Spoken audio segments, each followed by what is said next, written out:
7:02. You see, I'm not that late today. I'm not that late today. Actually, I wanted to come earlier, but I don't know. I felt like I had so much stuff to do. I wanted to like get some housework done because I know I'm gonna be here for a minute. All right, I'm gonna see who's gonna join. I'm gonna actually put the chat here. I don't know why it's not showing up here, but it should, which is really weird. So hold on. Let me test. Let me put test here. I worked so hard to get this chat box going, and I don't know where it disappeared to. So, all right, let me do that while I'm waiting for people to join. I'm gonna see who's gonna join today. Hold up, hold up. I'm gonna try to embed the chat. This is the thing about these tech things. Like, I don't know why it's not showing up, and I worked on it so hard. All right, let me try it now. Okay, I'll see who's gonna join. It is bright and early Saturday morning. Well, where I am anyways. I don't know about where y'all are at. It's probably Saturday afternoon for some of y'all. Let me do this. Okay, I'm getting better at this. You know what I'm so happy about though? I'm getting so much better at streaming, and I'm so proud of myself for that. Hold on, let's see. I'm gonna do all these changes while I wait for people to join. Okay, so the browser's here. All right, let's filter it now. Color correction. Hey, Tracy, how are you, sis? Welcome, welcome. Happy Saturday. Happy Saturday. How was your week? How was your week? It is the second week. I cannot believe it is the second week of September, y'all. Second week of September. Where did this year go? Like, I feel like we just started the new year and it's already almost done. So it's very, very interesting. All right, yeah, my chat's on the screen now, but what I'm going to do is I'm going to move it. So yeah, y'all going to see me do a whole bunch of tech stuff right now. So I'm just going to wait for a few more people to join and see whoever. And if you can't join, that's okay. You can catch the replay for sure. Y'all know I be talking a lot, so I'll probably still be here when people have time because I like to be thorough with my stuff. Hold on, let's do this. Okay. It is 900. Okay, here we go. Okay, yay! I'm getting so much better. Okay, the chat box is here. The chat box is here. I might change the color, though. I feel like purple is a bit dark, but we'll see. Okay, let's put the position to 677. Look at me trying to be IT up in this. 677. Okay, here we go. Okay. Yes, we got the chat box. And my apologies if I didn't announce this. Like, oh, my God. No wonder. I was like, why is it so dark in here? There we go. All right. Yeah, y'all have me in the dark here. My bad, y'all. My bad. My bad. I was thinking to myself, I was like, why is it so dark here? Like, hi, STGHI. STGHI. Hi, how are you? Welcome, welcome, welcome to the live stream. All right. Let me change the color of this chat. I don't like the purple too much. I mean, it's nice, but I feel like I can't really see what's going on, so I'm gonna just change it to blue or something. Maybe midnight blue or ocean. Okay, let's try ocean. Okay, let's try ocean blue today. Okay, let's see. I still don't like that. Okay, midnight blue. I'm gonna stick to blue. Okay, let's stick to the blue chat. Yay, much better. Tracy, that's what I was saying. September went by so fast. I'm traveling to Asia next month and still not finished with my itinerary. You're going to Asia? Where are you going? Let me know. Where are you going? Congratulations, or yeah, happy trip. Like, safe travels and everything. Yeah, it's like, I feel like I blinked and then it's already September. I feel like I'm gonna blink again and it's gonna be 2026, which is wild to me. It's so wild. I cannot believe how time is flying. And I think it's because just, you know, as you age goes by so much faster. I feel like when I was younger, time was so slow. And then now that I'm older, it's like boom, boom, boom, boom. It's like you blink, it's already done, you know? So yeah. You finally caught a live. Hey, welcome, welcome, welcome, welcome. Yeah, welcome to the live. Yeah, I'm going to be here for a while. You're going to Singapore, Japan, Thailand, and Malaysia? That's what's up. Oh my God. Like, And to be honest with you, it's the best time to go to those places because one, the tourist season's over. I hate traveling in the summer, y'all. Like y'all will never see me on a trip in the summer. The last time I took a trip in the summer was for my wedding, and I regretted it every minute. But we strategized it. The reason we did it in the summer is because it's monsoon season in Asia in July, and so everything was like a little. It was just relatively like better price because it's really expensive to get married. But yeah, like nah, never. You ain't gonna catch me traveling in the summer ever again. It's just too much people. I can't deal with crowds, y'all. Like I'm very extremely crowd averse. Like I don't like crowds. I hate crowds. Like anytime I feel like there's gonna be a lot of people congregating and gathering, I'm out. And if I happen to be somewhere, like I'll dip like right before everybody leaves. I don't know. It's like I love like people, but I don't like being around too many people at once. It's just too many variables. I don't know. Maybe I'm just too I'm not built for that. So fall is the best time to travel, especially to Asia. It's beautiful in the fall. You might even catch the cherry blossoms, actually. I think cherry blossom season. Oh, no, that's in spring. Sorry, I lied. Fall is there's another type of leaf that comes out in the fall, like a tree or flower. Yeah. So you'll catch the flowers. Cherry blossoms in the spring. And then there's another flower. I forgot which flower it is, but it's beautiful. It's gorgeous. Weather is good. It's not too hot. You're going to enjoy your time. So good luck. I'm really happy for you. Hi from Ontario. Hey from Ontario, sis. Hey. Ontario, my Ontarians, man. I remember living in Ontario. I lived in Ontario from 2011 until when I left for Korea. I left for Korea in 2017. So yeah, I lived in Ontario for a few years. I lived in Quebec, Ontario. Now I live in BC. Ontario is amazing. Too many people though. I don't know where you live in Ontario, but Toronto, whoo, Lord. Speaking of crowds, that's why I didn't want to go back to Toronto because of that. Like I was like, nah, too many people. But Ontario is beautiful though. Like Ontario is a really nice place to live. If you're thinking about living in Canada, I think it's the biggest province as far as I know, right? Not about mass because Quebec is the largest, but I mean, the most populated province is Ontario. A lot of people go there. And it's close to the States, too. I mean, to be honest with you, everywhere in Canada is close to the States because we're, like, right there. Like, even here, like, we're so close to Seattle. You just catch a ferry, go straight to Seattle. So, yeah, Ontario. Yeah, anyway, shout out to Ontario. Hey, my folks from Ontario. If I got people from Quebec, shout out to my Montrealers. People from Montreal. Zanaya said, finally caught a live from the beginning. Oh, yeah, yo. I know, I be going quick. Hey, Romy, I will be listening while writing my essay. I write them faster during your live. Seriously? Oh, I love to hear it. Man, I remember everything. I'm probably going to give you guys my whole life history today. I remember writing papers, man. It hasn't been too long. I mean, I was writing papers even when I took a certification, like last year, a project management certification. Had to write papers. Master's, papers, undergrad papers, just papers. Even at work, reports, papers. It's just a lot of papers. So glad that I could make it go faster. Sometimes it gets so annoying having to look at the computer screen all day and write things, right? So, M said, you went to the grocery store today to avoid the crowd. Yes, oh my God. Speaking of, let me go on a rant quickly. These grocery stores, like, what is going on? Costco. Yo, I used to love going to Costco, but now Dom and I are like, nah, we can't go to Costco. It's like every time we go to Costco, no matter what time it is, like even if you go early in the morning, it's like mad people. And I'm like, does everybody grocery shop around the same time we do? Like, I just don't get it. It just be a bunch of kids, parents, just everybody going crazy. So we just avoid Costco now unless we go on Friday night, which is usually the only time you won't see many people. Well, that's in my city anyways, but it's like, grocery shopping at the big chain stores, it ain't it no more. Now I go to smaller grocery stores, and I'm trying to do farmers market. So my coworkers, you see, this is what, okay, I'm gonna tell y'all. So I live in a very predominantly white city, and it's great. Like I haven't had any negative experiences. I actually love living here. It's very diverse as far as like people are very progressive here. Let's just put it that way. It's like Seattle, right?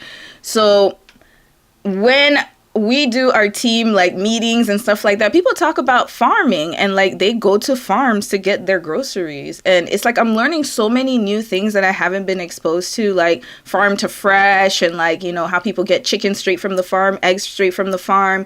It's something that I actually want to start doing. And I don't live too far from a farm. Like I live in, I live near a big city, but I'm still close enough to be to the rural area. Like we're kind of in the middle.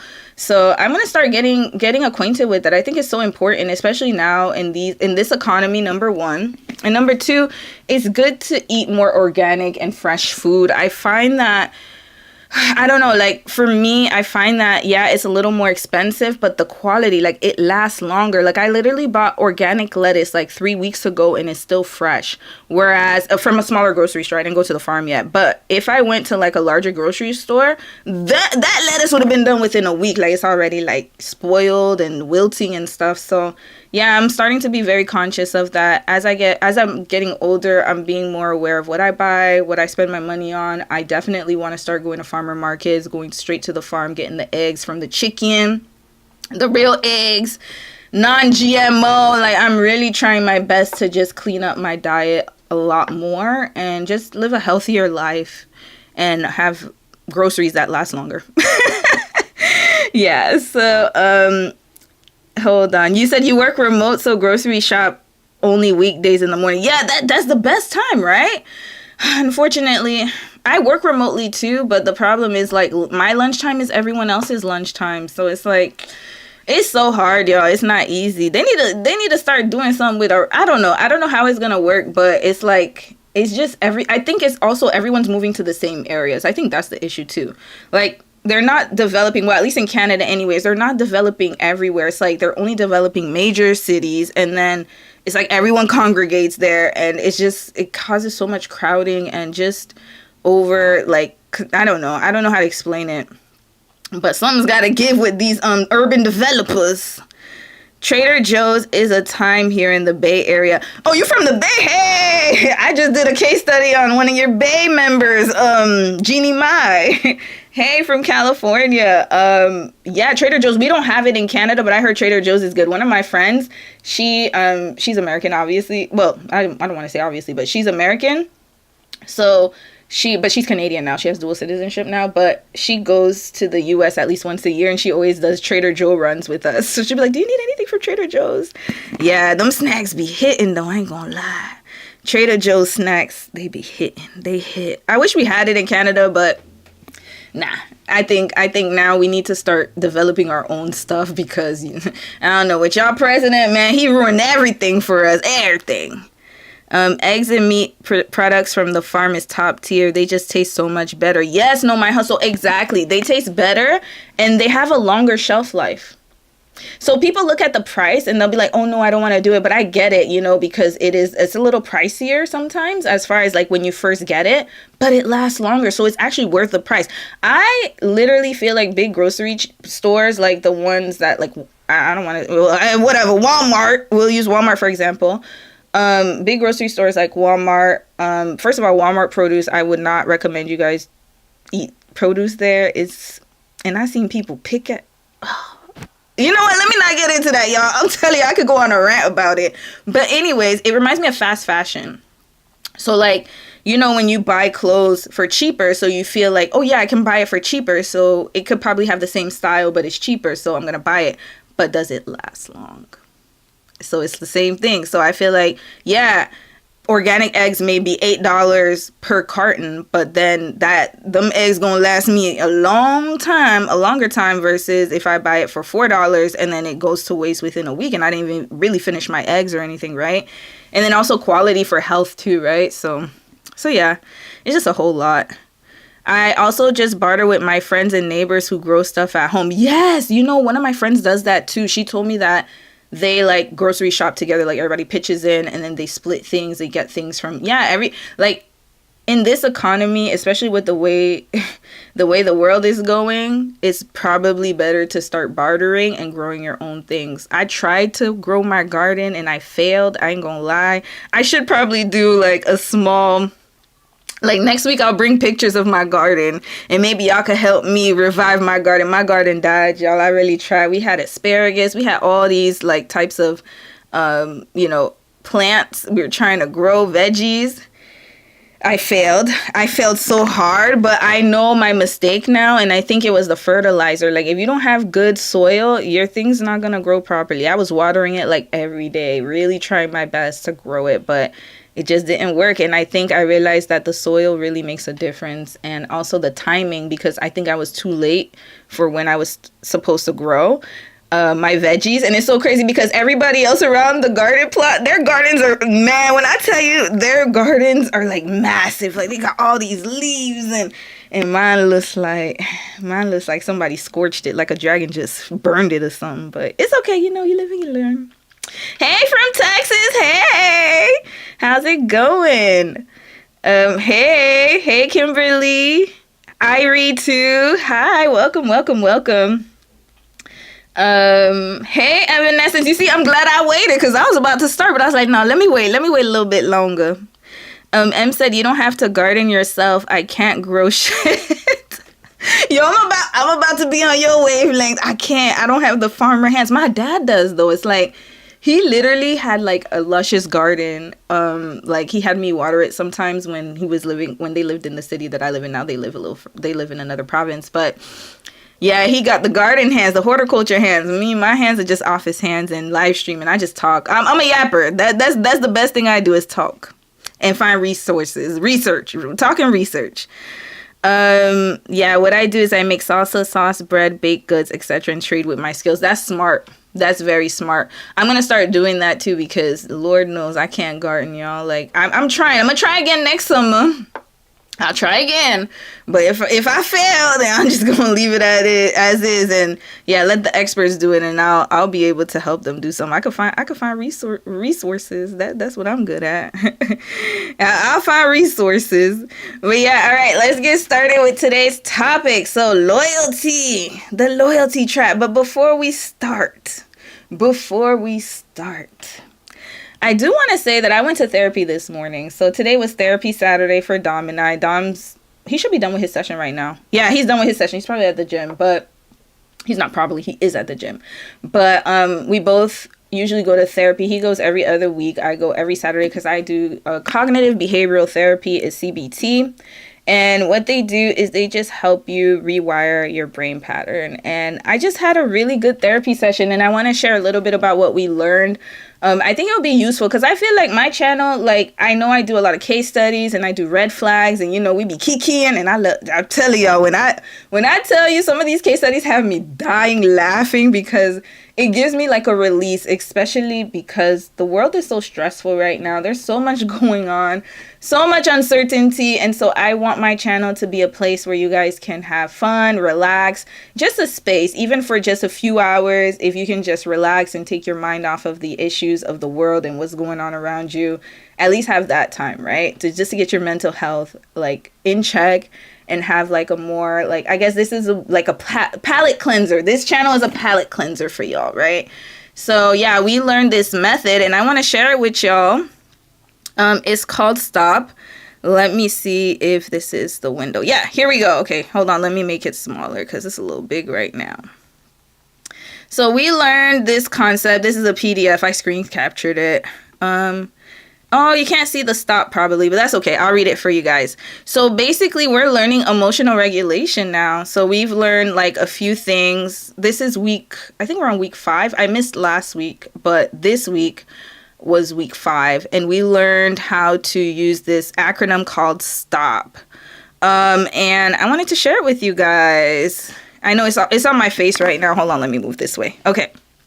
So STOP, what does it stand for? So it's basically how you can emotionally regulate yourself, because y'all, emotional regulation is real, especially when you deal with anxiety, if you deal with a lot of like pressure from the outside world, it can get to you. And especially when people try to get emotions out of you. And I've noticed that sometimes like I'll have a really good day and then something will happen and my day, like I try not to let it get to me, but sometimes it can get to you, and you want to know how to like how to react in those situations.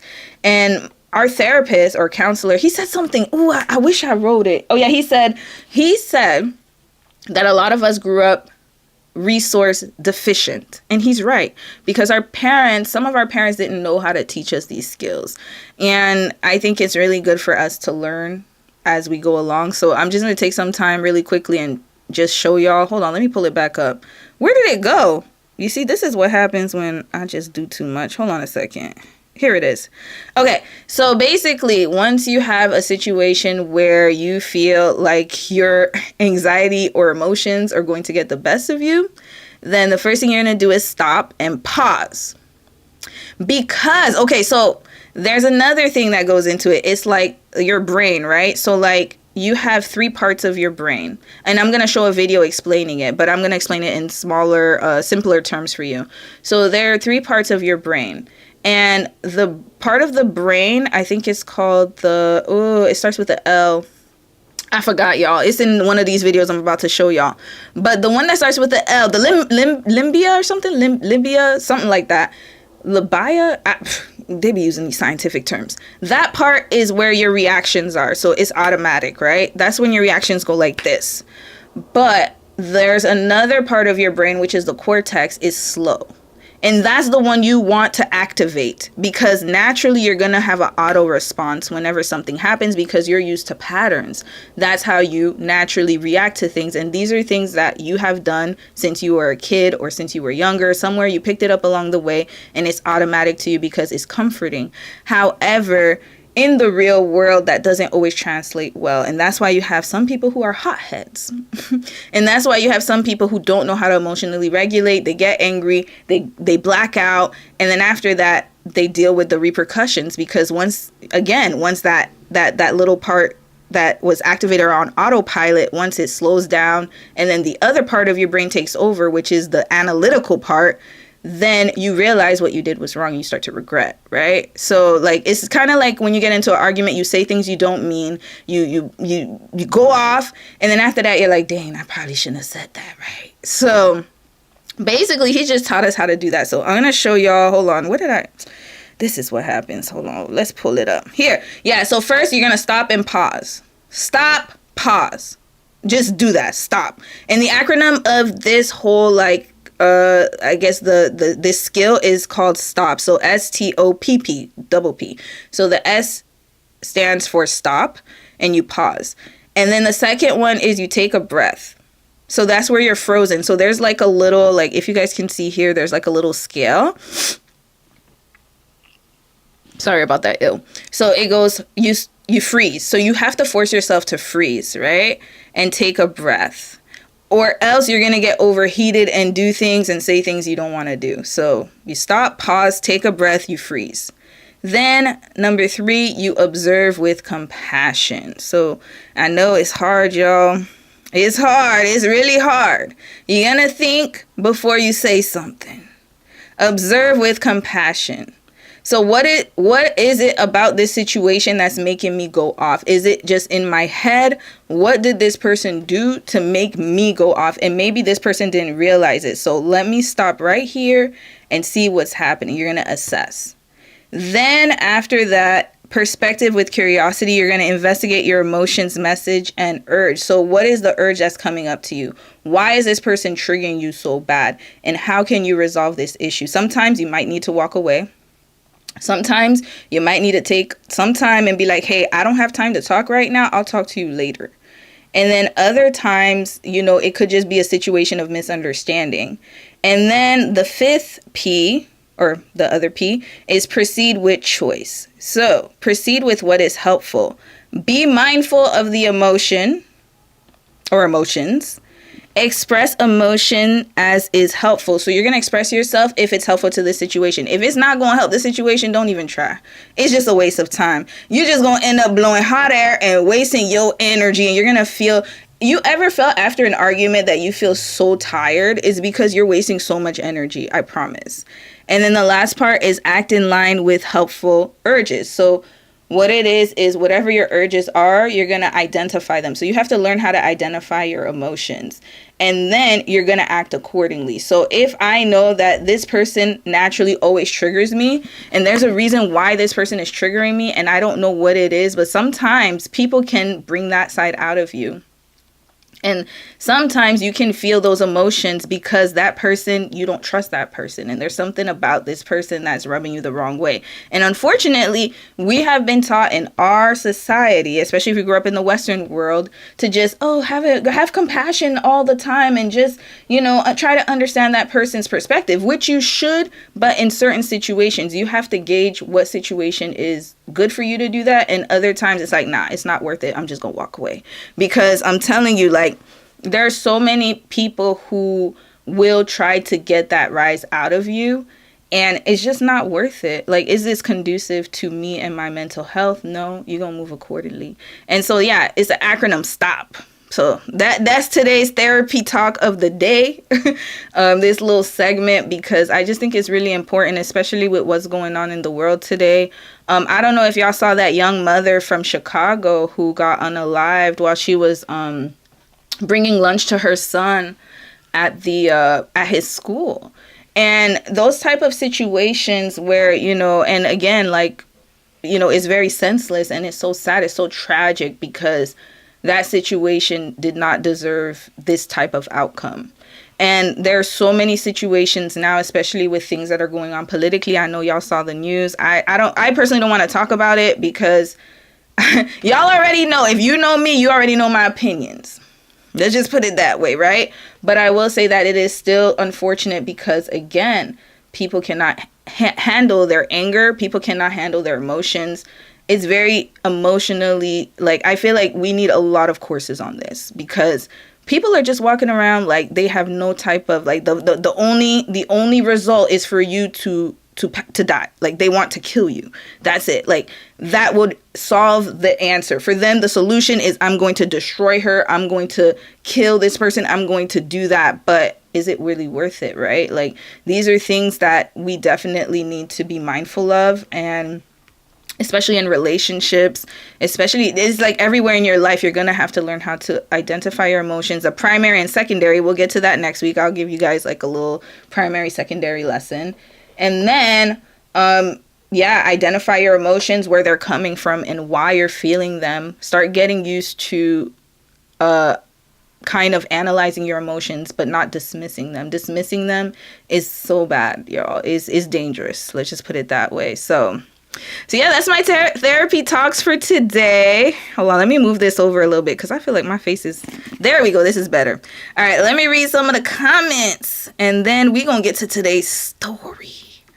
Let's see here. Hold up. Okay, here we go. All right, so... limbic, thank you. Limbic system is one of the L's. Hold on, let me show y'all a video right now. Actually, I'm gonna show you guys a video. It's very short. It's like a 2-minute video.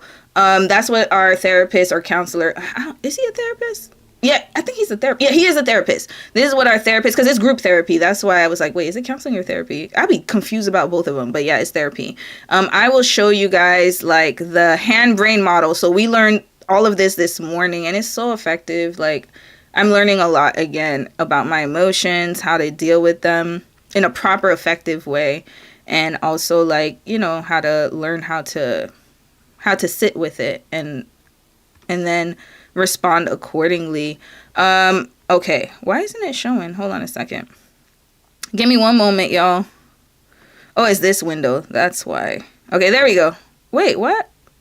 Okay, there we go. Okay, it's called the hand model of the brain. So they put like, I guess these psychologists or scientists, they use your hand. Like, there's a way you can use your hand to model your brain patterns. So I'm going to show you guys this video real quick. I think it's very interesting. Hold on, let me play it. Where did it go? Here we go. It started with a simple but effective idea. A way to visualize our rising emotions and help restore our calm, keeping our cool when flipping our lids. It's a hand model of the brain, the brainchild of Dr. Daniel Siegel, and here's how it works. Put your thumb in the middle of your palm and curl your fingers over the top. Now you have a model of the brain. Lift your fingers up and raise your thumb. That's the inner brainstem represented by your palm and wrist. The brainstem controls basic body functions like breathing, heart rate, and blood pressure. Put your thumb back down. That's the approximate location of the limbic area, most notably the amygdala, which helps to regulate emotions and our fight, flight, freeze response. Now, curl your fingers back over the top and your prefrontal cortex, which allows us to think critically, predict consequences, control impulses, and do other... Yeah, so that's what I was trying to explain. So the first one, the amygdala or the limbic system, is the one that we naturally respond with. That's the autopilot one. But what the psychologists and scientists have researched and found is that we're better off waiting and pausing. That's why you have to slow down, because this takes time. The other part takes time to activate. So that's the part. This is the part that they want to close, basically, to cover it. So that's why it's better to slow and pause and stop. Executive functions. Give your brain time to respond. The frontmost part of the brain helps us rationally manage the amygdala and brainstem areas. But when our emotions start to rise, maybe someone's pushed your last button, or you perceive a threat or danger, our amygdala overrides the prefrontal area and we can flip our lids, losing our cool and acting in ways that can be scary to others. By visualizing our lid flipping and noticing when our emotions are rising, we can take a break or a deep breath and work to calm ourselves, giving our brainstem a chance to regulate our body and allowing us to actually change what the brain does and return to the clearer thinking of the prefrontal cortex. That's the power of using the hand model for ourselves and as a learning tool for our children. All right, there you go. So that's what I learned this morning, among other things. But those were the top 2 things that I thought would be pretty useful. So yeah, and every Saturday I will give you guys what I learned, because I know therapy or even group therapy. I've been fortunate enough, and I am fortunate to live in a country where I can get access to that. So I also know that I have a privilege in that, but I want to share information with you all as well. So yeah. All right, let's read a few more comments and then we're going to start with today's video. Oh, that's the wrong thing, y'all. Wait, where's my comment box? Hold on. Where's my chat? Okay, there it is. Okay, I found it. Okay.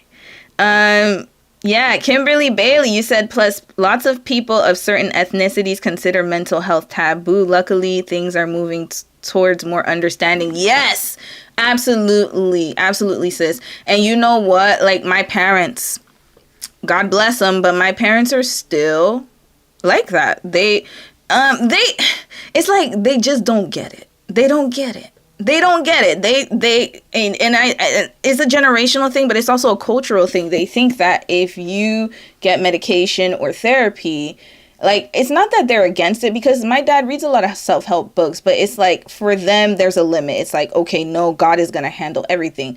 And again, it really, I don't want to say too much, because I know everyone has a different relationship with God, right?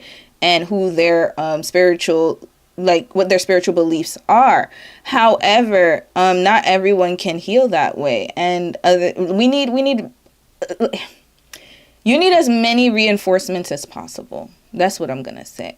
And sometimes, don't think of it as all or nothing. And I think that this is the problem, especially when you come from a culture where it's very taboo, is that they think that, it's just go and pray and that's it.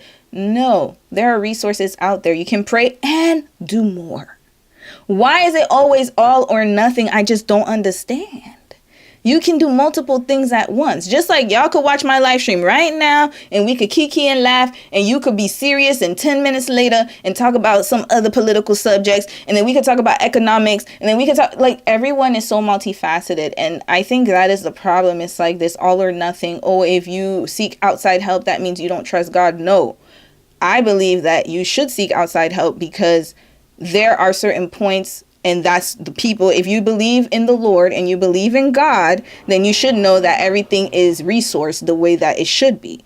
And so of course you have to be careful who you get advice from and who you get therapy from. So if you are of a certain religious belief, I highly recommend that you also get therapy from somebody who has the same values as yourself. Or even if you are from a marginalized group or a person of color, you feel better talking to someone who is another person of color, that's fine too. So it's like there are different resources out there, and I just think that we limit ourselves when we don't use them. They're there.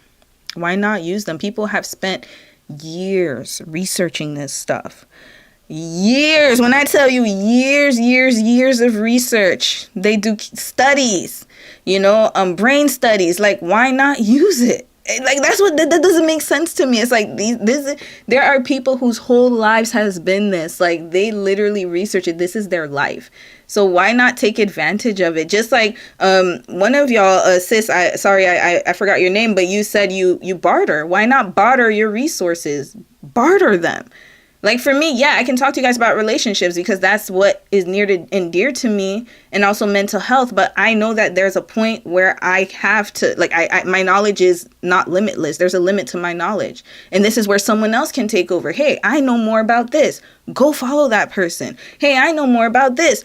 Talk about it. Like, I just feel like we have to start thinking more of from a community aspect instead of individualistic. And I think that this is the problem too. And also the fact that people think it's weak to get help for additional resources. No, it's not weak. It actually makes you brave and strong because you don't want to deal with it on your own and you're using your resources. Why not? Why are you going to waste your time trying to figure it out yourself when somebody's already figured it out? And you could just, that's what I'm saying. It's just wasting time in my opinion, right? So it's just better to just use the resources. You're welcome. Appreciate you sharing your therapy lessons with everyone. Absolutely. I'm telling y'all, like, sharing is caring. Education is key. That's it. The more we educate ourselves, the better we can be. Yeah. Man, as a clinician, it makes me happy to see folks working on their mental health. Yeah, when I tell you, it has been the best thing ever. Also, I really want more of us, especially women, to start going to therapy and start doing the work, especially women who look like me. I'm the only one who looks like me in my therapy group. I'm the only one. And it saddens me a little bit, but then I know there's more work to be done. And that's why I'm doing my part to share with you guys that it's not so scary. It's actually really useful. It's extremely useful. I promise. Yep. It's one of our biggest societal issues. You hit it there. Yep. Caribbean parents need so much mental health care. I used to be so frustrated with my mother until I sat back and realized that she's not far removed from the days of slavery. Yes, Irie. Exactly, sis. Yes. And that is why I do believe in giving them grace for that, because we're not that far, y'all. We are literally almost the first generation to actually take this very seriously. And I love the fact that we're pioneers and we can make a difference for the future generations. This, not saying it didn't exist, it did, but people weren't as receptive to it. I think it definitely takes time. It takes a lot of time for a culture to shift. And I feel like now mental health is so important because you can see it in our day-to-day. It's very sad. And people turn to drug use, alcohol abuse. They will use vices just to, fill that void and that hole in them. And like, again, the resources are out there, but we have to get to the point where society is very accepting of it, because even now mental health is still taboo in a lot of careers and a lot of industries. They will they'll ask you, oh, how much, do you take medication? And it's seen as a negative. And in my mind, I'm like, no, I want you to take your meds. Please take them, please.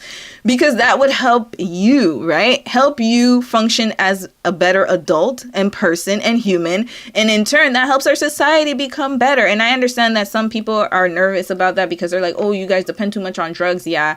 But at a certain point, y'all, I had to explain this to someone. I was like, there's years of research done.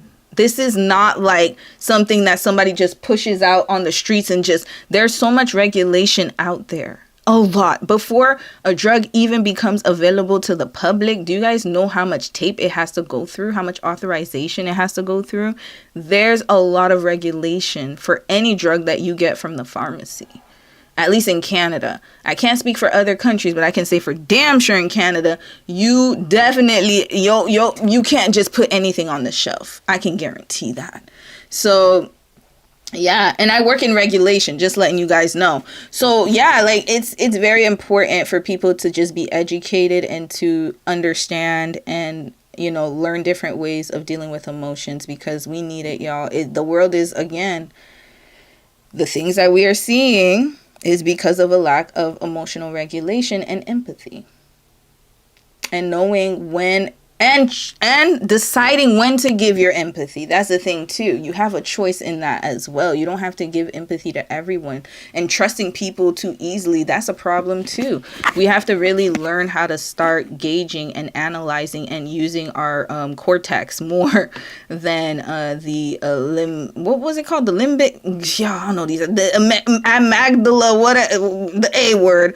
We have to stop using this and start thinking with our brains, right? Yeah, so yep, they're not gonna change, y'all. They're not, unfortunately. And it's not just our parents, it's just people are very fixed. A lot of people are very fixed in their ways. They don't want to change.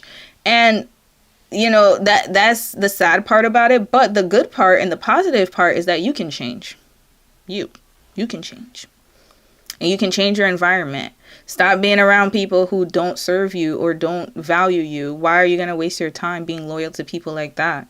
It's something I had to learn as well. Like it was like, oh, that's my family, so I have to be loyal. And then I had to grow up and realize that, no, I don't have to. I actually have a choice, and I don't have to. Who says that I do? Who says that I do? I don't have to do anything I don't want to do, right? And we have to start getting into that practice and start like just being around people who love us, who want to do better in life, and that way it can help you become better. Don't be around people who are just going to tear you down and try to bring you down and not want to help themselves, but then project all of that on you. It's just not fair. It's not fair to you and your growth. We'll just say that. Yeah, amygdala, limbic system. Thank you. Yeah, I'm losing my words, y'all. So yeah, and on that note, let's segue now. 41 minutes in, let's segue into our discussion. So I put the loyalty trap. So this falls right in line with everything that I'm saying right now. Being loyal to people who may not be loyal to you. And I think that a lot of people try to guilt trip women. I'm going to use women because, you know, this is a pro-women's channel and I'm a woman. They try to guilt trip us. If you're a man, that's okay. But I'm just saying. They try to guilt trip us into, I would say, staying. Okay, that's why I called it the crabs in the bucket. Let's start with that. So y'all already know this whole metaphor of like, or analogy of the crabs in a barrel, right? So whenever you put crabs in a barrel, whenever one tries to climb out, the others will try to drag them down, right? And when you're giving your loyalty to someone, because loyalty is big, and the problem I find in our community, and I'm just speaking in general here, not specific, not individually, but collectively, especially, again, if you come from a culture where people pleasing is at the max, is that you should be loyal to your family. You should be loyal to your race, your culture. You should be loyal. That is your devotion, and that is your role in this world. Be loyal to your husband, to your kids, your family, your culture, your religion, whatever it is, right? And I feel like that expectation is really placed more on women than men. And we all know why. I'm not going to go through a history lesson of that. But it's almost as if you are expected to be the good woman. And the good woman or the good man has to stay in their place, even if somebody mistreats you, even if you feel like that person doesn't serve you, even if you feel like that person is not aligned with you. They will guilt trip you when you try to leave them, or when you want to do better for yourself, or when you want to elevate, level up. People will always try to spin this narrative as if you are selling out, You are abandoning people. You're selfish. You're going to hear a lot of that. You're going to hear a lot of, you're only thinking about yourself, selfish. You're not thinking about other people. You should take one for the team because, you know, we're struggling right now. We're suffering. So why don't you just come here and help us? You're going to, I'm telling you, the guilt trip ramps up. Not only the guilt trip, but the jealousy. Those two things, those two emotions going to come up. Jealousy, fear mongering, guilt tripping. You're going to see those three emotions come out. And if you are not able to identify where the source is coming from, it is going to be easy for you to get back in that bucket. Because the more you try to climb, the more they're going to try to drag you down. And they're going to find ways to smear you. Because that first, it starts with the guilt tripping. And then it ramps up to the, you know, to the worst, which is the jealousy. And then also the smear campaign. That's when it's going to start. And that is happening a lot, especially with women. And I say especially with Black women, I should say, because as a Black woman, I can speak from my experiences that they will project all of that onto you just to make you scared so you don't do what you want to do. They would tell you it'll never work. Why would this person want to be with you? If it's a relationship, if it's a career, why would you want to take this career? This is too high for you. There will be a limit to the heights that you can reach, and they will place it on you. So my hope today is that you will start to open up your mind if you haven't already done so, because I know a lot of y'all, if you watch my channel, you're probably already on the way to do that. But for the rest of you who are dealing with, like, maybe you're nervous about something, nervous about moving, maybe nervous about dating someone, nervous about different things, and people are trying to get you not to do certain things or not to level up or improve your life, I would highly recommend that you start to act accordingly. Start to flush people out. Because I'm telling you, my life has been so peaceful since I started flushing the toilet. Flush. And every few, you know, now I'm good. I got my little things going on. But then every few, like, months or weeks, and, you know, if I start to see people shifting and moving a little weird and starting to encroach on my territory and my thoughts and what I want to do, then yeah, we're gonna start flushing again, right? And I think that for me, in my personal experience, I remember people putting barriers on me a lot. I do remember that. And it wouldn't be like overt. It'd be like subtle things, right? Just to make you scared to do different things, just to make you scared to achieve greater heights, just to kind of keep you where you are. And this is an important lesson for a lot of us, because I feel like, especially with what's going on in the world today, it is easy to get into that mindset of scarcity and thinking, okay, you know what? Like, I have to stay at this job because the economy is so bad and it's so horrible, and I have to stay here because I can't find anything better. I have to stay in this relationship because this is the best I can do. No one else is going to be able to love me like this person loves me, even though this person's not treating me right, and probably the worst person I could be with, but I'm going to stay here because that's more comfortable to me. Or I'm going to stay living in this city because this is a city that I should be in, and this is more comfortable for me, and this is where it needs to be. Y'all, I done been through how many recessions? 2008. I went to the 2012, I think there was another recession. COVID. And then now this one. I done been through four. And I've never been without work. And I'm not saying this, again, I'm not saying this to say that, oh, everything like that. It depends on you, again, and what you plan. But I'm just going to tell you right now, I have been provided for. I've never been without a job. Never been without anything. I never lacked for anything. That's number one. And even in the worst of times. And then also during COVID is when I met my husband.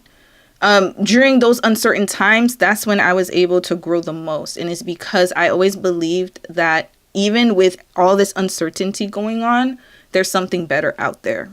There will always be something better out there. And even if I'm limited now, I won't always be limited. It's a temporary state. There's always going to be good and bad. You can't always be in perpetual negativity. There will always be a time where it will go positive. And then the time that it stops is when you're no longer breathing, right? So as long as you have breath in your body, and as long as you have this intact and you're able to move and you're able to function, and of course, I know there are circumstances are different from other people. I know some people have health issues. So that's why I'm saying, like, if you're in a healthy state of mind, you're able to do more, and you feel like you have a goal that you have to achieve, just do it. Do it wisely, though, because 5 P's, proper preparation prevents poor performance. Always remember that. But plan accordingly. Be strategic. Don't just emotionally do things just to do them. Plan ahead.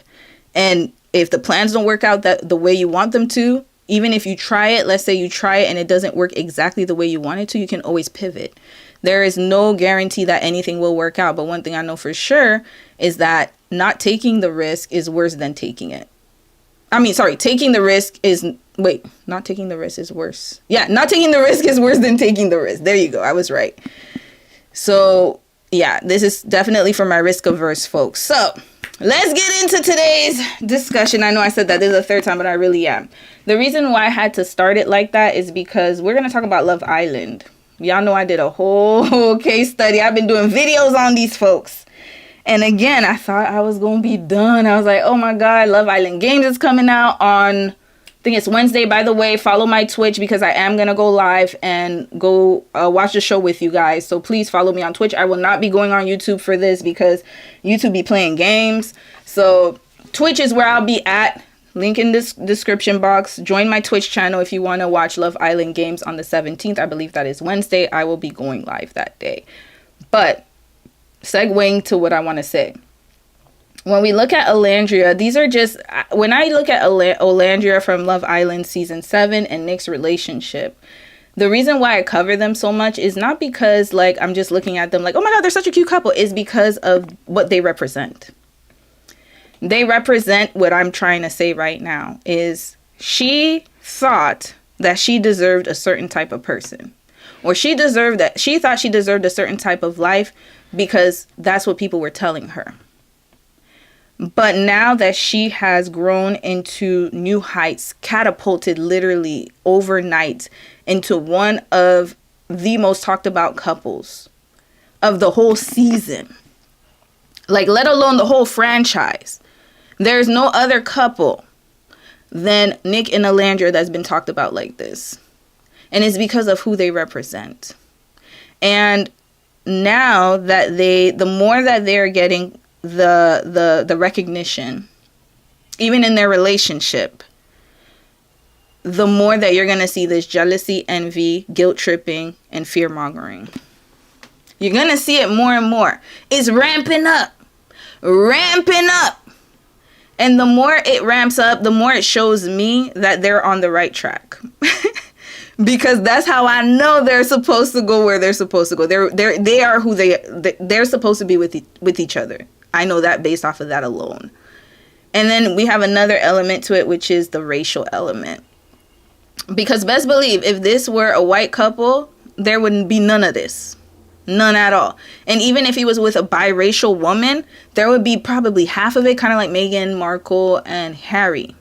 They actually went through a lot of racial issues too. But it was mostly from folks on his side, right? The UK side. But what I'm trying to say is that whenever you have a woman who is, one, she's beautiful, smart, more than beautiful. I would say, like, her beauty is out of this world. Body T, like y'all be saying. Body T, face T, everything T. And she knows it. She's extremely intelligent. She's ambitious. She has everything.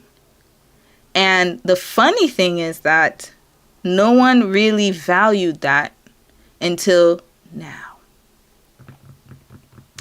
Remember, she just became famous. When was that? Like, Love Island was a month or two ago, two months ago, approaching 2 months. Before that, she said that she had relationships where she was the one who was in the more masculine role. These are her words. She was the one doing the most for the men. She was the one not really being valued how she should be valued. And that's because they placed that on her. They said, this is what you're worth. And this is who you're going to get with. And that's all you deserve. And so now that she finally realized that she deserves more, and she took a risk. She took a risk, y'all. She didn't even know what was going on in the outside world when she got with Nick. She took a risk in that villa. And it's paying off big time. Because she could have easily stuck to her type and easily said, you know what, this is just not good for me. I'm going to stay loyal to Cierra till the end. I'm going to stay loyal to Taylor. Loyalty to people she had just met, by the way. These aren't even people that have been in her life for a long time. But she decided to take a risk. And now you're going to see what's happening. So now, let's fast forward because I'm going to play the video. She took a risk, got with this man. Because he was showing her that she is desirable. And that he wanted to get to know her. And that she could do better, basically. And so she took that risk. And now we see the reward. She's happy. She is happy, y'all. I ain't never seen that girl smiling this much. She didn't smile that much in the villa. She seemed very uncertain when she was in the villa. Always thinking, overthinking. And that's because of, again, the expectations that other people put on her. And not her family, because her family is very supportive. I think it's more of the collective. Because she knew the optics were going to be different for her. And she was right. However, her taking that risk has put her in such a better position. And I'm pretty sure she's so happy every day that she took that risk. And she decided to think for herself and what she wanted and how valued she would be with this person versus what people expected her to be with. Or who people expected her to be with, I should say. And imagine all that time. This Olandria is 27 years old. So I would say she probably started dating, maybe she said in college. So 2021. Maybe kids, I think people enter college 1920, around that time, right? So from 20 to 27, if again, we know her worth. But if other people saw how valuable she was, she would have already been in the position that she's in right now. But they didn't. But now that they see how valuable she is, that's when they want to infiltrate. So that's what I'm saying. Like, you had all these years. All of these years, people didn't notice you. People didn't even see your worth. People didn't see who you were. And then all of a sudden, when you start to shine bright, it's too bright for them. And they want to dim it. So let's get into it, y'all. I'm going to read a few comments. We're going to get to the videos. Yup. Who's Langston Hughes? Hold on. Wait, y'all talking about Langston Hughes? The more you help, the more resentment that could build. Yep. There is I'm telling you, it's part of it. This is how society grooms us into abuse. Bingo. Bingo. If you have not built that self-confidence in yourself, I highly recommend you start, because I didn't have it either. And I would start double second, because all it takes is just one person to put that doubt into your mind, and you're going to start second guessing everything. And you're going to think that you're making the worst mistake, when in actuality, it could probably be the best choice that you've ever made. But again, it's that fear they tried to instill in you. FKA Twigs went through hell with Robert Patterson as well. He really saw racism being with him. Yes. And I don't know what it is. It's like, and they are biracial. FKA Twigs is biracial, and so is Meghan Markle. Imagine how worse it is for Olandria. Imagine.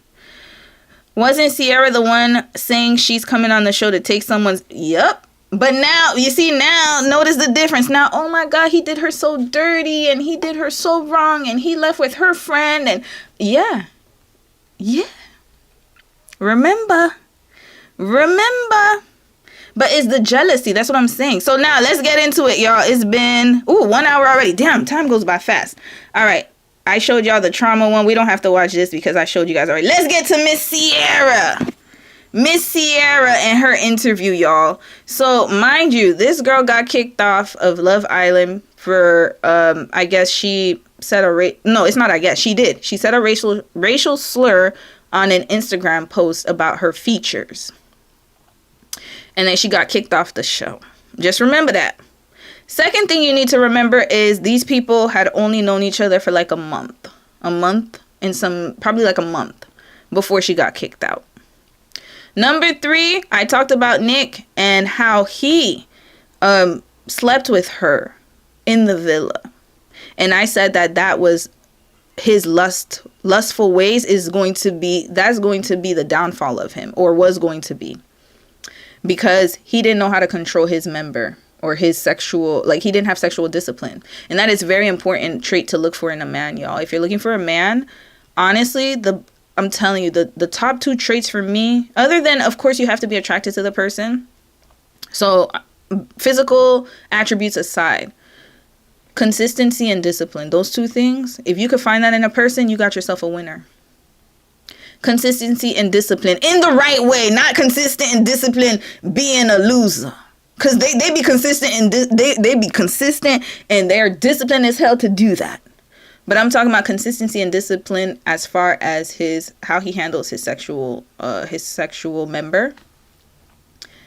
A man who is undisciplined, that's somebody you should never be around. And that's why I remember I did say in that case study that that's something he needs to work on, because it was apparent in the villa. And he needs to work on that, because that is something that can be the detriment of a man. Look at King David in the Bible. His lust caused him to lose his kingdom. His lust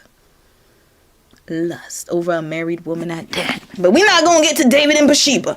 All right, let's get into it. So Cierra, let's listen to what she has to say. Mind you, she got kicked out the villa. Now this is her first interview. It's been 2 months since Love Island. They just had the reunion. Ace came out a few weeks ago with his little interview, and now we got Cierra with hers. And mind you, Nick and Alandria, they are on the rise now. Now they're on fashion. They're in Vogue, Fashion Week, everywhere. They are being posted like crazy. And that's when she decides to come out with her little interview. But we're going to give her a chance to speak, because I believe everyone has the opportunity to exercise their freedom of speech. So let's hear what she got to say, y'all. My name is Cierra. Today I'm with It Girl to answer the most searched questions about me. And another thing I should mention is It Girl. I believe that It Girl is with Barstool, right? Hold on, let me make sure, because I don't want to. It Girl. Hold on. I don't want to see Cierra It Girl. It Girl, yes. I need to know. I think it's a part of Barstool. And Barstool is known for being people call them a racist media company. Yep, Barstool Sports. That aligns with her brand. So she went and sat down. So she said a racial slur, and then she is sitting down with a media company that is known to, or allegedly known to be, racist. Let's just put that out there. All right, let's continue. And she's a POC, just putting that out there. This is Search Bar. Perfect. Hey. Okay, amazing. Where is Cierra Ortega from? I was born in Chicago. I grew up in Arizona, and now I live in LA, in West Hollywood, the land of the girls and the gays. We love it over there. What was Cierra Ortega's first job? I was a smoothie girl at a gym, and I loved it because I got all the free shakes, I got to peep the hotties, and I got a free gym membership. So it was like triple threat. It was amazing. What is Cierra Ortega's nationality? I am Latina. I'm half Mexican, half Puerto Rican. My dad is full Mexican. My mom is full Puerto Rican. I like to say I'm Mex-Rican. It's like a fun little mix. How would you describe your sense of style? I love this question because I feel like I'm figuring it out every single day. I always say like... Okay, one thing I will say about her, she does have a good sense of style. I won't take that away from her. So... she does have a great sense of style. I actually think her style is unique. She has that kind of hippie, bohemian type of style. And I like the outfit that she's wearing here. So we'll give her that. She does have a good sense of style. Shelly does too. Olandria, yes, as well. And no, Olandria, yes, absolutely. Sorry, I forgot about her villa outfits. She literally made Shein look like high fashion. I didn't know she got her stuff from Shein until she said it. She's like, oh yeah, like in one of her live streams, she was like, yeah, I'm going to give away the clothes I wear in the villa from Shein. I said, Shein where? Shein. She made it look like high fashion. But I will say Cierra does have a good sense of style as well. Boho, chic, edgy, street, But then sometimes I'm like girly punk pop princess. So it really just depends on what character I'm trying to cosplay this morning. Oh, it depends on what character you trying to cosplay. Red flag. Who you trying to cosplay, sis? It depends on which character I'm trying to cosplay. All right, so you're a chameleon. All right, that's what it sounds like. It depends on which character I'm trying to cosplay. That's a very funny choice of words.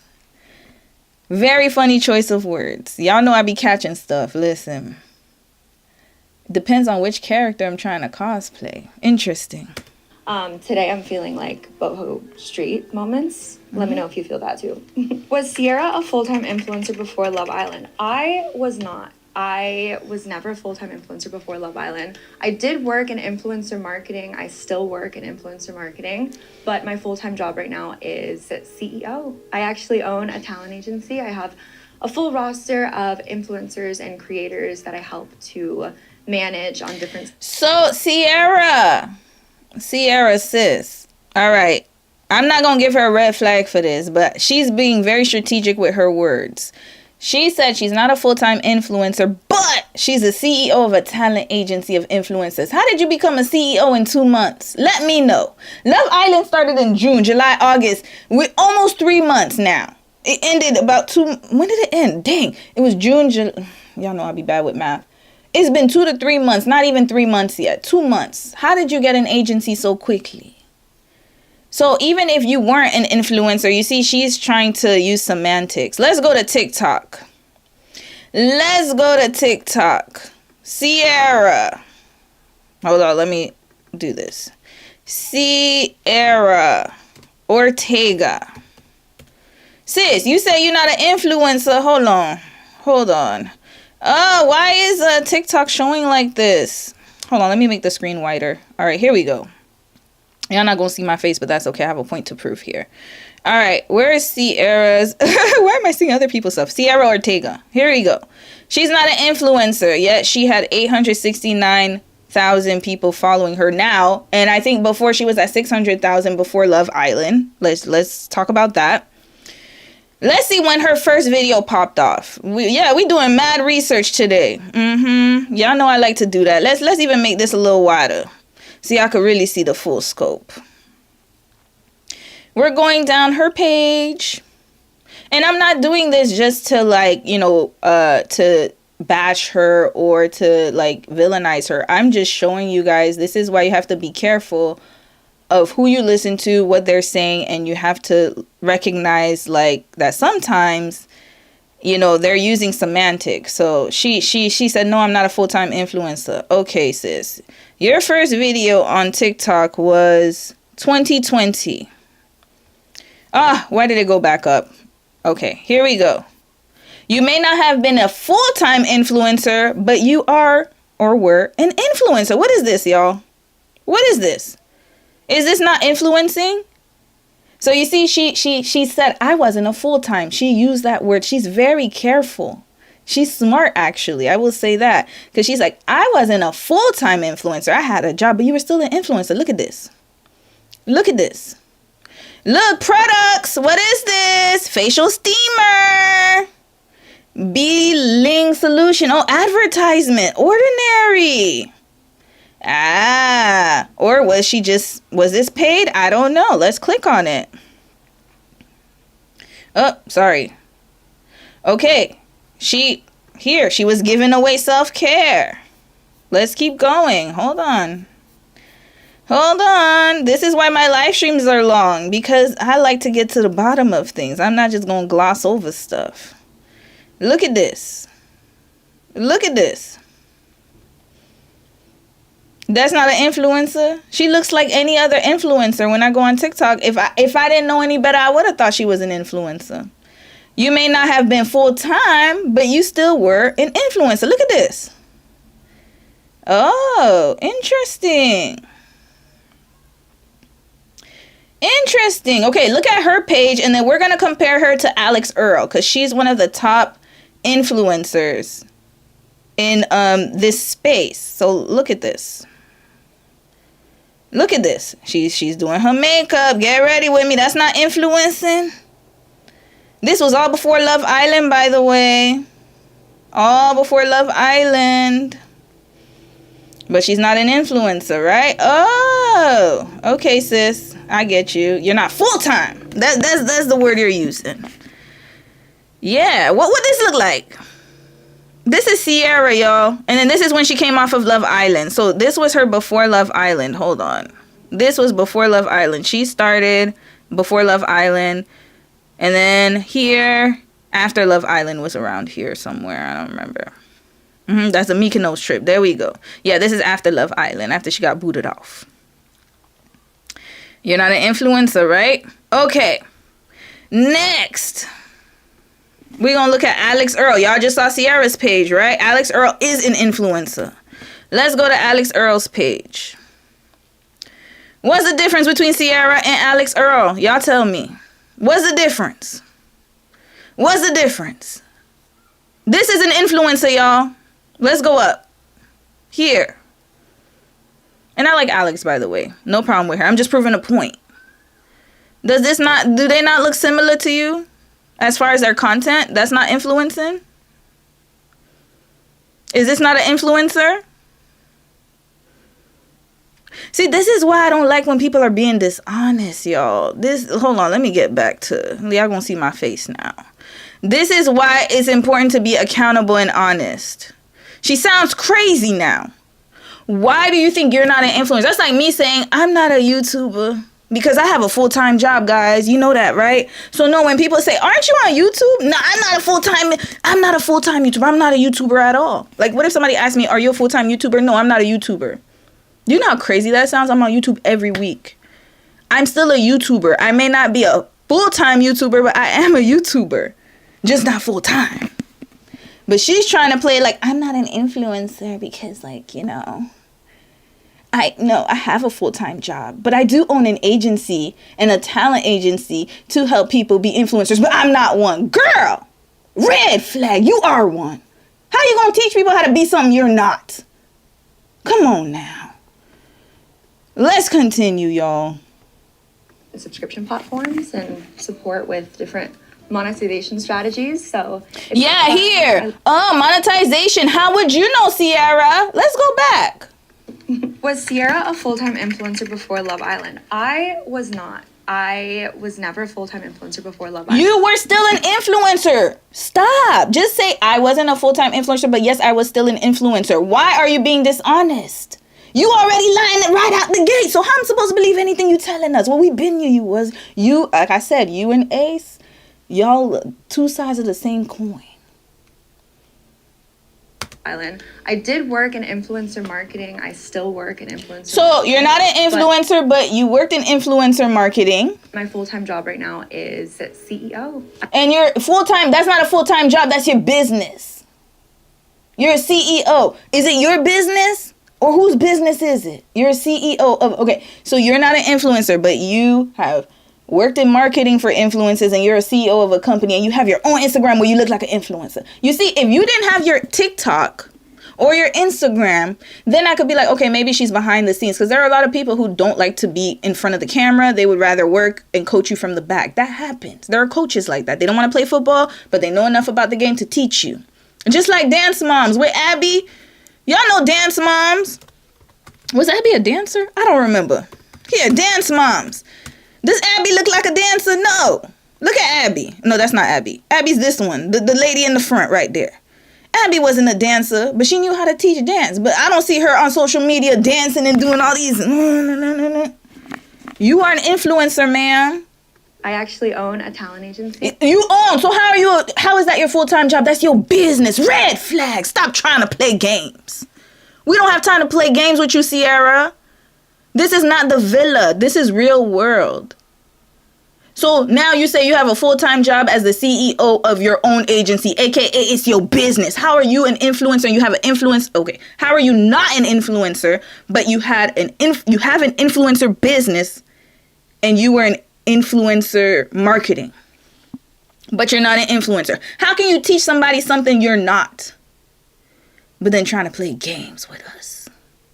I have a full roster of influencers and creators. A full roster. Where'd you find these folks, Cierra? You just got out the villa. This is how. So she's been on this, y'all. How did you find these people? So you're telling me in 2 months you got a full roster? Even with your racial slur? Your PR nightmare? That means you had it from before Love Island. Stop playing with us. You see, this is the thing. Remember the hand to brain? The amygdala. You see, she talking with her amygdala right now. She not thinking with the frontal cortex. Because some of us, we know how to think with our frontal cortex. We're listening to everything you're saying and debunking it. You think we don't critically think? Because you're around people who don't think. That's why you think we're not going to think. And we're just going to let things slide. Oh, yeah, she's right because she said. That I help to manage on different subscription platforms. And on different subscription platforms. So she talking about YouTube, Instagram, Twitter, Twitch, all of them. Every single one of them. We get monetized, y'all. Surprise! I'm monetized. Everyone's monetized. I would be lying to you if I said I'm doing this for free. That's a lie. I get paid to do this. I get paid.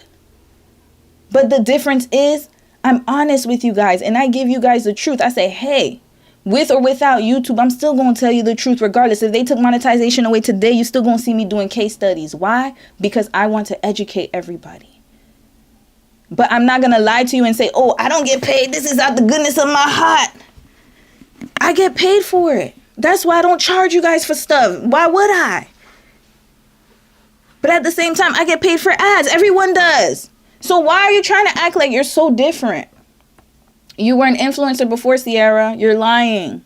You have how would you be able to help people get monetized? So you know the strategy and yet you didn't know how to be an influencer. Please. With different monetization strategies. So it's really fun. I love my clients. I love what I do. And I love being in this industry. It's so fun. I love being in this industry. She been in this industry. So she is why? Ooh, you know what? Let's keep going. This is so funny. Is it true Cierra had a Love Island themed birthday party? Yes, this is true. I loved Love Island UK for years and years and years. And my friends thought it would be so fun to throw me a surprise party. Yeah, your friends thought it would be so fun to throw you a surprise party because they knew how obsessed you were about Love Island. Nobody throws a birthday party theme unless someone is obsessed. That's like with a child when they love Batman or Superman. You know your kid loves the Minions, whatever. You gonna throw a birthday party for them with the Minion characters and the Minion napkins and the Minion cake. Oh, you love Minions. So that means you were obsessed with Love Island. You watched every episode and you want us to think that you didn't have any strategy? How, Sway? How? How? Oh, and you know what? I'm going to bring up the 20 versus 1 because some of y'all didn't get to see that live stream because I tucked it in with the other one, the Whitney and Loken. But we're going to play that right after this, and I'm going to show y'all what I'm talking about. So one year we were in Costa Rica, we rented out a whole villa to ourselves, and I thought the villa would be the extent of it. Like I wasn't expecting a theme or anything, but I have really great friends, and they love a theme to dress up for. They love having something fun to... Oh, so they love cosplaying like you too. That's what you're trying to tell us? Celebrate. So I remember I woke up one morning and I started hearing the music, like the theme song. I'm like, what is going on out there? I walk out and there's mic packs and fanny packs and all of this stuff. And it turns out it was a Love Island themed birthday party. And my favorite part was that they set up this confessional, like they had a beach background and a camcorder. And we all just fooled around and it was just... They were preparing you for what was to come. You were manifesting this, Cierra. You wanted your big break. So this lets me know that you really wanted to be a big star. You were supposed to be where Alandria is. Uh-oh! Oh, now we getting too deep. Okay, let me keep playing this. So remember, she's not an influencer. She started out with that. Not an influencer. But yet she worked for an influencing marketing company, or she was marketing for influencers, whatever she said. Next, she said that she has a full-time job as a CEO of her own company where she manages influencers and gets them deals on how to monetize, teaches them how to monetize, all that good stuff, right? Cool. And she loves her client. She loves her job, what she does. PR. Okay. Now, her friends just happened to throw her a Love Island theme party because she loved Love Island UK. Y'all know how many seasons Love Island UK has? I think they have 24. Hold up, let's check. Like I told y'all, we're going to be here for a while. Y'all know I like to research. Seasons. How many seasons has Love Island? Love Island? They have 12. No, that's not 12. Love Island UK has more than 12 seasons. Is it 12? Okay. Love Island UK. How many seasons? Okay, hold on. This is not going to tell me what I needed. How many seasons? Okay, 12. 12 seasons. That's 12 seasons, y'all. That's between that. If it's every summer, that's 12 years. She been watching this, or she watched the 12 years. They even had confessionals at the party. They even had the mic packs. They made it as realistic as possible because we're going to get you on that show, girl. You about to be big. You know, we see it in you. You about to be the biggest influencer from Love Island Season 7, but you're not. You know who is? Alandria. Fun. We're not even going to get to Nick yet. Just wait and see. Hold on. Let me put this up a little bit more. Shits and giggles. Oh, can I cuss? Okay. Whew. Great. So yeah, that was my first take as a bombshell, and I think it was great practice. Oh, hold on a second, y'all. Hold up. I gotta log in from my YouTube Premium. My bad, y'all. Y'all keep talking. Let me log in. Oh, no, we don't do ads on YouTube Premium. I got YouTube Premium. Hold on. I forgot to sign in. My bad, y'all. Let me sign in. Oh, no, we're not doing ads on this one. We don't do ads. Okay, here we go, y'all. Here we go. All right, let's go back. Sorry, y'all. I had to do that. Okay, here we go. All right. Let me read a few comments before I continue. Her apology video says otherwise. This girl, she is trying hard to rebrand herself, Simone. Yup. And this is the thing. Like, just be real. Just be like, yeah, you know what? I may not have been a full-time influencer, but I'm not going to lie. I really like influencing. This is my field. This is what I think I'm good at. Why not be honest? Why you gotta lie? Like, this is why I can't take people seriously sometimes, because I'm like, we can see it. We can see it. Just own up to it. We would like you better. But you always trying to be sneaky and shifty. I don't like that. But that's that Libra spirit. My mom's a Libra, y'all. Sorry. But all right, I'm not going to say too much. Sorry, my Libras in the chat. Y'all caught us stray. But y'all be on some, always trying to act like you're not like the rest of us when we clearly see you are. Just own up to it. Say what you want to say. Why you... Anyways, let's continue. I'm not going to say nothing about the Libras. It's just that. How many syringes of lip filler did you get before going into the villa?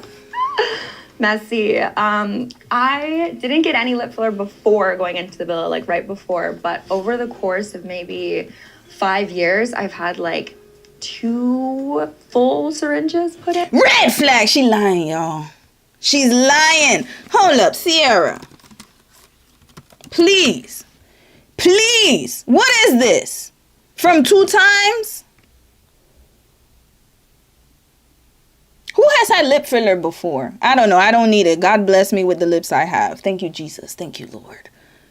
And I'm not saying that you should feel ashamed if you have thinner lips. I don't see what the problem is. Every lip has a different, reason. What's wrong with, you could plump your lips with lip. Remember Kylie Jenner was telling us for years that she was lining her lips, only come to find out this sis had a whole lip filler, whatever. She got lip injections.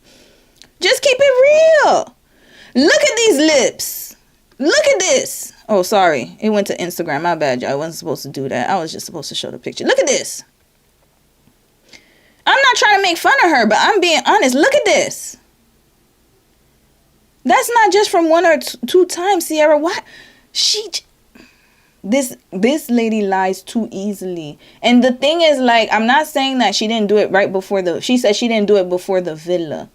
But those 2 times were very close enough to the time she went to the villa, because ain't no way it migrated that much.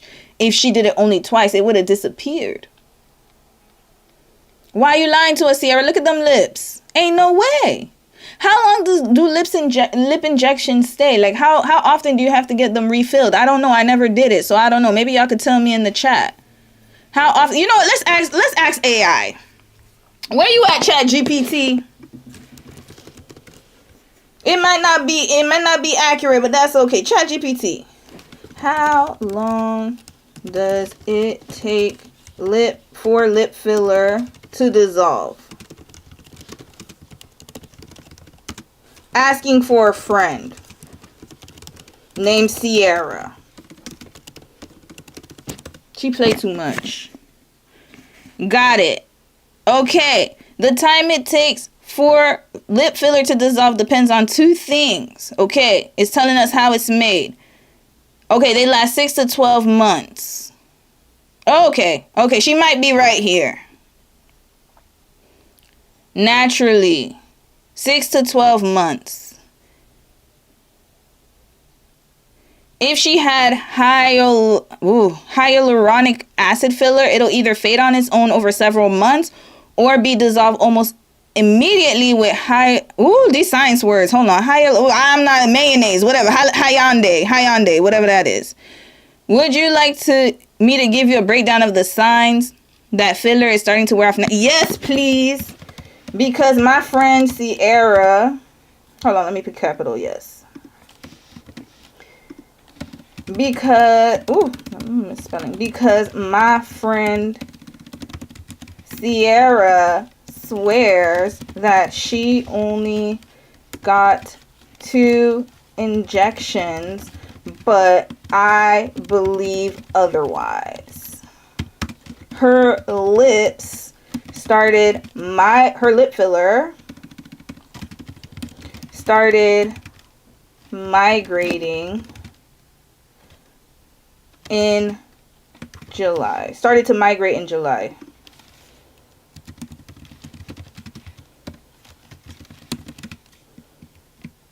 Here we go. Is it possible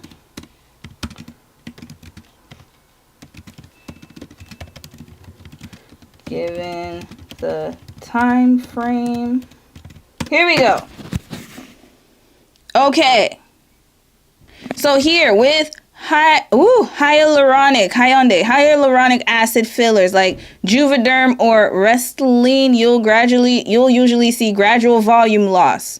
Lips slowly shrink back toward baseline, not all at once. Softer feel.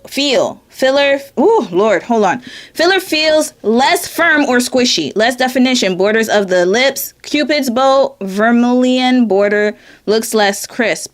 Even fading. In most cases, it doesn't just disappear in one spot, but dissolves uniformly. Okay, what if she has duck lips?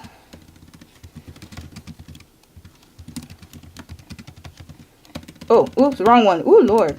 Duck lips. Okay, that usually tells you more about how filler was placed and where, not just migration. Okay, so they overfilled, it looks like. Wrong injection plane. Multiple sessions piling on. Yeah, you see? So, too many over months can push the lips to duck lip territory. Migration, if filler creeps upward into the white lip, the skin between the lip border and nose, it creates a shelf-like projection that exaggerates the duck effect. Duck lips can appear immediately if the injector overfilled, or they can develop months later if filler migrated upward. If Cierra started noticing this in July and her filler was done a few months prior, that timing is consistent with either too much filler being placed initially and it settled into that shape, or migration starting to show after the filler integrated into the tissue. Natural lips rarely jump from subtle to duck lips with only one conservative treatment. Y'all heard Chat GPT. Rarely. Duck lips often suggest cumulative. Y'all know what cumulative is?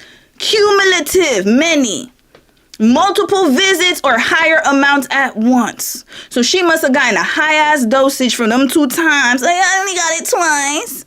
Especially if the lips look projected outward more than evenly plump. Let's look outward. Yes. Yes, ChatGPT, it is outward.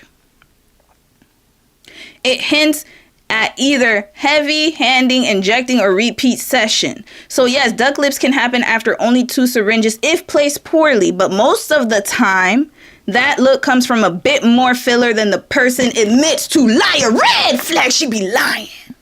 Just lying. ChatGPT even clocked it. Thank you. Thank you, ChatGPT. Clocked it. Anytime, happy to help you and Cierra sort through the lip filler mysteries. Want me to also put together a quick what to expect if she dissolves versus waits it out guide for Cierra so she knows her options. I ain't giving her no damn free help. She lying too damn much. Let's continue. Which I've since dissolved, so that's lovely. But yeah, what's funny is like I obviously had a little bit of lip filler blindness, and before I went into the villa, like maybe 6 months before, I had noticed that my lip filler was migrating a little bit, and I was like, okay, it's probably time for me to get these dissolved. But I always had something to do that I wanted lips for. Like I was always on a trip or always had an event. I always had something, so I was like, maybe this can wait. And then when I got the call to go into the villa, they told me on Friday night, hey, you're leaving on Monday. I had 48 hours to get my life together. So definitely in those 48 hours, I could not go and get my lips dissolved. Girl, you did not want to get your lips dissolved. You were happy. And notice, her lip filler didn't start dissolving. So this is how I know she lying, because her lip filler didn't start dissolving until the later parts of the season. So in the beginning, you know what? Let's get her liar pants on fire. Cierra Ortega, Villa, and let's look at her picture. Season 7, Love Island. Love Island. Let's check her pictures. Okay, so let me show y'all. When she walked in with Charlie, this was when they walked in together. Her lips do not look bad here. She looks fine. Then here, her lips look fine. It didn't dissolve. You want to know when it started dissolving?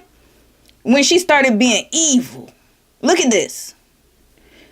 This is when it started to dissolve. And you saw it especially when Taylor, when he almost got eliminated, when they had to stand behind people after the whole, like, hold on. Let me find it. Let me find pictures. Love Island, Season 7. Eliminations. Here we go. Let me see if I could find it. What was it? The perfect the voting episode elimination. No, that's not what it's called. It's called the how people ranking episode. You know what? Let me go on my crave. I'm tired of this. Let's go on my crave. Let's look for that picture. Anyway, I don't want to waste time. I'm going to find it. But it was when they did the perfect. I showed you guys when it was like they were ranking them based on their personality. Perfect, whatever America voted. And then her duck lips were there. Maybe I could find it in Cierra duck lips. Maybe I could find it here. See? Look at that. Look at that. Yeah, this is when it started getting bad here. Right here. That was that episode. This was the episode when they did the heart rate challenge. So you see it started dissolving. How is that possible, Cierra? How did your lips look fine in the beginning and then they started dissolving? So you're being dishonest. And I don't like it. So I was like, okay, this is going to wait. And honestly, I didn't even know that it was something other people would notice until you're on screen and you have because you're delusional and you lack self-awareness. That's it. That's all. You thought nobody would notice, even though there's 20, 50, 11 cameras. Even Ace noticed them damn cameras. I'll give him that. But you're like, well, nobody would. No, it's because you thought they looked good until people started comparing you to somebody like Olandria who has naturally pumped lips. Hello. You couldn't do it with the other beauties in the villa. You couldn't get through with that. You got Olandria, Clark, Coco, Shelly, Bella or Beldasha, Hannah. You got all of them. Amaya. Does she get lip filler? I don't know. But if you're looking at the natural lips, Andreina, you're looking at the natural lips, that's when people could compare. Look at your lips compared to the other girls. We noticed it, girl. You lip filler blindness. Maybe that's what it was. But please stop trying to act like you just got 1 injection, 2 injections. 1 or 2 injections doesn't do this. ChatGPT even told us that. Cameras from every angle, but sometimes tea needs to be clocked, and I'm glad I got them dissolved. You got them dissolved because people started they started being messy online and you didn't like it. That's it, that's all. And I get it, you know, it can be very hard for you to see criticism about yourself online, especially about how you look. But yes, they looked ridiculous. They did. You looked like Daffy Duck, unfortunately. And also, we're 5 minutes in and she's just lying throughout this whole segment. So let's see what else she talks about. Have you seen every season of Love Island? I actually haven't. I've seen majority of the UK seasons. I really loved seasons like 1 through 7. Molly May, Tommy Fury, season 5, like love them so much. But when USA first started, I couldn't really get into it. I didn't watch the first like 3 seasons, and I think season 4 is when I started to feel it out. How did Cierra get cast on? You want to know why she started filling out season 4? Because her little homegirls were on season 4 and 5, if I'm not mistaken. Her crew. Love Island. So, actually, a few years ago, I was going through a breakup from a really tumultuous and toxic relationship. And I was like, this is my glow up era. This is my revenge era. I got my boobs done. I dyed my hair. And I was like, oh, perfect. I just got this DM from a casting director. What better way to stick it to your ex than to go and date a... Sorry, y'all. So after the breakup, you decided to get a boob job. Insecurity. That's all that's screaming to me. Why after the breakup? I could understand if you always wanted a boob job. So like, let's say that you're a person who had smaller boobs and you've always wanted a boob job. Like you have like this kind of like, you feel like, okay, my boobs will look better. Sometimes it's for health reasons. There could be different reasons. Like I got a breast reduction. My titties were too big. So yes, I did get surgery for that, but not because of a man. Because if anything, child, they was like arguing, why you getting your titties done? Why you getting your titties done? But I did it for myself. If you got breast enhancements or breast surgery for yourself, I'm not talking about y'all. I'm talking about her. After a breakup, you decided to get a boob job to glow up, so you're insecure. You're insecure, Cierra. You've been insecure. That just shows me that you definitely had a level of insecurity. You thought the best way for you to glow up is to be physically attractive. But that's not all that people are looking for. Not just the physical. It's also your inside. And the way that you straight line within the first 5 minutes lets me know that you need to work more on the inside. A bunch of hot guys. Stop lying. Television. I thought that was going to happen. Hold on, let me go back. I missed a part. Like, oh, perfect. I just got this DM from a casting director. What better way to stick it to your ex than to go and date a bunch of hot guys on national television? I thought that was going to happen. But I was a little bit manic, and I think when I interviewed, they felt that because I didn't get casted. Hold up. Go back. To feel it out. How did Cierra get cast on Love Island? So it seems like she auditioned before. Oh, interesting. So, actually, a few years ago, I was going through a breakup from a really tumultuous and toxic relationship. And I was like, this is my glow up era. This is my revenge era. I got my boobs done. I dyed my hair. And I was like, oh, perfect. I just got this DM from a casting director. What better way to stick it to your ex than to go and date a bunch of hot guys on national television? I thought that was going to happen. But I was a little bit manic, and I think when I interviewed, they felt that because I didn't get casted. You want to know why you were manic? Red flag. And not because she's manic. No, I am giving her a red flag for that, though. Red flag. The reason she was manic is because she was so desperate for it. She really wanted it. So it came off in her behavior. The desperation was... Even the casting directors were like, damn. Because imagine, they casted Huda. They casted Huda. And if you want to know who's manic in that villa, it's definitely Huda. They even casted Amaya. You had to be worse than them two, because ain't no way. How did they not cast you? They casted Huda and Amaya. Huda passed through the screening. But you didn't pass through the screening a few years ago. So that lets me know that they were looking for certain type of people, or you were too desperate. The desperation, and they were like, she seemed a little bit too desperate. We gonna pass. Because if you look at the past seasons, the girls or the women, like, they were actually level-headed. I mean, some of them were a little, But you didn't even make the cut. They DM'd you. So let me get this straight. That's like somebody poaching you for a job and then they didn't end up taking you. The disrespect. I would feel so pissed. I ain't gonna lie. Cause how you gonna go DM me, get my hopes up, and then you reject me afterwards? So you didn't even, you almost, literally, they DM'd you. So they're like, hey, like, you're literally a shoo-in. You just gotta go through a little interview process and then you win. You couldn't even pass the interview. You needed to heal, but instead you wanted to get a boob job. That's where her mind was at. Oh, I'm going to take the opportunity. Hey, how'd you have the money to get a boob job? Boob jobs are not cheap, y'all. They're expensive. You got a boob job.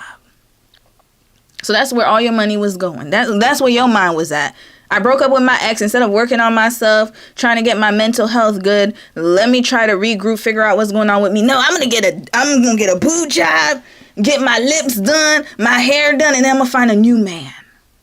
Red flag. This is why you're in the situation you're in today.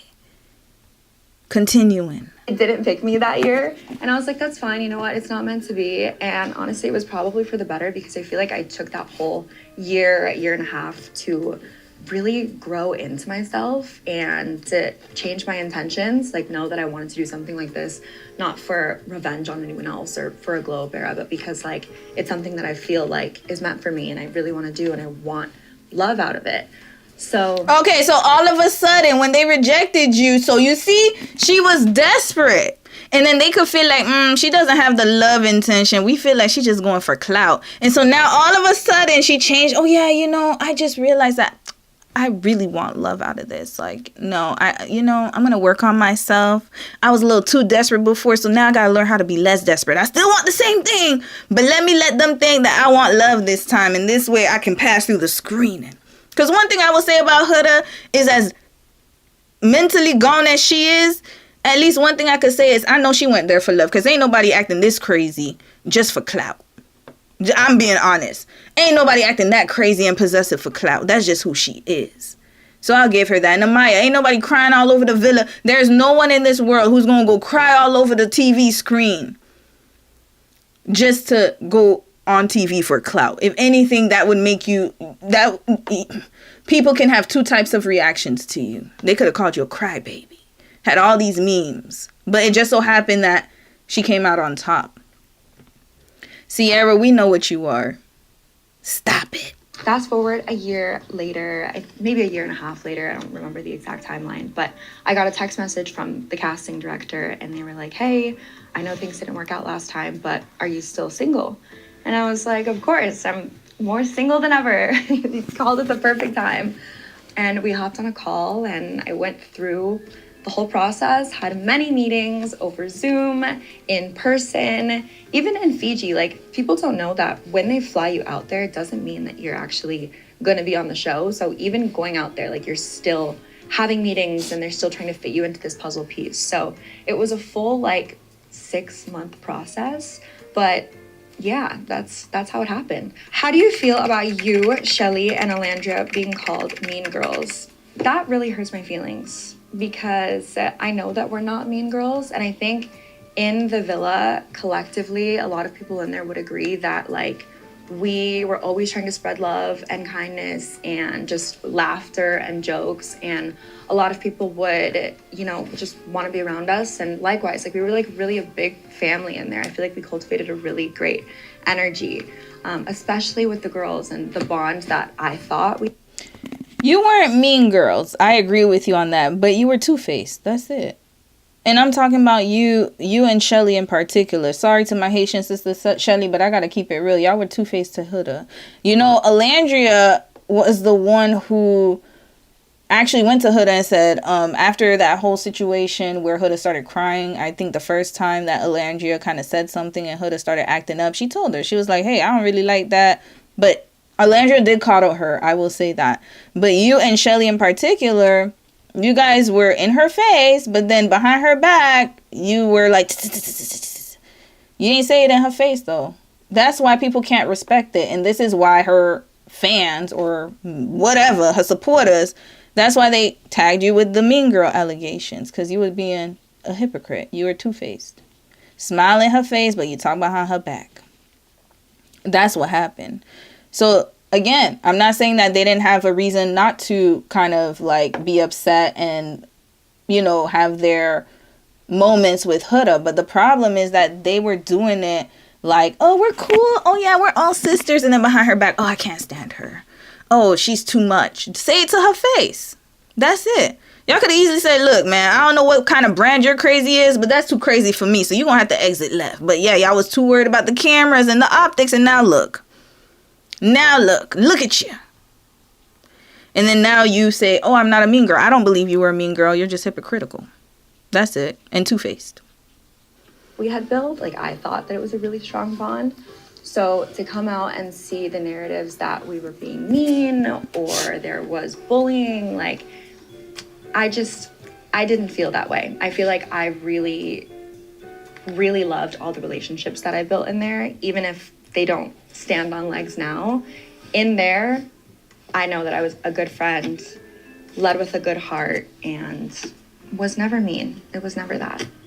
Do you think... No, Cierra, I'm going to have to tell you something. I remember there was an episode where when Huda was like yelling at Jeremiah when she said, you're a biatch, you're a pussy ass biatch. And then Cierra was like, shh, be classy. That's the type of stuff I'm talking about. That's what I'm talking about.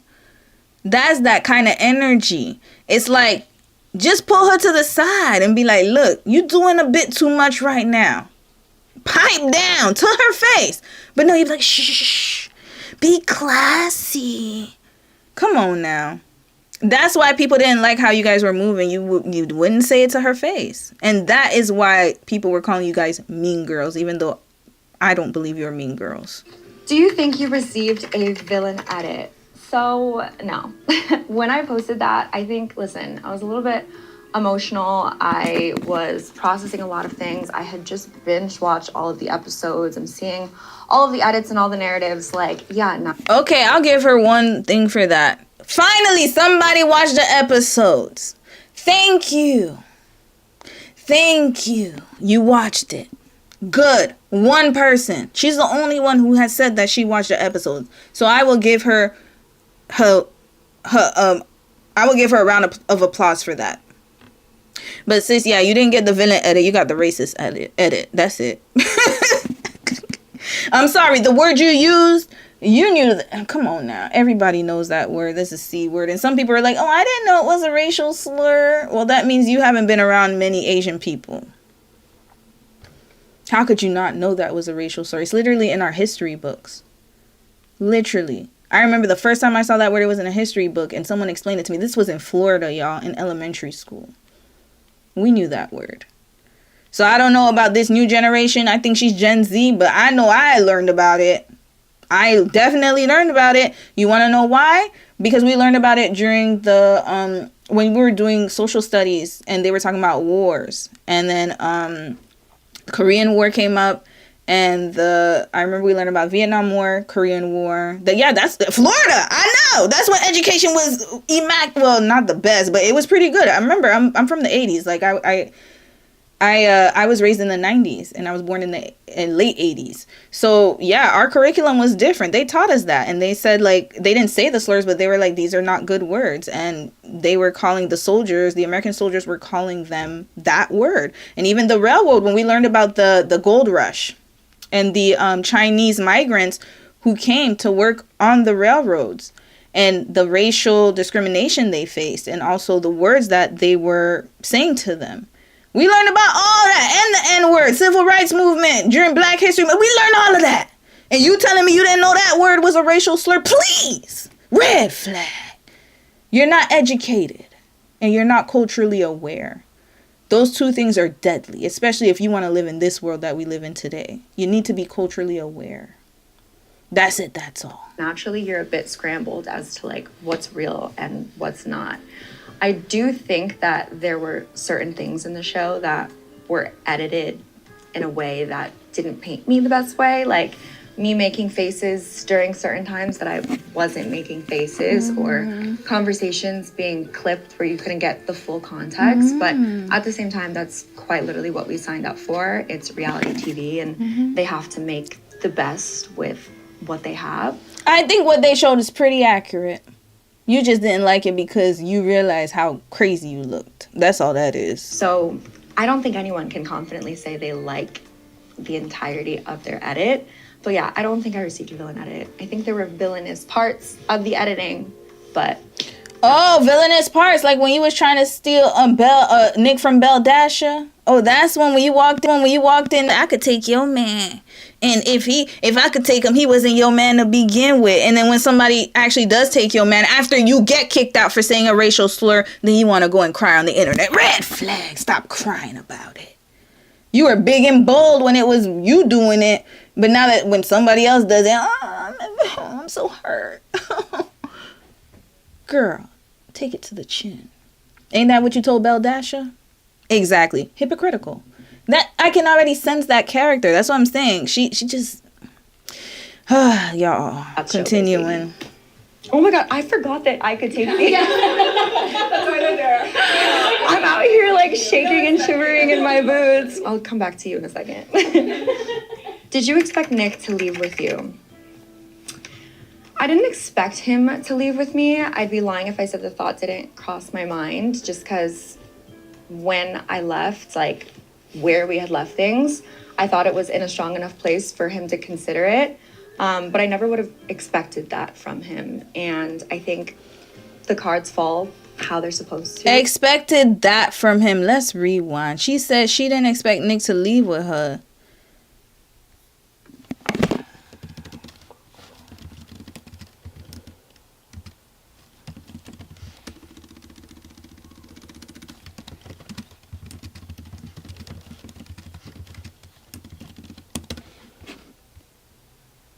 This was July 16th.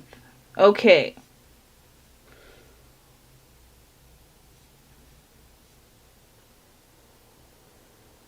Here.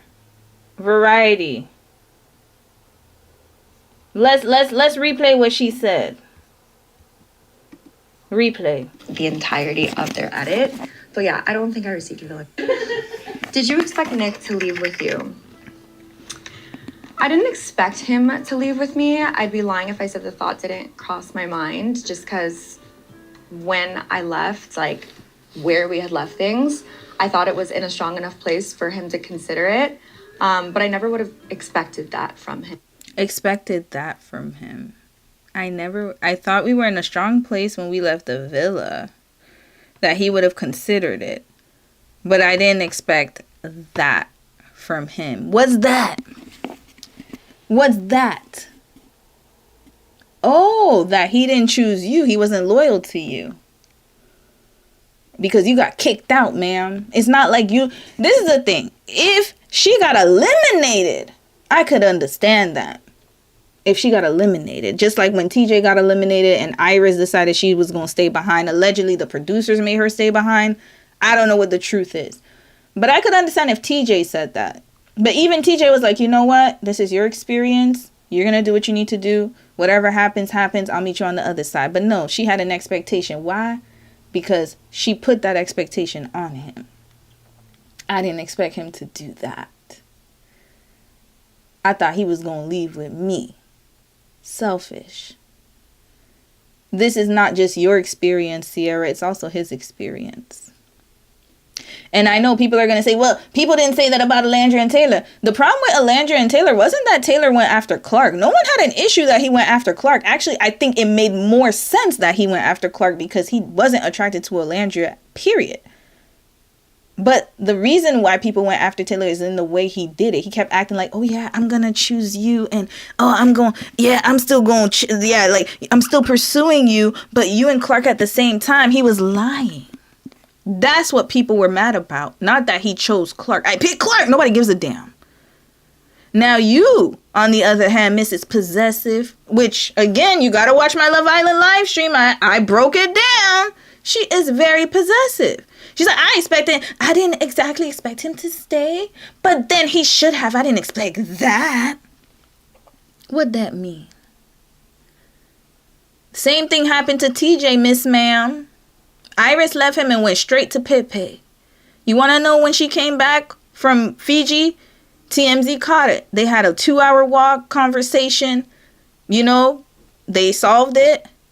Went on the reunion, had nothing but nice things to say about Iris. When Pepe left her, They still friends. They just was in Disneyland. They were just in Disneyland like, wait, 3 weeks ago? But yet you, ma'am, Miss Jealousy, Loyalty, yeah, you possessive. Yeah, we could tell.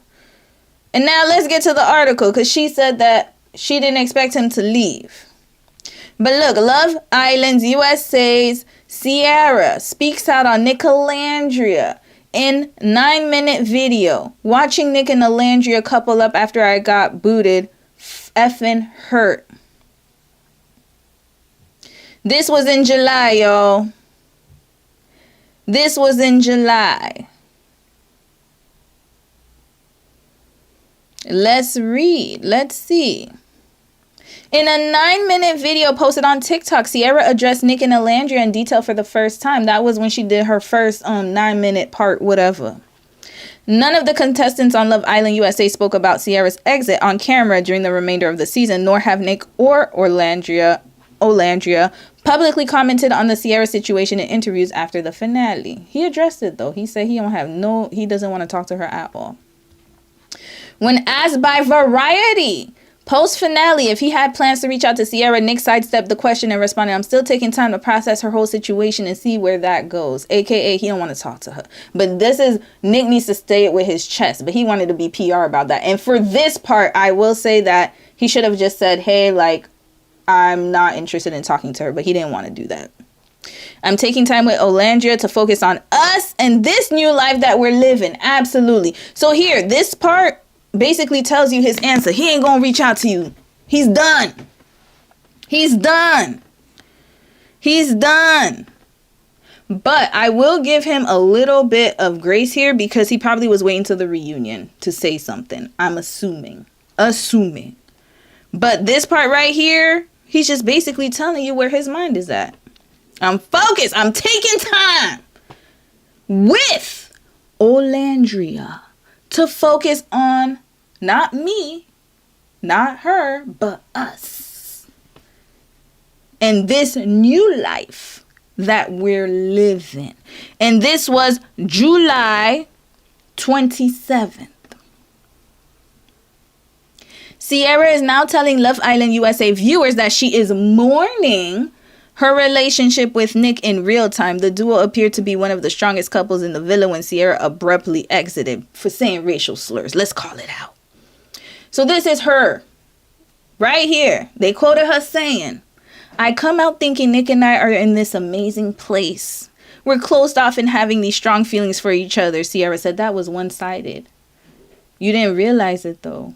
And I get it. And I think that what the issue was they were sleeping together. Unfortunately. So when you sleep with somebody, it heightens the emotions and the feelings, the soul ties. But in actuality, there was nothing of substance there, because best believe if there was something of substance there, he would have left with you. Coming out to see the whole internet rooting for Nick and Alandria to be together the entire time that him and I were together, yeah, that hurt. This is what really bothers her, is this part. Because it was supposed to be her, remember? Miss, no, I'm not an influencer. Why you care about that part? Why'd you care about that part? See, she could have said, you know what? I understand because I said something insensitive against the community. I said a racial slur and I have to take responsibility for my actions. I hope he's happy. And if Alandria makes him happy, then I'm happy. Because I got to take my accountability for what I did. I got kicked out because of my actions. No one else but my actions. But no accountability here. Nothing about that slur. Even when I saw it, it did not click to me. Yeah, because you had this whole fantasy planned out. You were supposed to be the PR couple. Remember, she knows how to monetize. You don't think she knows about couples channels? Hello! She knows. Couples channels. She knows about everything that Nick and Alandria are getting right now is because of, like, they're a real couple. But what I'm saying, everything that they have is what she wanted. As I watched, as a viewer, as someone on the outside and saw their connection forming after I left, I was like, damn, it effing hurts. But two things can exist at once, she continued. I can be sad for myself that I am mourning this relationship and all the things I thought were going to happen between us. And I can also be happy for two people I care about. Okay. As days went on, I didn't hear from either of them. You see? Here we go. Now her emotions came back. She was happy for them until they didn't call her or respond to her. As days went on and I didn't hear from either of them, the more hurt I became. When I first came out and I could appreciate the friendship and relationship and memories and find beauty in their situation because I thought they'd come out and embrace me. As the days went on, it felt like I never existed. That shit hurts. Being shut down with no closure, yeah, it's a lot. Yeah, I'm effing hurt, but I'm also an adult. I'm just going through the motions. How do I feel? I'm happy for them. Does it hurt? Of course, but both things can exist. And she's right. Both things can exist. But Cierra, I know what's going on. You thought. Okay, so she's saying that everything would have been all gravy if they had just come to me, connected with me, and so I could be part of this whole PR, whatever's going on with them. Because I want to be part of this. So then that way, if they embrace me, then that means that people or the public is more likely to give me more grace. And then that way we can all be one big happy family. That's what she wanted. That's why she was upset that they didn't contact her. That was the main reason. Because she had to go through that by herself. Mind you, these were the consequences of her own doing. And she expected people to be loyal to her. You can't make this up, y'all. Lack of accountability, though. There you go. I ain't hear nothing about the racial slur yet. Nothing. She's acting as if she got eliminated, y'all. You got kicked out. Kicked out. Does Nick owe you an apology? Nobody owes you anything. If he gave you an apology, that's great. That's awesome. Yeah, it is a decent human decency. I agree. Human decency would be for him to say, look, I didn't come out with you. I didn't want to. I felt I had a better connection with Alandria. So that's it. That's all. We're done. Yes, he could have done that, but he didn't. And you got to move on from that, sis. Again, these are the actions or consequences of your actions. You can't dictate how people respond to you. If he ghosted you and didn't want to call you back, yeah, it hurts. But you can't, again, expect him not to move on, especially because you got kicked out of the villa. Kicked out. Kicked out. Kicked out. Not only that, but people were on your neck. They were on your head at that time. Why would he defend somebody he only knew not even 2 months? Not even 2 months. She's expecting fierce loyalty because she's like, hey, I slept with you, so you better give me the loyalty. Hell, if that's the case, then every guy I slept with should have my loyalty now. Please, hell no. I ain't giving not one a damn loyalty. Not one damn one. Why would I? Oh, as you slept with me, so you owe me something because, you slept with me and I thought we was serious. Yeah, all right, I don't owe you jack. Sorry to my exes. I don't owe you nothing. I don't owe you anything. Period.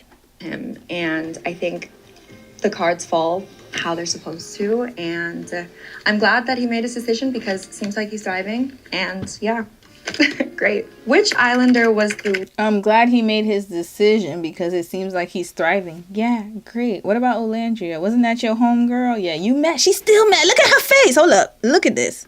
Great. Which... Look at that. Look at that. She's still mad about it. She's bitter. In a strong enough place for him to consider it. But I never would have expected that from him. And I think the cards fall how they're supposed to. And I'm glad that he made his decision because it seems like he's thriving. And yeah. This is why people don't like you, Cierra. You lying. You see, when Olandria, this is why I'm saying what I'm saying. And again, I'm not attacking her. I just don't like her actions, character-wise. I'm sure she's a great person, but I'm just going after the characteristics here. Remember, when Nick asked Olandria, how did you feel when Taylor was at the bottom? Because remember, Taylor didn't get eliminated. He almost got eliminated. That night, TJ got eliminated and the rest of the Casa crew. She said, what did she say? They started laughing because she said, I felt great. Why would she lie? What was she supposed to say? Oh, it was so sad to see him at the bottom. You know, I shed tears. No, she was honest. She kept it real. She said, you know, I'm a real biatch. I ain't gonna give you no PR answer. You know where you stand with her. Look at this one. You know, it's great. You know, I feel good for... Girl, just say you mad and you bitter. Yeah, I don't like it. I don't like what he did. Me and him will never talk again. Next. But yeah, I hope he's happy. That's why people don't like your fake ass. You being fake and phony. But what do we expect? Yeah. Great. Which Islander was the least authentic? You. Drink to yourself. Cheers to you. You and Ace. And Taylor. Add all of y'all together. Drink to yourself. Toast to yourself, Cierra. Toast. Make a toast to yourself. Cheers. Which Islander did you trust the least? Yourself again. You give it to Ace and Taylor too. Y'all drink to that. I think my issue is that I trusted everyone a little bit too much. I think I gave out too much information, gave out too many pieces of myself to everyone, and that ended up biting me in the ass. So, word of advice, maybe start trusting people a little less. That word of advice for me. I agree with her. She trusted people too much because she was trying to control them. That's all that is. All that information you were given was because you wanted them to, again, have loyalty to you. So I scratch your back, you scratch mine. She gives me that vibe. Like, if I do something for you, I expect something back. She's definitely that type of person. And she sounds just like someone else. Her and Ace have the same mindset. Oh, you're supposed to be loyal to me because I did this. No, nobody has to be loyal to you because you did anything. No one. And I'm saying this as a life, this is a life lesson for all of you. You know who owes you something? Yourself. You can only control yourself. Yes, I expect my husband to be loyal to me. Absolutely. When we got married, we made that commitment. We're going to be loyal to each other. If he steps out of this marriage, that's his decision. But then I have to face the consequences. And he has to face the consequences, I should say, of his actions. And I'm going to move accordingly because you broke that loyalty. But I cannot control what he does outside of me. I can only trust that he'll do right. But at the end of the day, I can only extend that loyalty to myself because I know how to control myself. I can't control other people. Cierra, you trying to control everybody. It's not going to work that way, baby girl. You need to stop that. Expeditiously stop it. Stop it. Now, I do agree, you shouldn't trust people, but you were trusting them to control them. It's a whole different situation. Again, I broke that down. Watch the live stream that I went through that. I went through it. She was manipulating people, getting them to be loyal. Every time that a new girl came out that Nick had interest in, you slept with him. And again, it's not that he didn't have consent. He definitely consented to it. I'm not saying that he didn't, but you can't expect him. Again, she expected him to lock it down. And he said, no, I'm still exploring. Every action that she did and every action she made, it was with the intention that the person was going to operate how she wanted them to operate. You can't do that in life. Stop trying to control people. It's never going to work for you. You're going to be like her. You do whatever you want. Would you ever return for an all-star season? I think I would. Sierra's gonna be on Love Island Games next year. Mark my words. She'll be back. Cassie, I believe Cassie came season 5 and 6. She probably gonna come back next year for Love Island. They're gonna give her a redemption arc. Yeah, she said a slur. And then they're gonna have the little black and white scene of her crying, getting kicked out. Yeah, it was a rough time for me, but I've evolved. Feel like going through the process once, you understand a lot better how things work. And I think I would do things differently in the sense where maybe I would hold my cards a little closer to my chest, no pun intended. But I mean, I'm still single, I'm still looking for love. So I feel like any chance that comes to... Why is she acting like she been single for a long time? Red flag! You been single. Still single. I'm still single. I'm still looking for love. You been single, girl. Why? I don't know. How she said it was like her and Nick broke up. Were they in a real relationship? I remember the conversation where he said, what does closed off mean? He meant it like closed off in the villa, like we not going to explore nobody else, but we not really together. He said it. Why is she acting like this is a breakup? Like, I'm still single right now, and I'm still.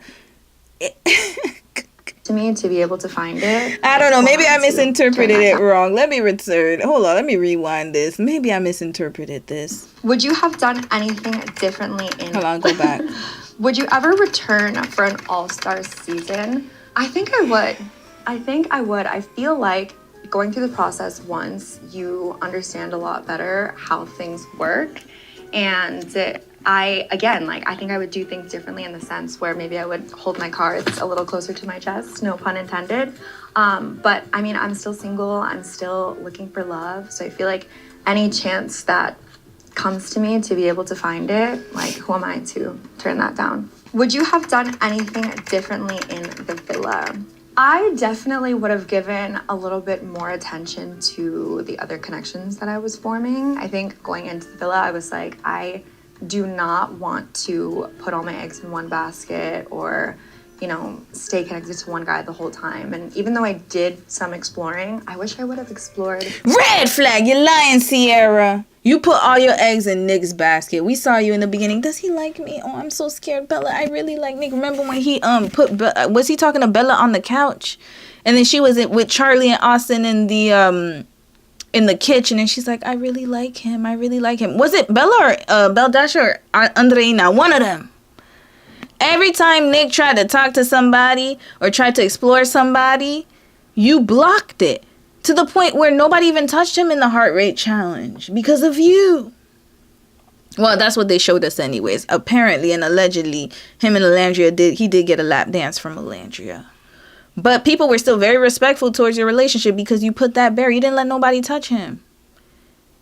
You didn't. Cierra, stop it. Stop acting like, just be honest and say, hey, I approached it all wrong. I really liked him, but this time I want to explore different guys. You never explored. Who did she explore, y'all? Y'all let me know in the comments. Who did she explore?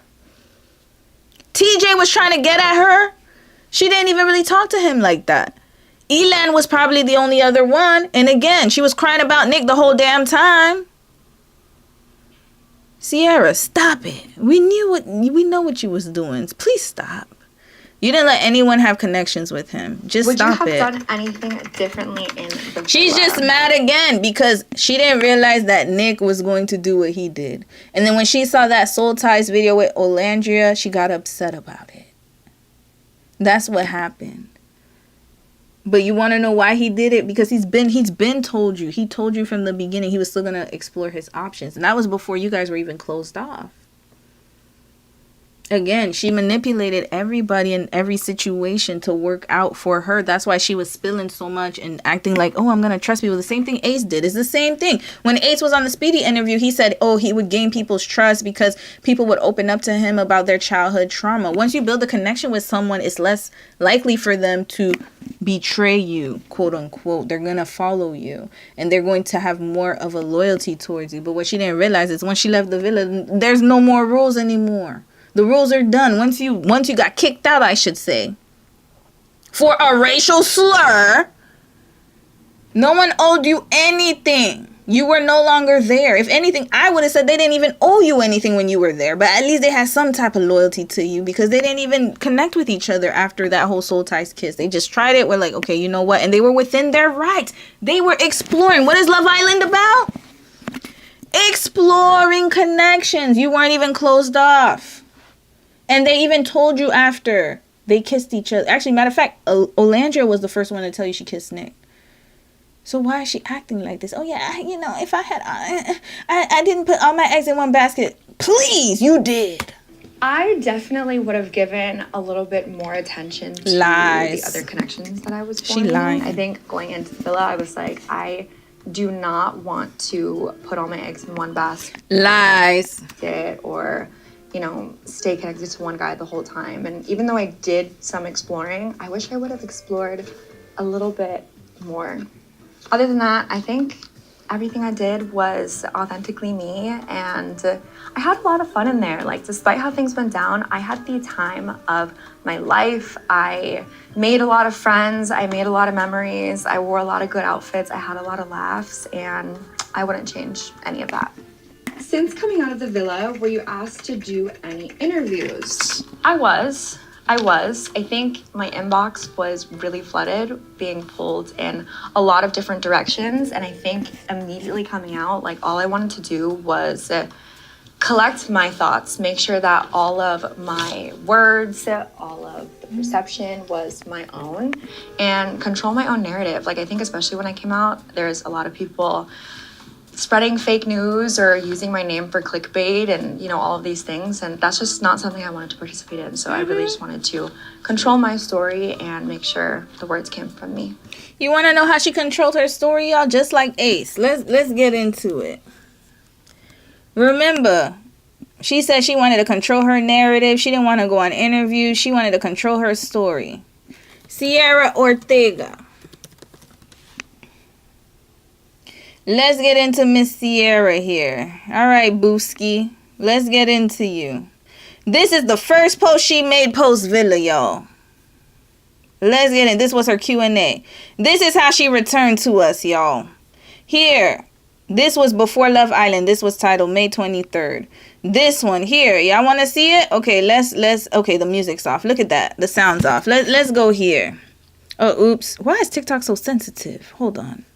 Dang, I just clicked one thing and it already brought me back. Hold on, y'all. My bad. Where is it?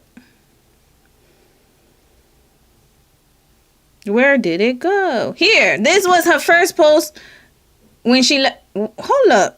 Here. I'm trying to make this wider, but I guess TikTok's not. Okay, here we go. Why is it?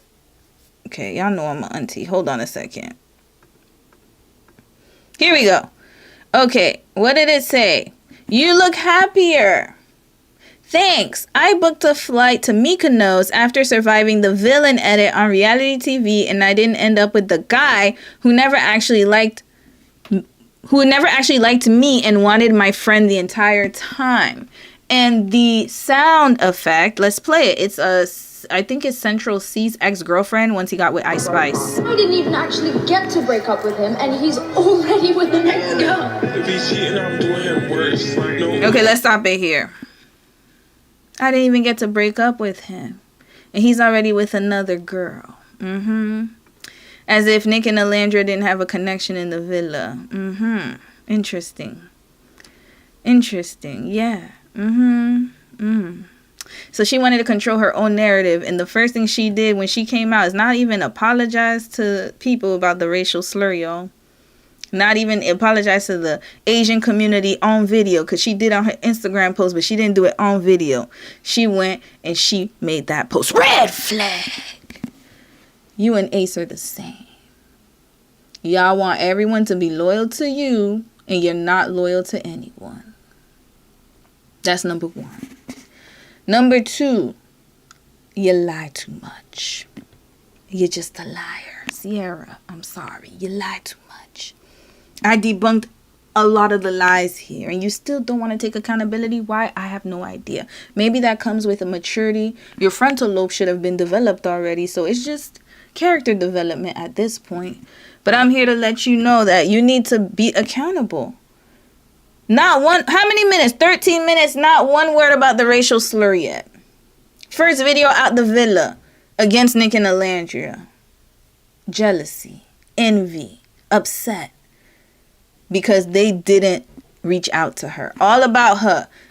Mind you, these folks are booked and busy. They have a lot of interviews. They ain't got time to be coddling your behind. Alandria was dealing with hate. She was dealing with a lot of racism. And then you sitting here centering yourself. Who are you, Cierra? Who? And then look at her.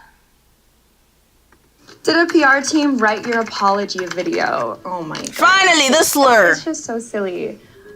No, guys, a PR team did not write my apology video. They didn't, because you are the PR team. I've never had PR training or media training. You don't need it. You've never had PR media training, but yet you you own a social media agency and you've never had PR training. How are you? So what are you telling your folks? The people who Your talent agency, what are you telling them? Because you know how to get them brand deals, but yet you don't teach them PR. So who's doing that, Cierra? Please enlighten us with your lies. This is just how I speak, unfortunately. Actually, not unfortunately, fortunately. I'm very proud of how I speak and how I present myself. And in that apology video, like, I was damned if I do, damned if I don't. If I was sitting there sobbing my eyes out, like, people would have spun that narrative. It wasn't about me in that way. Like, I really wanted. Yeah, so you see, she was strategizing. If I sob, then people are gonna think something. Yeah, that means you were strategizing. Red flag. See how you talking? You see, if I did this, then people would think that. So I was just really, yeah, you were trying to, again, strategize. You think this is a game. You think we're Sims characters or something. You and Ace. Y'all, I'm telling y'all in the wrong field. Well, she's in the right field, actually. PR is perfect for her. Influencing, marketing, perfect. All of that, perfect for you. You just need a bit of you need a whole layer of accountability. And then you're okay. You're good to go, Cierra. Ace needs to be, like I said, he needs to be in the FBI or something.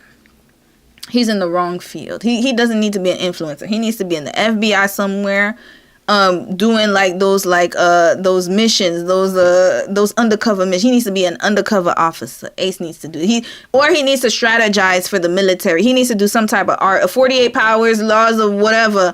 I think it's the 48 laws of power. That's what he's on. He's on some military warfare type stuff. He needs to be in those type of fields. That's his genre. She's in the right genre.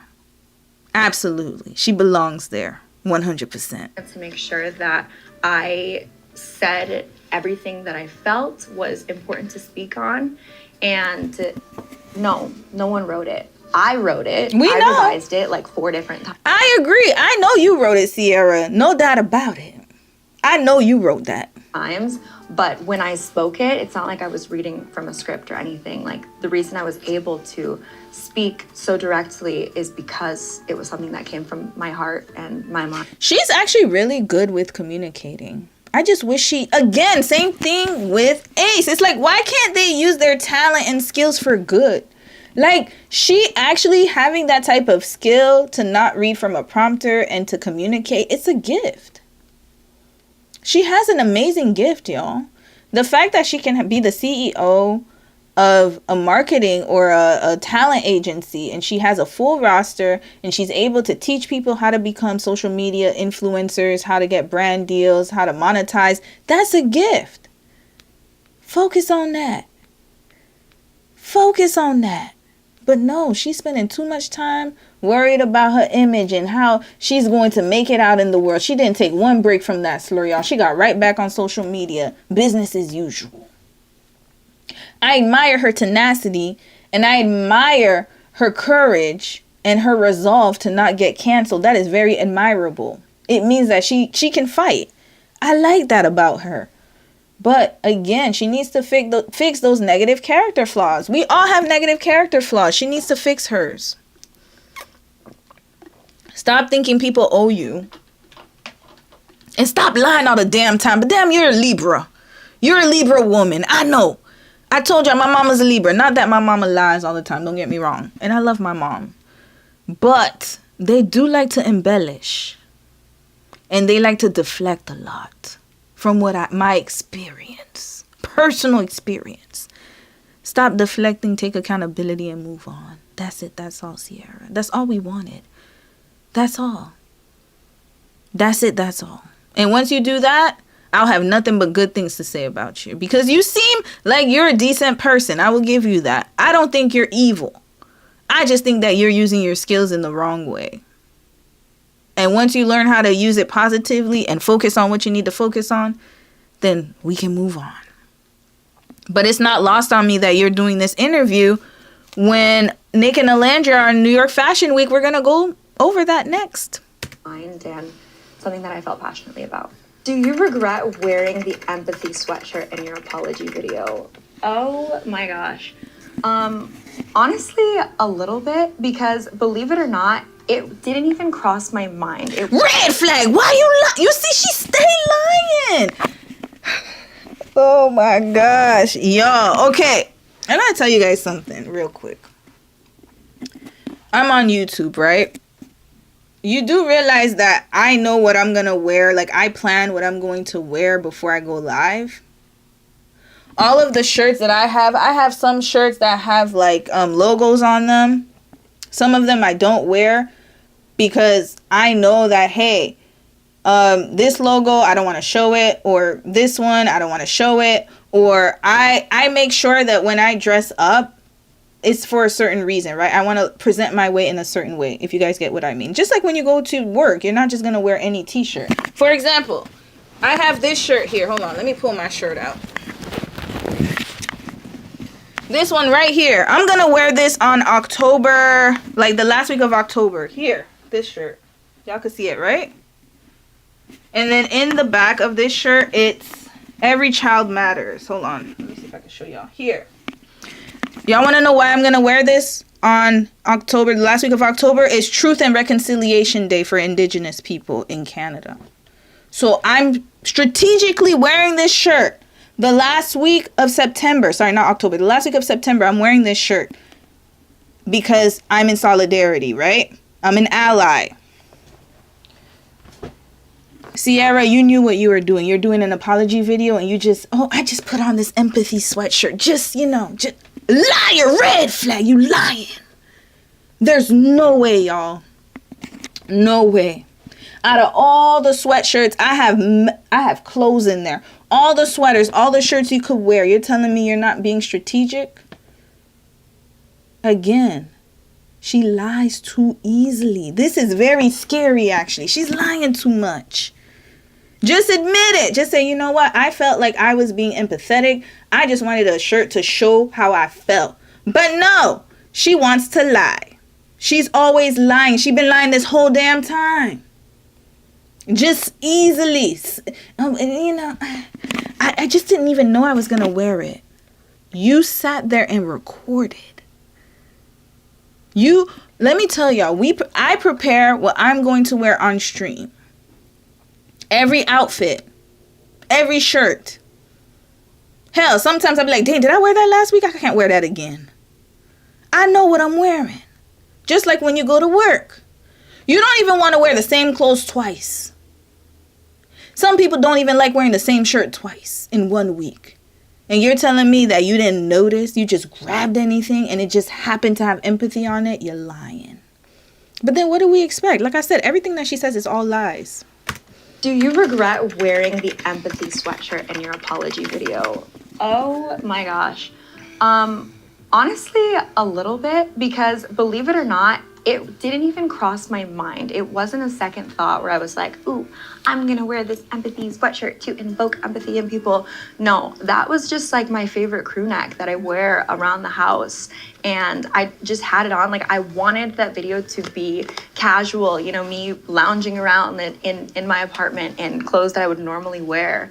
And if you scroll down to my other videos, like, I wear that sweatshirt a lot. I am an It's not about you wearing the sweatshirt, Cierra. It's about you wearing it for that particular video. But yeah, of course, like I said, deflecting, denying. She's good at that. She needs to work on that. She lies too damn much, and it's getting on my freaking nerves. Empath. I think empathy is important in the world. I think maybe it wasn't the best choice to wear it during that video. But you knew that. Y'all, hold up. Oh, I got another shirt. I got a lot of shirts here. Hold up. Let me see if I can find it. Here, let me give y'all examples because she want to play games with us. Let's say I was doing a video. I had to apologize to, let's say I said something against Korean people, which I would never do because I don't operate in slur language. I don't know what slurs are, or I don't use slurs. That's not in my vocabulary. But let's say I offended Korean people in some capacity, and I had to make an apology video and I wore this shirt. I love Korea. Oh, this is my favorite shirt to wear around the house. I just so happened to wear it for this video where I'm apologizing to my Korean family and friends and supporters. Yeah. You see how dumb that sounds? Or let's say I lied about something to y'all. Y'all caught me in a lie. And I had to apologize and be like, you know what? Yeah, I lied about something in my life and you guys discovered it. And then I wore this video, truth. Let me see if y'all can see it. Hold up. I wear this shirt. Sorry, I wear this shirt, truth. While I'm apologizing for a lie that I told. Shut up, Cierra. You sound stupid. Stop it. Ooh, she getting on my nerves. Okay, you know what? Let me calm down. I hate when people lie. Like, it really irritates me because just be honest about it. Why we got to lie? When I made it, I wasn't thinking about what I was wearing. I was thinking about what I wanted to say. Oh, somebody said I got my foot on her neck. Yeah, because she's lying too much. Don't lie to me. This is my problem. Stop lying. I respect people more when they tell me, hey, yeah, I did it. I said it. And yeah, I wore that shirt because guess what? I wanted people to feel how I felt. I'm very empathetic. And that's the shirt I decided to wear because I wanted to show that. I wanted to show empathy. Stop lying. You don't have to lie, guys. Why? And you see how easily it just comes out of her mouth. And she still doesn't get it. That's how I know she hasn't done inner work. Wear it during that video, and when I made it, I wasn't thinking about what I was wearing. Sure. I was thinking about what I wanted to say. Of course. And how I was going to say it. Yeah, so you were thinking about what you were going to say, how you were going to say, but not about what you wear? Let that sink in. So the outfit was the last thing that crossed my mind. Yeah, sure. Like I said, people plan what they're about to wear to go to work the day before, the night before. Some people have outfits for the whole week. They will get up on Sunday night and be like, I'm going to wear these pants with that shirt. I'm going to wear that shirt. Tell me y'all don't do that. Put it in the comments. Whether it's work or school, any event. Oh, I'm going to wear these shoes. Okay, I'm going to take this out. I'm going to wear these shoes. Please, Cierra. Especially since it's going to be, you knew that people were going to watch this video. It was an apology video. People wanted to hear what you had to say because you were out and hiding, scared for your life, getting death threats. You knew people were going to watch you. And you didn't plan for what you was going to wear. But it seems to be the only thing a lot of people paid attention to. Because they're smart. They're smart. Stop thinking. And this is another problem. I'm going to need people to stop doing this. Don't think that the people don't think in the world. I understand you have a president who's dumb as rocks. I understand that. But not everybody operates like that. Just because you're around people who don't think doesn't mean that other people around you do not think critically. There are smart people everywhere. Yeah, they're trying to silence us. I understand it. And yes, I am. I don't care. I'm smart. I will never be ashamed to be smart. This is a skill that everyone needs to have. And if you feel like you don't know how to critically think, then start reading books. Start educating yourself. It's all about reading, educating, getting more knowledge. That's all it is. And I'm not talking about intelligence as far as what you know. It's just learning, educating yourself. That's all. You don't have to know everything. You think that you can fool people because you think nobody's going to fact check or check your sources. You think you could just talk. And this is a problem with social media. That's why I do long streams, because I want to talk and show you the evidence of what I'm saying. I'm not just talking to talk. I have to prove what I'm saying. I have evidence to back it up. We have evidence of you in 4K.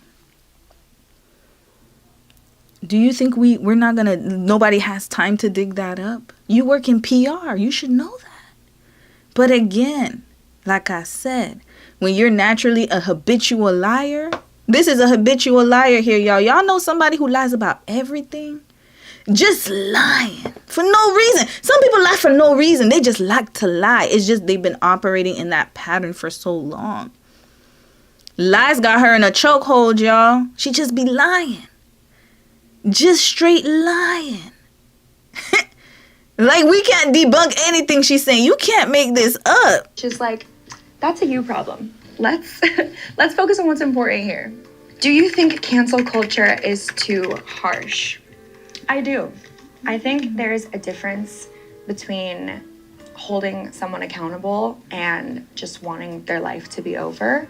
I think the best part about the human experience is being able to make mistakes and grow from them and have people around you that can help you grow from those situations. How have you grown, Cierra? I have not seen one. Did she? You know how some people, when they have a controversy and they're gonna start giving money. Oh, I'm gonna donate 50,000 to the Make a Wish or to the United Negro Fund, or I'm gonna sponsor kids to go to whatever. You know, they try to right their wrongs, and people could see in the media, like, take pictures, like, hey, yeah, you know, I'm feeding these black kids or whatever after I done said a slur to them. And I'm not saying it has to be performative. I'm not saying that at all, but if we're being real, if you really felt bad about what you said, sis, you wouldn't be online like this. Trust and believe me. There would have been some time to reflect. You had no reflection time. None at all. You got out of the villa, started posting. A month later. As soon as Nick and Alandria left the villa and the rest of them left, as soon as that finale aired, that's when she started posting. Because you have a point to prove. I don't think you cared about the slur. You never did. You're upset because people called you out on it. You had to face the consequences of your own actions. And now you're upset because the people you thought were loyal to you and that were going to have you, take you into their wings and say, Cierra's not a racist. I knew her. She thought Nick was going to come out and be like, Cierra's not a racist. I was with her. She's such a sweet girl. That's what she thought. But you're just like your friend. You have a friend, Brooke Schofield, your high school friend, talking mad greasy about Trayvon Martin and black folks. She was a teenager at that, just talking reckless, vile. And these are the people that you hang around. You don't, and then now you're on Barstool. Like I said, alleged racist media company. They don't never have people as diverse that they got a paper bag test. Let's just put it that way. So the idea that you can just cancel or... I can cancel who I damn well please, Cierra. Stop telling us what to do and how to cancel people.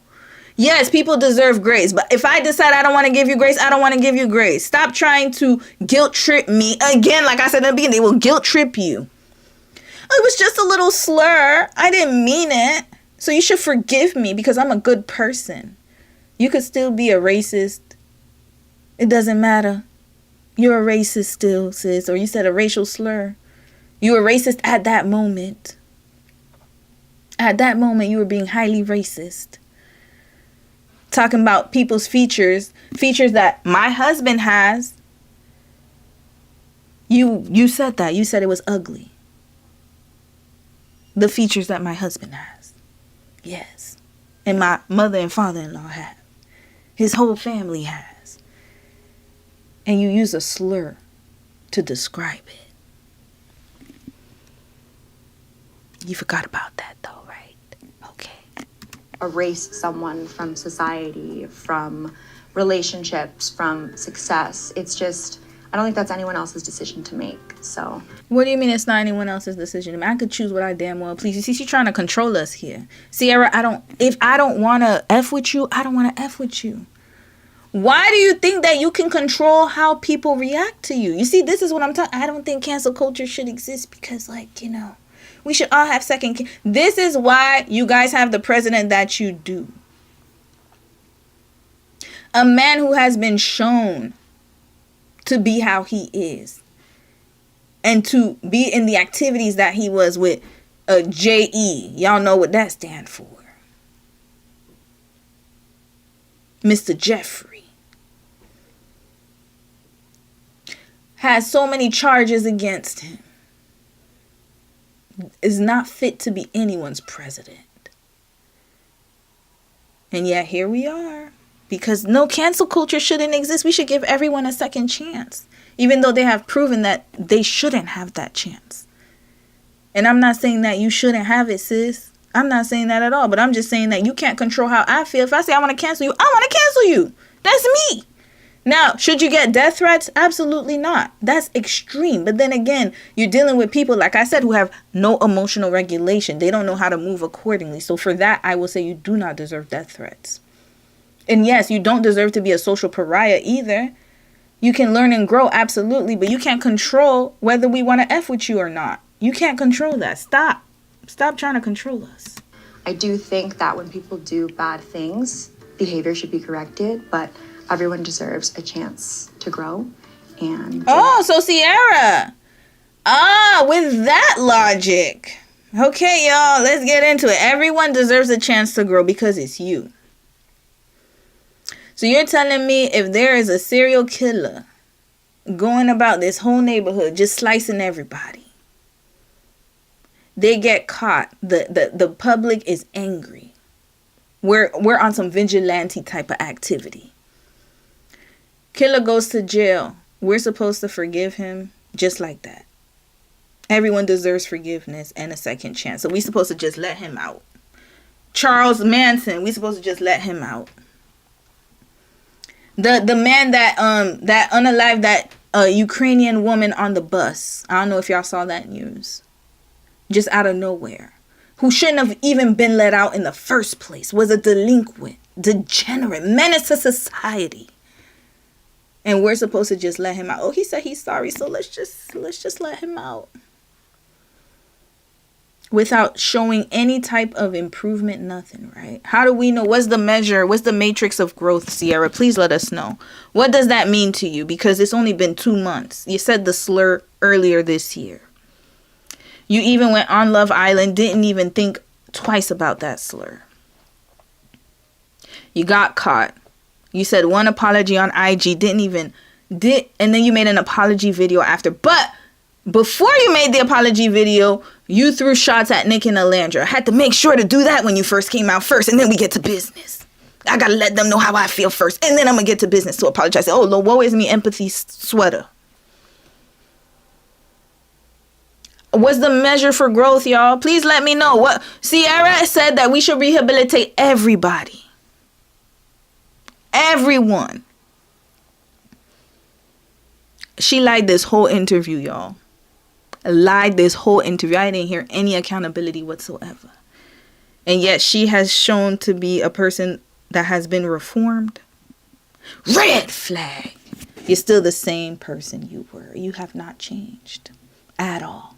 And I don't care. I will cancel you as I damn well please. You haven't shown any type of rehabilitation.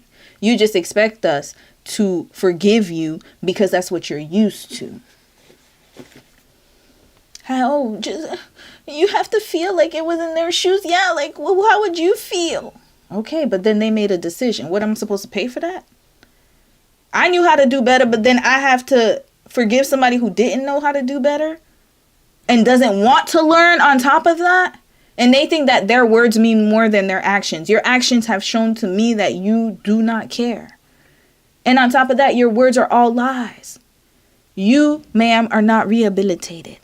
You just know how to speak properly and clearly so people can think you are, but you're not. A lot of people should give them that chance. Do you think Nick and Alandria's relationship outside the villa is authentic? I don't think it matters what I think, to be honest. Yeah, of course you're gonna drink. Yeah, drink. Please drink. Yeah. She done said all that stuff, but she couldn't even answer this question, the most important one. One of the most important ones, too. That's how you know I'm telling y'all, she had an agenda. This was released. There was a strategy. Yeah, have you talked to Elon since coming out of the villa? Such a sweet boy. We have chatted a little bit. He actually was one of the first people to reach out to me when I left the villa, which meant a lot to me because I feel like in that time I felt a little bit isolated, and he was just there to check in on me and let me know that, you know, he knows me as a person and he would be there to support me in any way that I needed him to. He actually just sent me a text yesterday. Funny that you ask. He said one of my videos popped up on his For You page and that he enjoyed it and that I'm killing it and to keep my head up and keep going. And I just really love and respect that about him because he could have gone a whole different direction, you know, especially because we didn't end up together. He could. So basically, she did the same thing with Huda, y'all. Let's talk about it. Let's really chat. How long I've been? Oh yeah, perfect timing. And if we don't finish the videos I have for today, then we're gonna finish tomorrow. But it's only 1:46 for me, so it's still quite early. I had to put my lip gloss on for this. Oh, by the way, guys, this is advanced therapy if you have dry lips. I got this from Sephora. So now, advanced lip therapy, I should say. So now, let's rewind this part. The way she's talking about Elan is how she expected Nick to be. You could tell. Look at her language. And she did the same thing when there was that heart rate challenge. And she was all behind Shelly, amping her up, putting a battery behind her back. Oh yeah, a friend would never do that. Yeah, that's too much. She was talking about Alandria because Alandria had kissed Nick and Soul Ties. And she was putting all her frustrations out on Huda and putting herself in Shelly's situation and amping her up. But she never gonna say nothing directly because she's weak. Two-faced. That's it. These are the type of people that smile in your I'm telling you, there are a lot of Cierras in your life. You got to be careful and act accordingly. Everything they say is all lies. They manipulate the truth. Remember when she came back from the trip, when they had the picnic, when her and Nick closed off, she said a whole nother conversation. Everything she said, she actually said. He never said anything like that. She has something here, and she needs to work on that. Her reality is warped. She lives in an alternate reality, similar to her boy Ace. Same person. Huda too. They're all the same.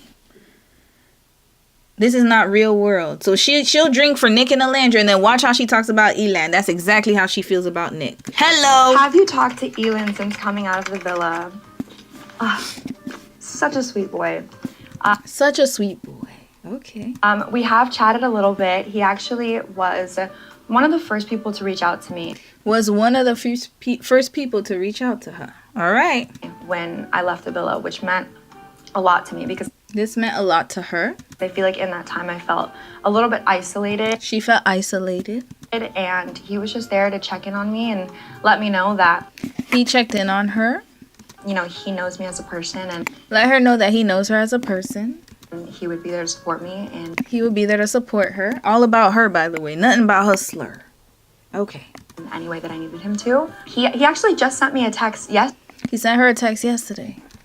Funny that you ask.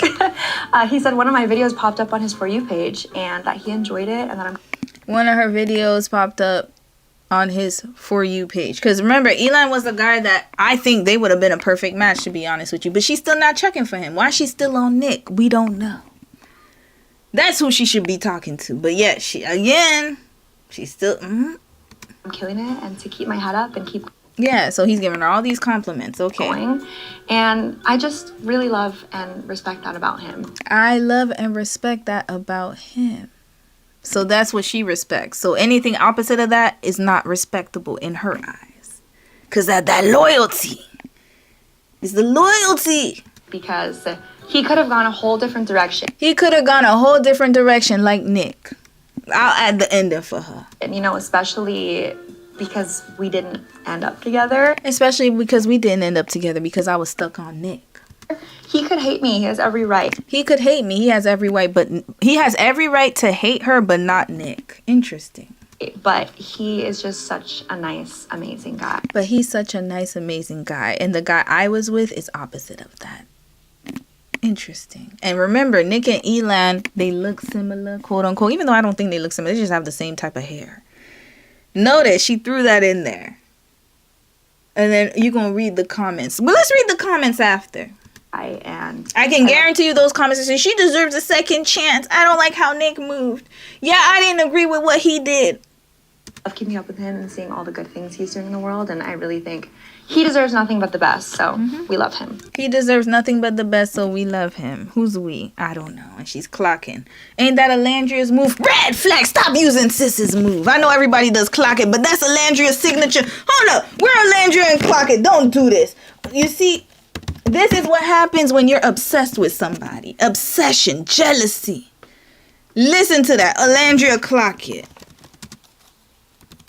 You know what? I don't even have to do Alandria clock it. Let's go to Sis's. Let's give Sis. This is an Alandria Carson page here. I am a channel. I love Alandria. This is a, well, I would say, am I a Nicolandrian? I'm pro Nicolandria. Let's just put it that way. I'm also a pro Shelly. I don't like Ace too much, but I love Shelly. Just wish that Sis moved differently, but I still got love for her. Now here, let's go to Miss Van Carthen. That's her new name. All right, look at this. Oh, what move is this now? Let's go back. Look at that. And she gonna do it again. She gonna do the clock it sign again. Just wait. There you go. This is her move everywhere. And then watch, hold on. Let's check the comments of the video. She does that move so much that people are like, oh, she's always doing the clock it move. Hold up. Let's watch. Let me see if I can go to the comments. Dang. Why TikTok be playing with me? Are the comments? Oh, the comments are here. Look at this. Let me see if I can stretch it out more. Let's go. Let's go. Let's go. Let's go. And she's doing it correctly too. The clock it. Okay, let's go. Did that. Blah, blah. Okay, I want to see somebody talk about her clock it. Clock it. Let me see if somebody wrote it. Because she loved that clock it move. 881 people laughing, okay? She loved that clock it move. That's hers, y'all. She does it. And I'm not saying everybody does it on social media, but everybody knows that that's her. She does that. She's the one on Love Island who always does clock it. And Ace did a song about it too, Shirley. But she's the one who uses it the most. Alandria. Clock it. Let me see if I can find another video. Here. She been doing it on Love Island. Here. Oh, who did that? Who did that? Remember, remember Cierra said she likes to cosplay? Okay, so she's cosplaying Alandria now? Let's see if she does it in this video. Let's check. I don't think she does it in this video. I don't recall. I haven't watched it. Let's see if she does it here. I don't know if she does it. Let's fast forward a little bit. No, she doesn't. She's just having a good time here. All right. But she always does the clock it move, y'all. If you watch Alandria, you know that's her. This is her. And then look at this one.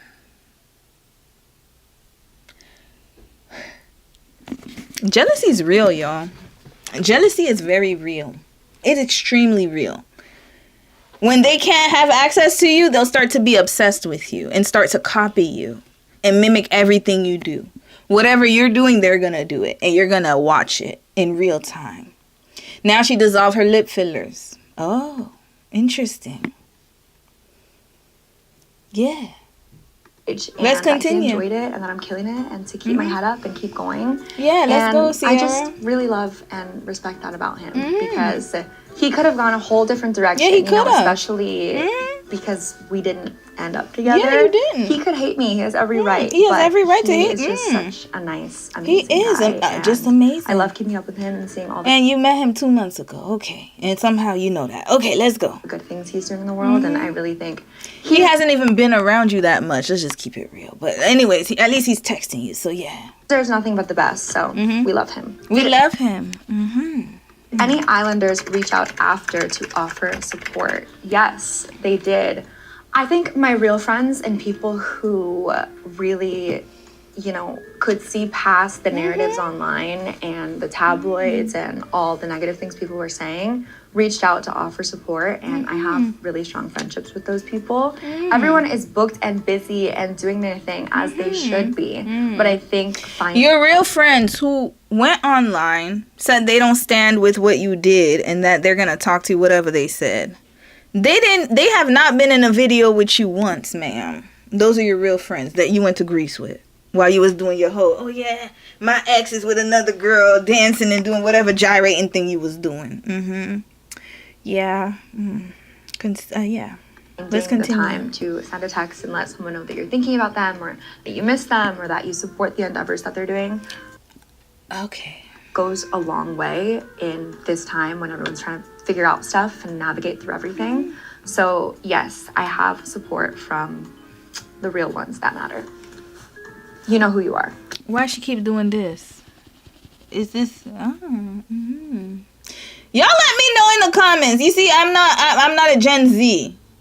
So y'all let me know. Does everybody in Gen Z do this? And I know I've seen it on TikTok, but I'm telling you, Alandria is the one I've seen do this the most on Love Island. Shelly probably the second one. You miss them, but she doesn't even do it as much. That they're doing goes a long way in this time when everyone's trying to figure out stuff and navigate through everything. So yes, I have. She studied Alandria, y'all. She studied Alandria. She wants to be her. That she feels like Alandria took her place. And the funny thing is, if you and Nick ended up together, you wouldn't even have half of what Alandria has. Alandria is a power on her own. She would have still been on New York Fashion Week. Hello, with or without Nick. Period, sis. Period.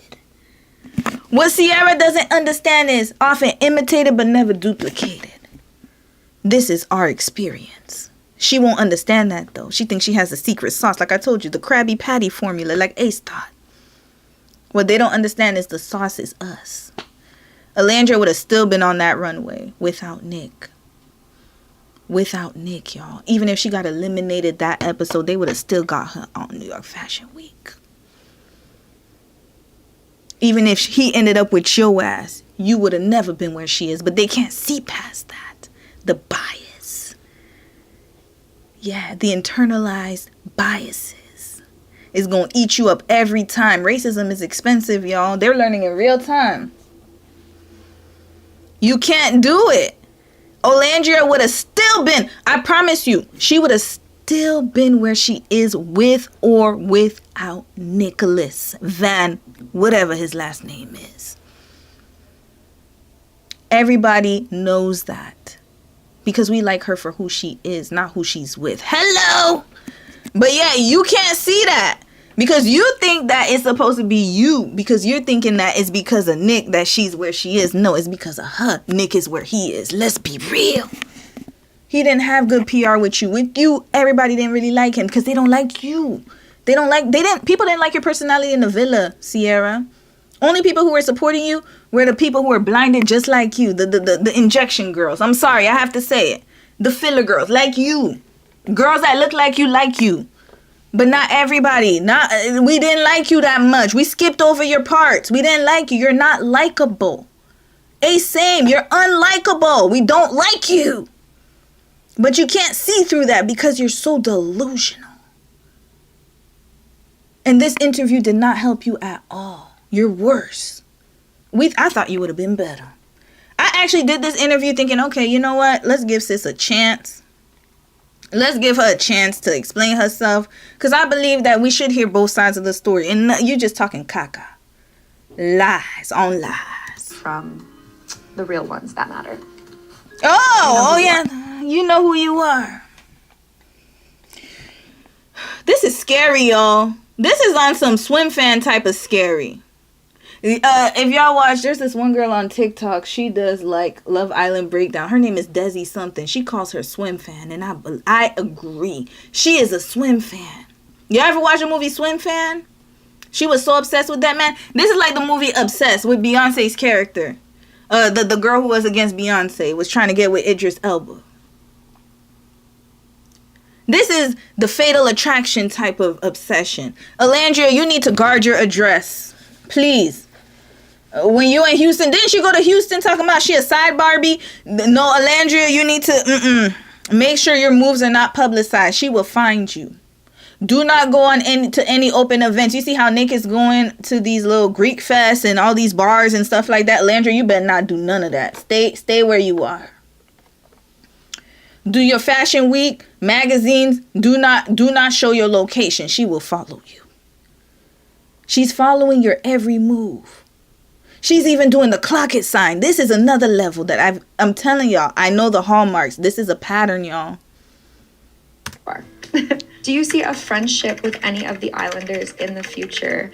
Yes, definitely. I think the people that have, kept in contact with me since everything has happened, those will be my friends for life. I think what we shared in that villa.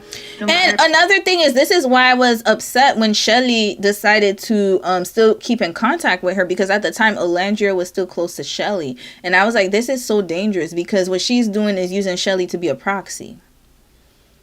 Because when you can't get to that person, you're going to be around people close to them. Y'all ever fall out with a friend and then all of a sudden they're around your siblings trying to be with your other friends? It's like they're trying to find a way to still stay close to you so they could monitor what you're doing. But then, they know that they can't come back to you because they know that it's done. Like, relationship is non-existent.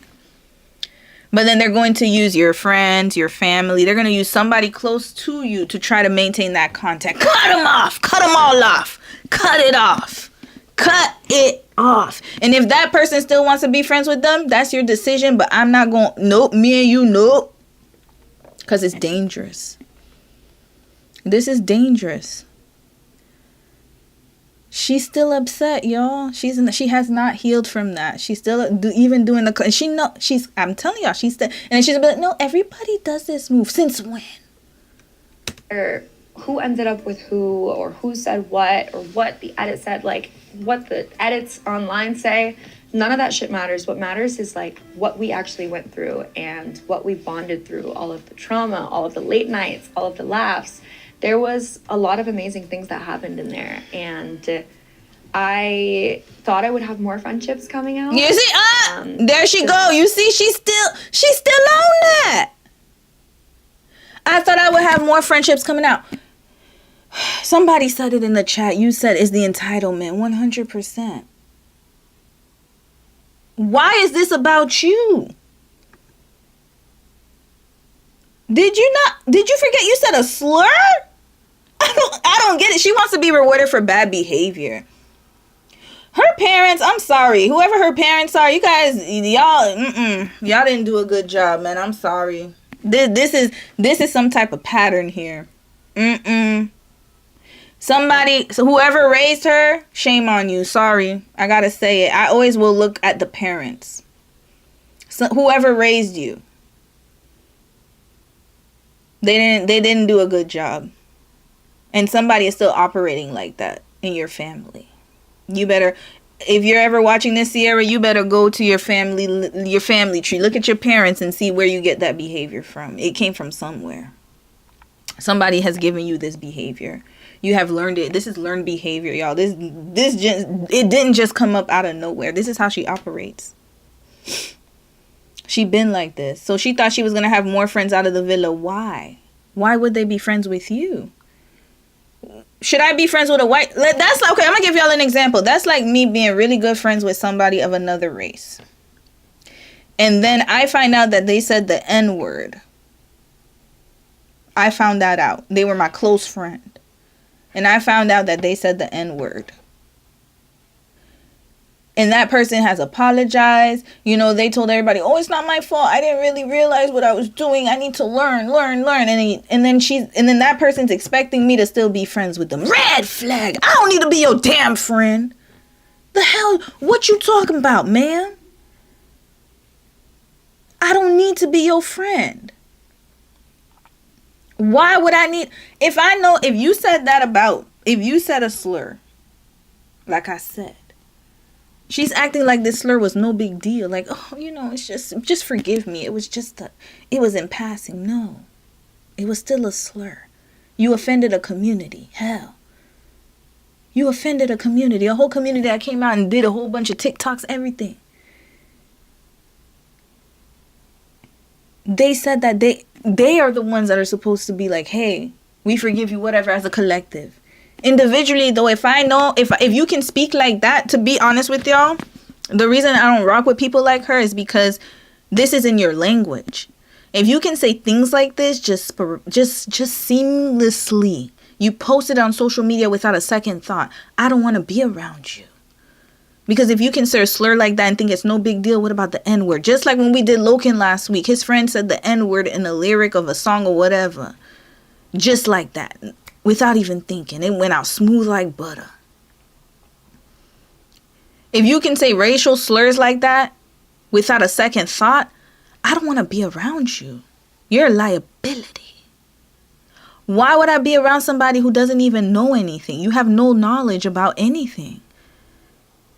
You need to learn and educate yourself. But no, you'd rather be on the internet doing this and talking mad greasy. Red flag. Do you see a friendship with any of the Islanders in the future?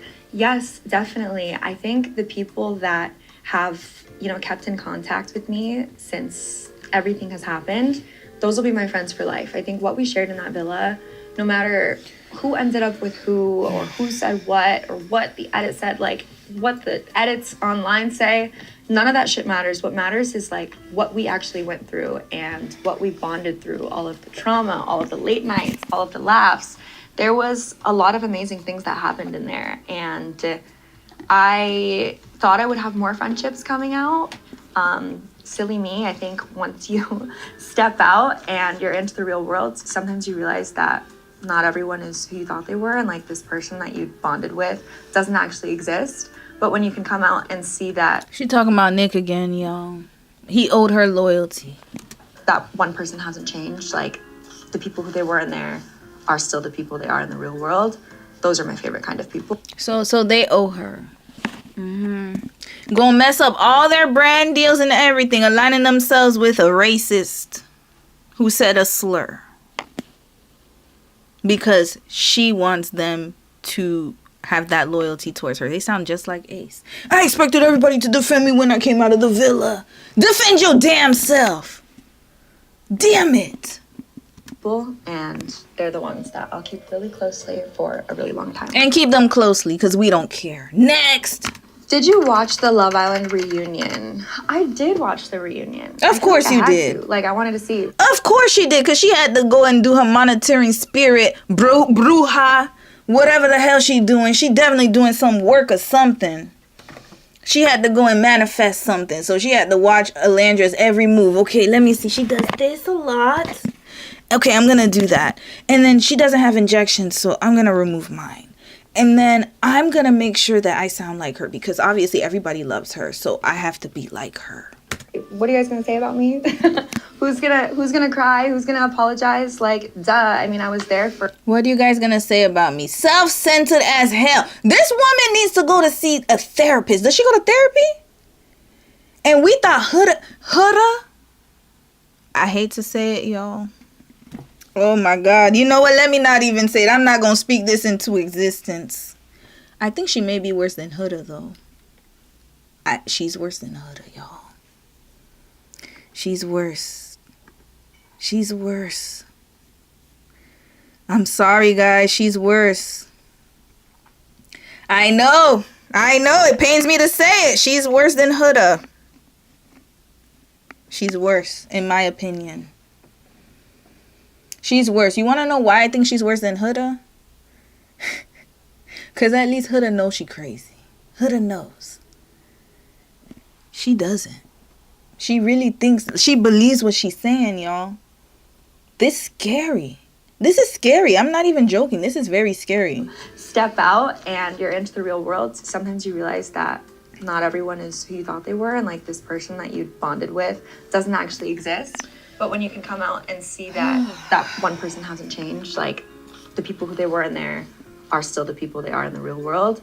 Those are my favorite kind of people, and they're the ones that I'll keep really closely for a really long time. Did you watch the Love Island reunion? I did watch the reunion. I feel like I had to. Like, I wanted to see. What are you guys going to say about me?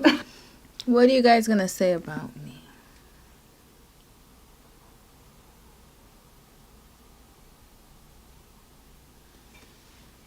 Who is she again? They done moved on. You see, her and Ace, they still live in the villa. We're out of the villa. Everybody's talking about what's happening outside of the villa. Y'all still stuck in the villa. Why are you guys still stuck in the villa? I need to find out. What happened? Everybody done moved on. She just wanted to hear what they was going to say about her so she could write another manifesto. Oh, yeah, you know what? Let me get in. That's the interview she's doing right now. Who's gonna cry? Who's gonna apologize? Like, duh. I mean, apologize for what? Red flag. Who's gonna apologize for what? For what? Is she talking about Huda? I was there for 30-something episodes. Like, you might as well see it to the end. And I thought it was great. And I thought the looks served. Shelly, you know you ate down. I'm done. Oh no. Hold up, y'all. Let me go put my blinds down. The sun is coming out and it's blocking me. Hold up. Oh no. Oh no. She tried it, y'all. Sorry, she tried it. Hold on a second, y'all. My bad. I gotta put my blinds down. She tried it. Oh no, she tried it, y'all. She tried it. Oh, wait. Oh. Oh. Oh no. Oh no. Oh no. She's obsessed, y'all. Who does she sound like? Long time. Let's play this. Did you watch the Love Island reunion? I'm sorry, I have to rewind again. I'm sorry. If this is your first time on this stream, this is how I do my streams. Welcome. My name is Romy. I talk a lot, but I'm going to give you a lot of good information. That's number one. And number two, I like to dissect things. So I have to play things over and over sometimes just to get and capture what's going on. And so that you guys can understand patterns. Welcome. Welcome, family. Welcome, whoever's here. If you're new, welcome. I love you. I appreciate you. And this is what we do here. Get to business. Let's get to business. Watch the reunion. I feel like I had to. Like, I wanted to see, what are you guys gonna say about me? Who's gonna cry? Who's gonna apologize? Like, duh. I mean, I was there for 30-something episodes. Like, you might as well see it to the end. And I thought it was great. And I thought the looks served. The looks served. Shelly, you know you ate down. Shelly, you know you ate down.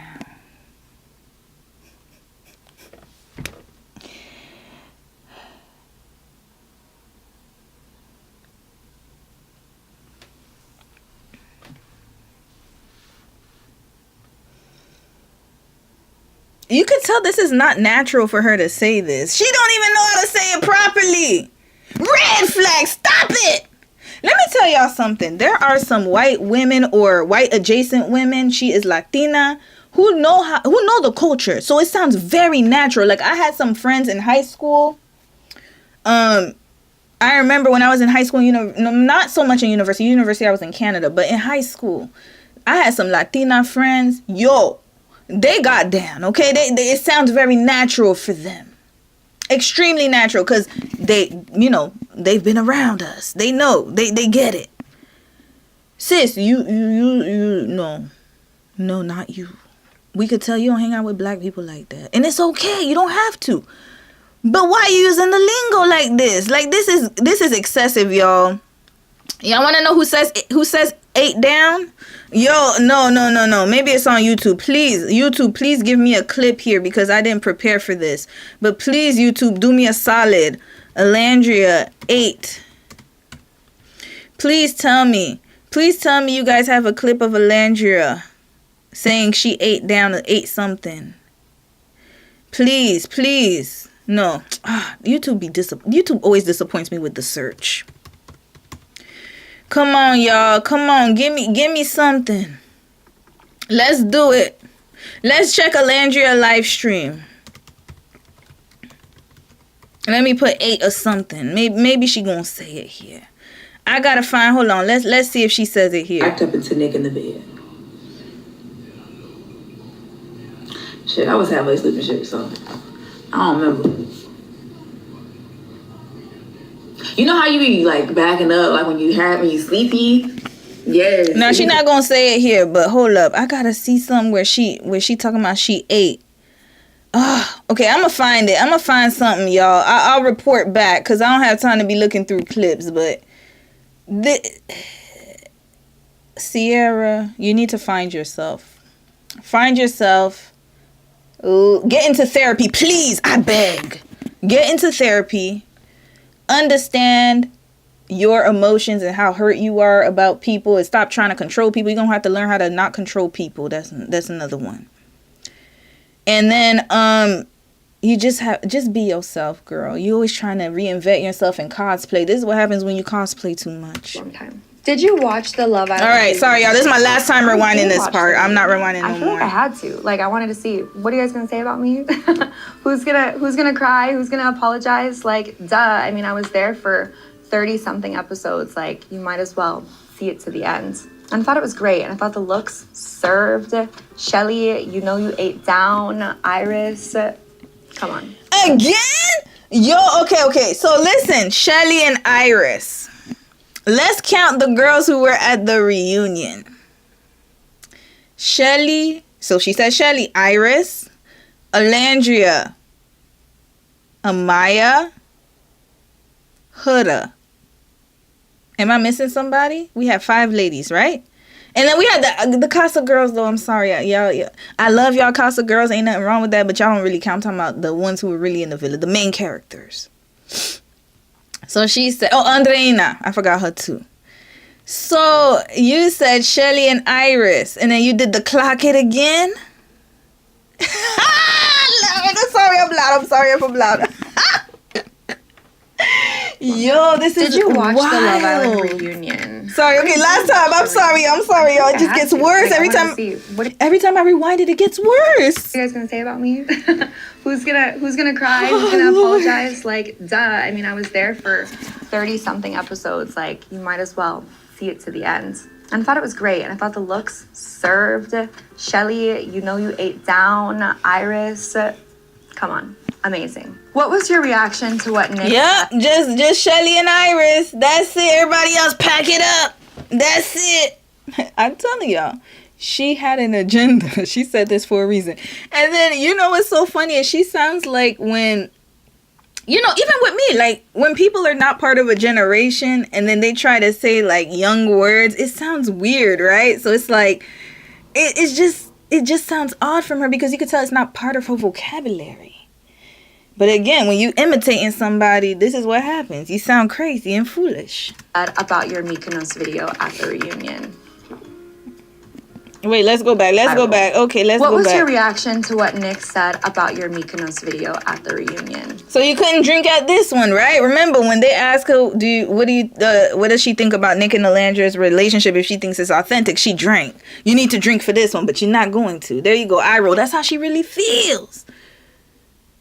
That's how she feels, y'all. She is obsessed with them. She is watching everything they do. Matter of fact, right now they're at Fashion Week. I bet you she's like, did my interview, did it break the internet? Do they care about it? She doesn't understand. People don't give a damn no more. We done moved on. How many views this got? 118K. Couldn't even break 500K in one day. Red flag. You did this for nothing, sis. Pack it up. You know when this interview was necessary? Right after the reunion. We done moved on. You and Ace, y'all too late. You guys are too late. We don't care anymore. Only reason I'm doing this is because I want people to see how much of a liar you really are.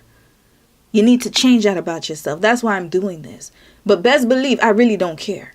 None of us do. Eye roll. That was my reaction. You see, eye roll. She rolled her eyes and then she had to say eye roll. We saw you rolling your eyes. You ain't had to tell us what you did. Red flag. Eye roll. We know what an eye roll is. You could have just did this. Because what? Like, here's the thing. When I made that video, I'll admit, yeah, I was a little bit like hurt. It was definitely an emotional post, and maybe I could have thought twice before posting it. But at the same time, like, I don't think anyone can tell you how to deal with those types of situations. Mm-hmm. Like, it's up to you how you want to react and what you want to do.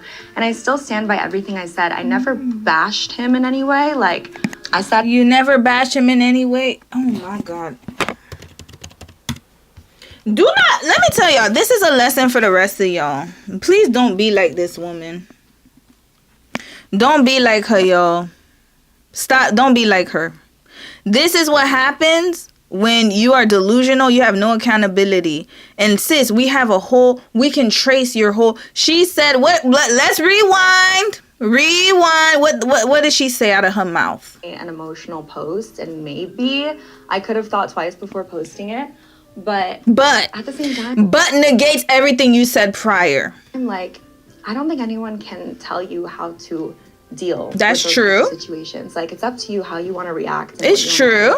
And I still stand by everything I said. I never bashed him in any way. I stand by what I said, and I never bashed him in any way. All right, Cierra, let's see your work. Your best work. Here, this is what she's talking about. With your boyfriend one night. Imagine you break up with your boyfriend one night. I didn't even actually get to break up with him, and he's already with the next girl. If he's cheating, I'm doing. Okay, I played a little bit. Let's read it again. You look happier, they say, because it's in quotes. Thanks. I booked a flight to Mykonos after surviving the villain edit on reality TV, and I didn't end up with the guy who never actually liked me and wanted my friend the entire time. And you didn't bash him. Red flag, you did. Why you lying, Cierra? You know what? Where's that guy? Where is he? Where is he? Why is Jason Lee on my screen? Wait, what is going on here? Jason Lee. What is okay, sorry, no distractions here. Why the F you? Let's go. Here, we need this brother. Come on, brother. Let's sing this song. Why the fuck you lying? Why you always lying? Oh my god. Stop fucking lying. Why you lying, Cierra? Stop lying. You didn't bash him?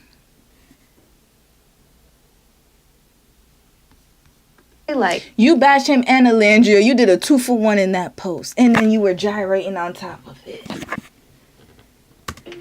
She thinks we're dumb. I hate when people think they're smart. You know, she reminds me of those people who commit crimes and think the police are never going to catch them. They think they're smart. Like the guy who did who unalived those 5 college students in Idaho. Rest in peace to them. He thought he was smarter and bigger than the program because he studied criminal law. And, you know, he had crime background. So he was like, well, I know how to do this. I can retrain them. And then they caught his ass real quick. Packed him right up. You're not smarter than us. You're not even smarter than a 5th grader. I could get one of my students who I used to teach. They would demolish you. You're not that smart, Cierra. I didn't bash him. 4K, y'all. I said I didn't end up with a guy who liked my friend the whole time. And if we look at the facts, if we lay out the cards, like, is that not true? And Red flag. Let's go back. How you want to react and what you want to do. And I still stand by everything I said. I never bashed him in any way. Like, You did it in public.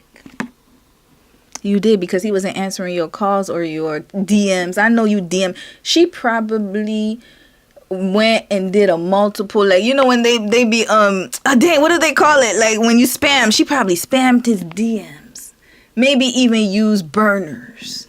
You look like the type. I said I didn't end up with a guy who liked my friend the whole time. And if we look at the facts, if we lay out the cards, like, You didn't say that. She said, listen what she said. I didn't end up with the guy who liked my friend the whole time. I didn't end up with the guy who liked my friend the whole time. Let's go back. You know what? Let me keep that TikTok up. I'm tired of her lying ass. She lies too damn much. I hate liars. I really hate liars like her. I can't stand it. I don't like it. I hate it. Here. I said I didn't. Wait, hold on. Let's go back to hear what she said. I got it again. to deal with those types of situations. Like, it's up to you how you want to react and what you want to do. And I still stand by everything I said. I never bashed him in any way. Like, I said I didn't end up with a guy who liked my friend the whole time. Didn't end up with a guy who liked my friend the whole time. I didn't end up with a guy. Okay, I gotta remember that. That's why I'm repeating it. Thanks. I booked a flight to Mykonos after surviving the villain edit on reality TV. And I didn't end up with the guy who never actually liked me. Let me write that down. Because I'm not going back to her damn page. I'm tired of giving her promo. I didn't. I'm really writing it down, y'all. I'm dead serious. I didn't end up with the guy who never actually liked me and wanted my friend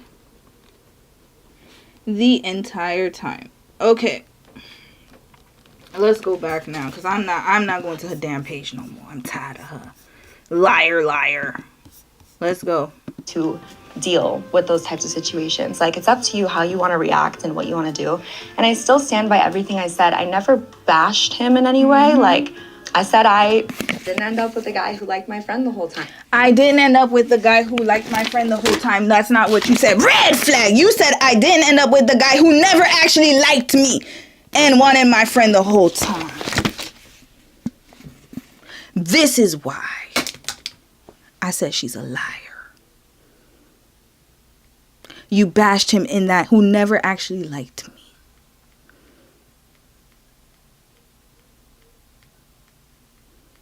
Wrap this up. Wrap it up. We're going to play this through. Wrap it up. I know she's going to say something crazy.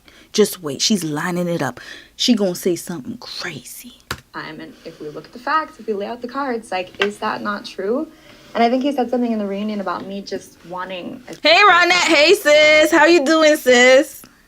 attention in that moment or something, but to deal with those types of situations. Like, it's up to you how you want to react and what you want to do. And I still stand by everything I said. I never bashed him in any way. Like, I said I didn't end up with a guy who liked my friend the whole time. And if we look at the facts, if we lay out the cards, like, is that not true? And I think he said something in the reunion about me just... And I think he said something there. You know what he said. You knew what he said. You stalked him. wanting attention in that moment. He's right. You did. You did. You wanted attention. He didn't. Okay, think about it this way logically, y'all.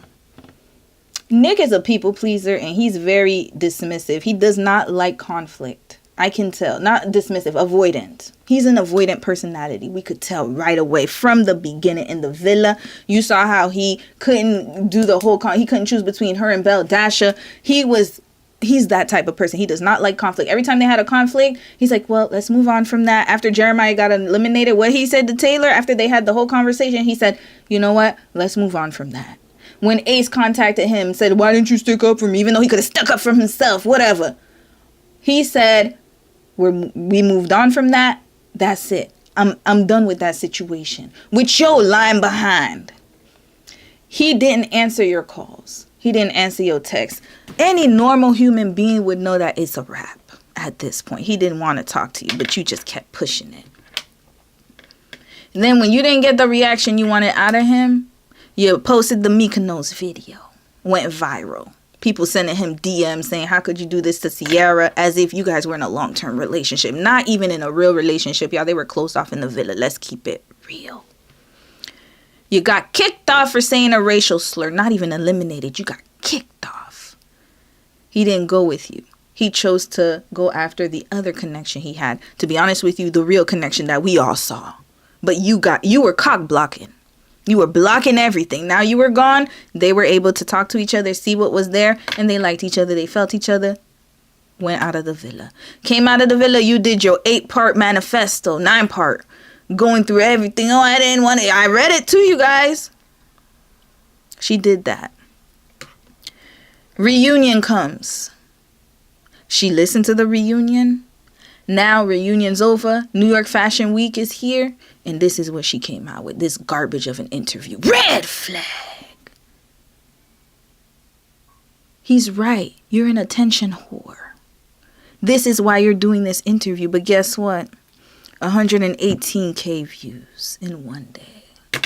No one cares, Cierra. Pack it up and wrap this up. I better not hear Nick or Nalandra out of your mouth. And you better stop doing this too.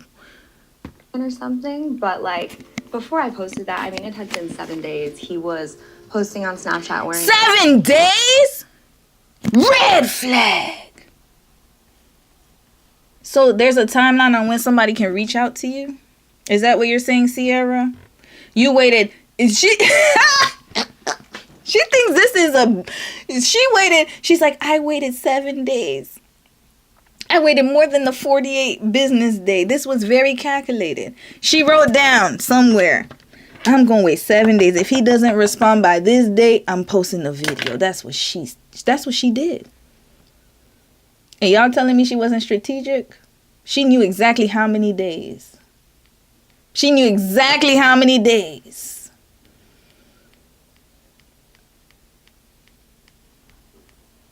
How many days? I said I didn't end up with a guy who liked. Who is this person? Hold up. You ain't gonna have no spam here. Hold up. No. Hold on. How do I delete this message, y'all? Hold up. I need a moderator. Hold up. Sorry, Twitch. Let me go and get the Twitch. Hold up. What? Oh, how do I delete this person from the stream? Okay, yeah, block. Bye. No, you're not doing no reach. I don't know who you are. All right, next. Sorry, y'all. Let's continue. Like my friend the whole time, and if we look at the facts, if we lay out the cards, like, is that not true? And I think he said something in the reunion about me just wanting attention in that moment or something. But like before I posted that, I mean, it had been 7 days. He was posting on Snapchat wearing my hoodie, on TikTok live for hours. It's like you could have sent a text. How would you know? How would you know? Red flag, you're monitoring them. We knew you was a stalker. He's wearing your hoodie. First of all, he wore everybody's hoodie. Let's just be clear. Even though I'm not saying that it's right, he shouldn't have worn her hoodie. Hell, he probably didn't even know it was yours. Who knows? He wore Hannah's hoodie. Which hoodie she talking about? Hold up. Is she talking about this one? Let's go to the TikTok live. I know which one she talking about too. She said 7 days. Oh, sorry, I wasn't supposed to go on YouTube. Who is this person? Oh, okay. I don't know who this is. Oh, living in Canada as a black family. I probably should review this video. Okay. Anyway, let's go here. TikTok. There's Bella. Okay. Nick. Live stream. They're gonna have all the live streams. When he got out the villa, I know the first live he did was with Alandria. So let's go through this. This is him and Jerry. I haven't even watched this one. Okay. Let's see what other lives. He did one with his mama. He did one here. Okay, let's go villa. Okay, this is the one she talking about. This one here? That's your hoodie, sis? Tech house, I guess. The John Summit. That's your hoodie? Yeah, it's like tech house, I guess. Hold on, let me put Nick Alandria because he put her on his shoulder in that one because I watched that live stream. Okay, Nick Alandria. Let's just make it more specific. Oops, I spelled her name wrong, but y'all know. This is the one. Look at Okay, is that Sierra's sweater? Let's find out. I know some internet sleuths are going to let me know. Is that her sweater? Is this one she talking about? Talking about he was on Snapchat. How would you know though? Let me see. Nick wearing Sierra's hoodie. Oops, I spelled that wrong. Oh, I spelled hoodie wrong too. All right. Let's see. Okay. Oh, interesting. Love Island's Nick wears Hannah's hoodie after she leaves the villa. Okay, so we know he wore Hannah's hoodie. That's literally mine. Okay. So he was wearing the bubble pink Aritzia sweatshirt that sold out. Hannah took to social media to explain. She said, so this is what Hannah said. I had to rewind for a sec because why is Nick wearing the Aritzia pink sweatshirt I wanted that sold out? A TikTok user captioned a clip of the nurse rocking the hoodie. Hannah then set the record straight, hilariously commenting, wait, that's literally mine, haha. When Nick wore the sweater, he teamed it with a white tank top and brown cargo pants. Okay, let's go here.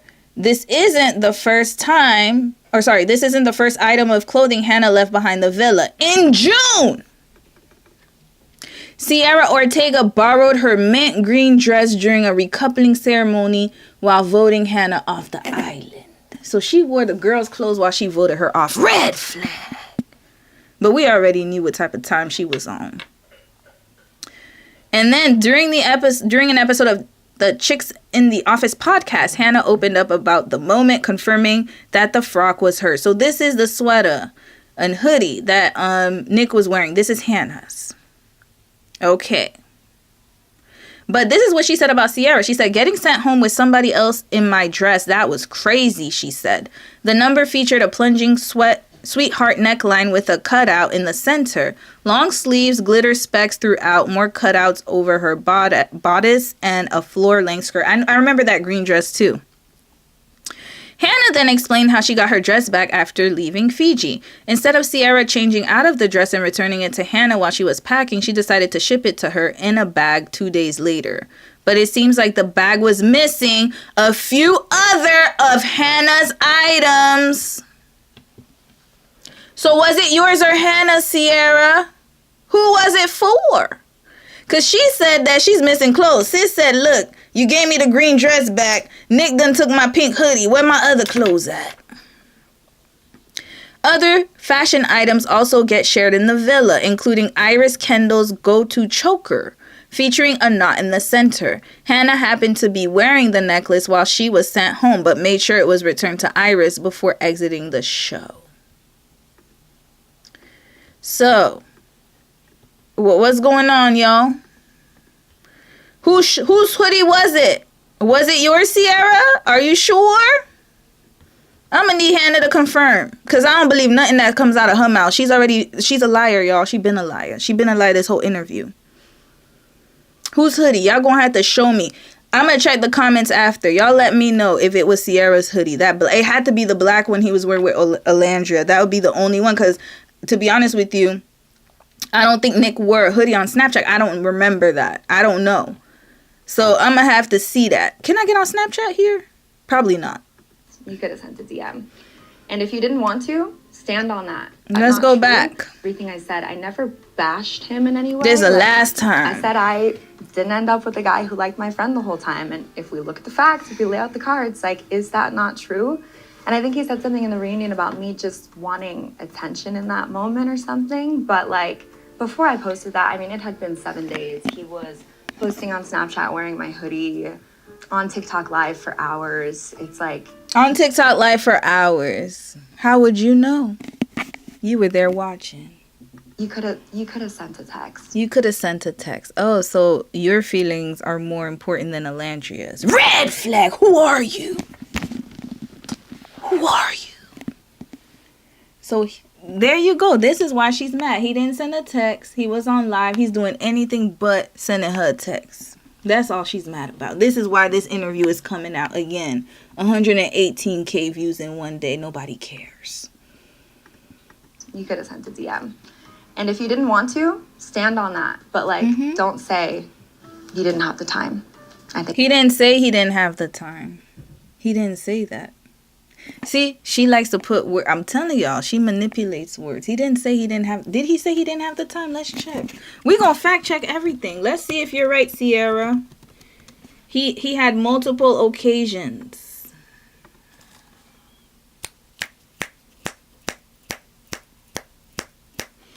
Nick, Chicks in the Office. This is his first interview outside of the villa.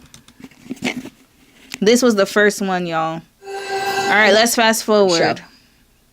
Exactly. They talking nonsense. A lot of her walls, like, you know, yeah, that's Alandria. I did, you know, I again, like, she just left. You know? Oh, here we go. He talking about Cierra here. Let's go. And Alandria. Okay, let's do this. We didn't forget you did red flag because you just like Cierra. You couldn't believe that he would be with Alandria. Shut up. I don't like these girls either. And we're gonna get to the part where they lost their words. We'll get to that. But let's hear the important part. This is what I'm trying to prove. He's taking the time to process. He didn't say he didn't have any time. How has Alandria been there? Y'all heard him? Let's rewind. There's values. He said her values didn't align with his. This space with more knowledge to think about. He has more knowledge about what really occurred. it. And it's been a lot. It's been overwhelming, and I'm still taking the time to like process. I'm still taking the time to process everything that I've been seeing. Everything that I've been seeing about her ass. All right, now let's see what she said again.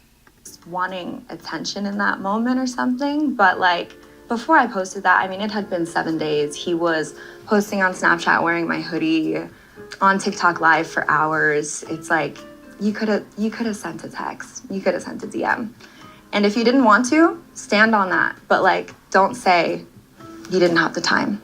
I think that he didn't say that. Red flag. He never said that. And also, he said he's taking time to process. So first of all, he got out the villa, became more famous than he was when he entered. That's number one. Number two, he has a whole new relationship that he has to tend to. And number three, again, I'm not making excuses for him. I'm just telling y'all what it is. And number three, he said your values don't align with his.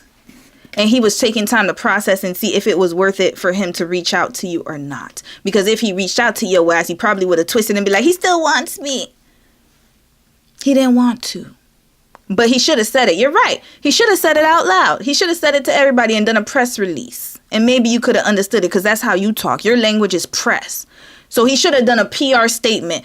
Cierra and I, even though we had time in the villa, I no longer want to be with her. I wish her well. He should have done that because that's the only way your crazy behind understands it. There's the only way. You couldn't get the hint when he didn't respond. You didn't get the hint when Alandria didn't even reach out to you. They didn't want to align themselves with you for good reason. And look at where we are now, 2 months later, and she's still crying. that's just a cop-out, to be honest. It's a cop-out. Did we talk about this racial slur anywhere here, guys? Nothing about that. Oh my God, this is crazy. It's a cop-out. Again, she's upset still. Have you gotten brand deals since coming out of the villa? I have. There you I have go. a few things in the work, a few projects that I'm excited about. Yes, as women, Devonta Pittman, we should also consider Nick's feelings as well as Cierra. Exactly. This is the thing. She has no type of, she doesn't understand. That's why I said she needs to work on herself. She thinks 7 days is enough to process something, especially something as big as what you did, ma'am. 7 days. She thinks that's enough. This is how I know that she hasn't really taken accountability for what she said or how she, like, what she said and the consequences of the slur she made. She has no type of awareness. Everything is on her time. Same thing with Ace. Everything's on his time. When I wanted you to do it, no. Not everybody operates like you. People are busy. Right now, I have missed messages from friends. I'm telling y'all, when I tell you I don't have time, I don't. Everything that I do has to be strategic in how I operate my time because I have a lot going on. And on top of that, I'm doing the case studies. I'm doing live streams. I'm doing so many different things. YouTube is not just my life. I do things outside of YouTube too. So it's like, you can't expect people to respond to you when you want them to respond. Other people are busy, sis. He wasn't ready at that time, and maybe he never would have been ready. But he's basically letting you know that you are not a priority to him, and here you are. You're still talking about it 2 months later. So stay tuned. What's next for Cierra Ortega? I mean, the sky is the limit, baby. I feel like this is just the beginning. I went on a show looking for love, and I think I did find love in the community that I was gifted and the people that support me and see me and want to stand by me. So I think right now I'm just focused on building myself up to be the best. Everything is about her, centering herself. Version. Everything. She sounds for me and for them, I'll leave it and alone. Putting content out in a way that they love and that, you know, makes them feel seen and supported. So focusing on that, maybe by the time this is out, my YouTube channel might be out. So. Oh, here we go. Where's she at on YouTube? Oh, of course. We done knew it. I knew it. She was making that's what it was. That's what it was. This is what it is. She wants to pop out on social media like before. Where's her YouTube channel? Where's your YouTube channel? You know who just got a YouTube channel? Nick. Interesting. Okay, she didn't post her YouTube channel yet. That's what she wants. She wants to be able to move how she like what she feels like she deserves. Is the public perception of her should be positive. So that's what she feels. She feels like it's been long enough. Get over it. I said a slur. I apologize. Now I want to pop out again. That's what this is. Check me out there.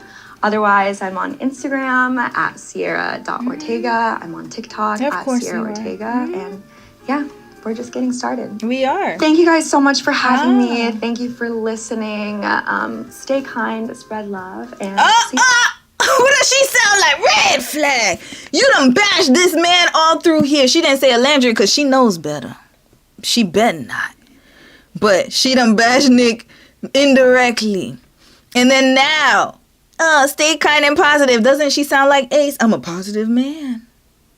I do nothing but spread positivity and kindness. And then the whole interview just throwing shots at Alandria and Nick. Left and right. And production. Throw them in there too. She threw production in there too.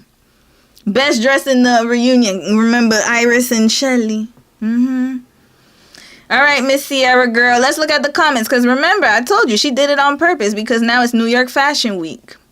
We gonna wrap. Oh, look at how interesting this is. Look at whose interview is right under hers. Of course. The Siamese twins. The Bopsy twins. And let's throw her in there. The triplets. Here. So happy you guys gave her a platform. Everyone makes mistakes and she's clearly trying to move forward. I told y'all, it's an apology tour. As a Nickelandrian fan who also doesn't hate her, I take this as a win. Everyone can move on and live their life. Y'all didn't listen. They didn't watch this interview. They didn't watch it. They just sped through it. Whoever watches stuff in 2 times speed, this is what happens. This is what happens when you watch things 2 times speeded up. You don't catch the stuff. I like her. She seems intelligent, mature, and self-reflected. These are the people here. These are the people that believe in her, y'all. Now, let's see. How did it get here? Hold up. This is not what I was watching. Hold on.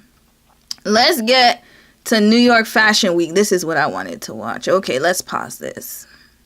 So while she's going on her sympathy tour, this is what's happening in New York Fashion Week. Who's in this picture, y'all? He done did that. Remember, he did that whole interview.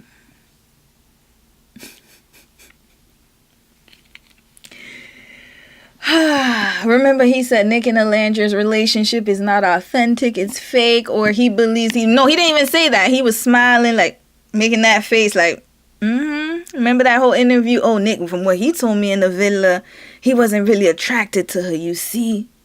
And then now look at this. So now is he a believer? Is that what this means? What is this? Oh, he realized that he's not bigger than the program, so he had to humbly eat humble pie. That's what happened. He saw people bashing him and his height. And he saw the effects that it had on Shelly as well. Oh, so now he believes in Nick and Alandria. Look at here now. Isn't that interesting? Yes, Nick has no backbone. He's a people pleaser. I done told y'all, nobody wins when you're a people pleaser. And this is the thing. When somebody shows you who they are the first time, please believe them. Please, I beg. He showed you his cars. He showed you who he was. He showed you. And you sitting here taking pictures with him. But guess who hasn't taken pictures with him? Hello! Alandria don't play that. She's like, nope, you're not going to get me caught up in this. This is it. BFFs, y'all, they back into it. He saw the backlash was too much, and so he had to backtrack. But look at this. Don't believe a snake when they bite. Trust me, you're just giving him another opportunity to bite you. Stop doing that, y'all. The first time was enough, and he did it on a public platform. That was so bad. He could have ruined this man's image. No joke.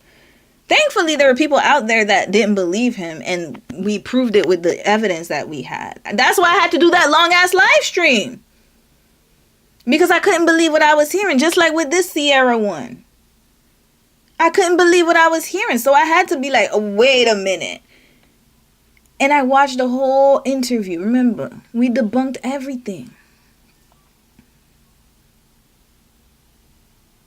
People were doing short clips on TikTok talking about Ace. I was like, what's going on here? Watched the interview, realized he was lying. And then look at this one, Cierra. Just the same. Just lying. And then now, look at him. He's trying to be kumbaya. All right, Nick, that people pleasing is going to bite you in the butt. I'm telling you, nobody wins when you're a people pleaser. You're not going to win. People are just going to learn better ways to manipulate you and take advantage of you. All right, let me read a few more comments. We're going to watch a little bit Fashion Week videos because this is what Nick and Alandra are doing. This is when did the Cierra interview come out? It was a day ago. So right when they were at New York Fashion Week. Okay, wait, let me do this first and then we'll do comments. We'll go through comments. Hold on. And shout out to Random Entertainment. She keeps everything in one place so I don't have to go through too much. All right, let's look at here. Look at this video, y'all. He even with the babies, y'all. People giving him the kitties. All right, him and Alandria here. Let's go. Look how, oh man, is out of this world. Out of this world. She belongs there. He belongs there too. They're both models. Shelly, shout out to Shelly. She's doing her big one too. Even though I don't really like her affiliation with Ace. But hell, what am I going to do? And then here, okay, let's listen because, hold on. Okay, not. Excited to watch my girl walk tonight. He's with Serena. Excited to watch. Okay, I can't play too much because of the music. Look at that. This is why Ace is trying to be all up in the crew now. They're with Cordell and Serena. There we go. Where they belong. This is, and I promise you, she would have still been there without Nick. Nick is just extra sauce. That's it. She would have still been there. Who is that? Is that Amaya? Oh, she looks very different. Okay, here we go. There go the lovers here. This is why Cierra's mad right now. This is why, y'all. This is why she went on that interview. This is what she's upset about. This right here. This is what she's upset about, y'all. She believes this should have been her. This is what she's upset about. Look at the proportions. Look at this. This woman has no waistline. I'm jealous. I'm not even gonna lie. I'm jealous of the waistline. I ain't gonna lie. How does she keep her waist so small? It's genetic for sure. But jealous in a healthy way. I love her. I think she's beautiful. I'm so happy that she's loved. Look at her. She deserves. Look at her. Look at them. This is what that was about, y'all. This is why she lying through her teeth right now. Shelly looking gorgeous as ever. I love that look on her. It looks really nice. Austin, Skip. Okay, here we go. There we go. There we go. There we go. Whoa, that outfit is magnificent. Look at this. This is why she's upset. She's mad because the Bama Barbie. Oh, Lord, here he go again, Austin. Oh, God. But he looks, you know what? He looks better out of the villa, I must say. I must say. Yeah, she had no problem taking pictures with Austin, but then Nick is by you like, you on your own.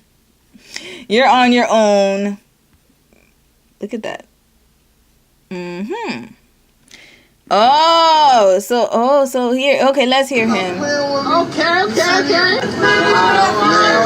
What we got on? We got on some that. Stop playing with me. Okay. Little tank on the top, little chrome action on the waist. Okay. The heavy steppers, lemon pepper. Wait, his shoes got lift on them? Hold on, he probably got lifts on his shoes. Little tank on the top, little chrome Let's action go. on the waist. Okay, yep. He got lifts on his shoes, yeah, for sure. And that's okay if you're a short king. That's okay. My husband's short. It's okay. But why you got the platforms out? He give me DDG vibes. DDG always wears platforms. Steppers, lemon pepper. Man, look, it's Fashion Week in New York. Make sure y'all show some love to everybody in the world. Stop that hating shit, but listen. Oh, stop the hating, the number one hater. Red flag, you need to talk to yourself. I'm glad you gave yourself that affirmation. That should be on your words of affirmation list. Put that on your mirror. Stop hating on people. Stop hating on people.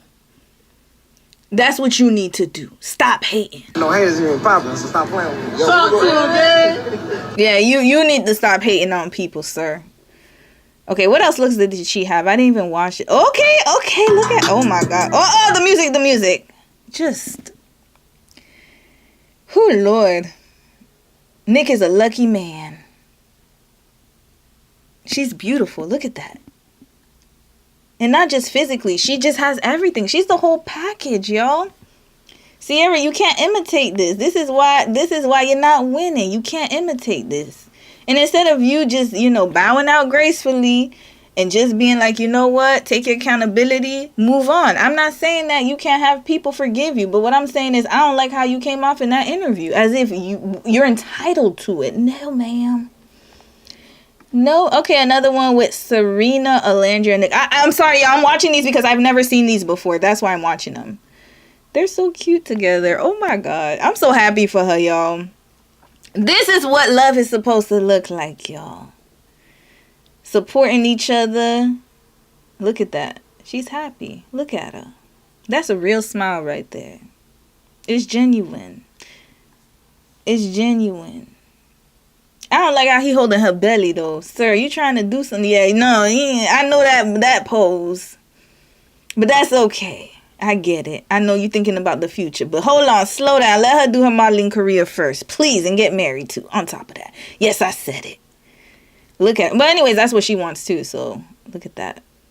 Beautiful. Stunning. Look at that.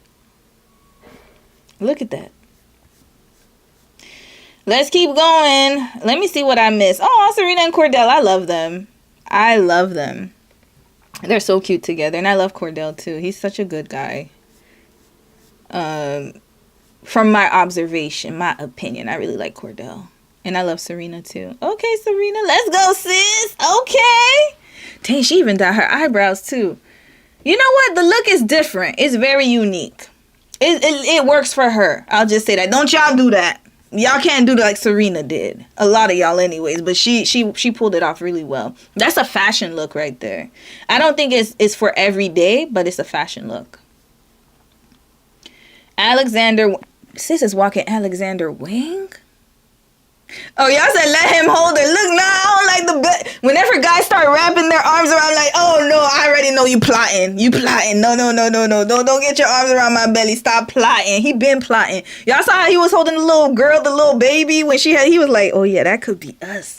I'm telling y'all, he has plans, y'all. He has plans. Y'all saw how he was holding... Hold on, which one is it? He was holding the baby right here. Look at him. Look how happy. He's showing all his... Look at him. Look at him. You see, I want one. Red flag. Hold up. Look at this. Nick for governor. Hold up. Children, guys. Nick for governor. Nick for president. I want one. Red flag. You see? I told y'all. This is why he's like, he's manifesting. He's like, put something in there, please. Okay, soon. Yeah, please. Yeah, nah, Nick. You gonna have to wait. Hold on. Let her get her career off, man. Don't do my sis like that. Don't do my sis like that. No, sis. Don't fall for it. Wait a while. You still have a bit of time. You got time. You're 27. You're still young. Music. I love this look. This is so... Oh, I love this look. This might be one of her best looks, actually. I don't know. I really like this look on her. This is beautiful. This is... Listen. If I was Cierra, I'd be mad too. But damn, just take your L in peace, ma'am. I would be mad too. If I was Cierra, I would be mad too. I would be so mad. Wait, why am I going to the top? I could just go through these videos. I don't know why I did that. Okay, the moment they arrived at the show. Dang! Somebody's really... Yo. They're really on point with this TikTok channel. They have all the footage. Oh, I love this. Oh my God, I love the top. It's so pretty. You know, for somebody who's short, she has long legs. She be faking short. I don't know. She looks tall, but she's not tall at all. She's only like 5. She's my height, but she looks tall. I think it's because of her torso. Just stunning. Okay, look at the Van Cartons. Okay, they're not Nicolandria no more, y'all. Nicolandria was in the villa. They're the Van Cartons. They're luxury now. Expensive couple. I know that's right. Yes. Yes, sis. Do that. Get with your man. Let's go. Let's go. Take the pictures. Yes. Show Cierra. This is what Cierra really thinks. I'm telling y'all, she thinks that she could have done this. She can't. Yeah, you know what? Let me be quiet. Cierra, you need time to heal. That's all I'm going to say. This would have never been you. It would have always been her, with or without Nick. I still don't get it. Look at her. Look at her. She clears everybody. Clears. Clear. Look at that. You can't compare. It's okay. There's a lot. Let me tell y'all, we have to be okay with knowing that we're not the best. And it's okay. It's fine. To be honest with you guys, Alandria, let me pause this real quick. Alandria matches Nick more than Cierra ever did. They're more compatible. If you're looking at not only the aesthetic, lifestyle, if you're looking at who they hang out with, his friends are very diverse. He has friends from all over. She does too. Not only that, but Alandria is very intelligent. They both went to school. They're both equally yoked. They're more aligned with each other. Physically and also socially, culturally. They match very well. They're more compatible. Him and Cierra were not compatible like that, y'all. So I don't know why she's delusional in her mind thinking that this would have ever been her. She doesn't have and I'm not saying this to be shady. She doesn't have the high fashion look. She doesn't. She could model, like, she gives me Iris. And Amaya and Cierra have the same look, and Huda too.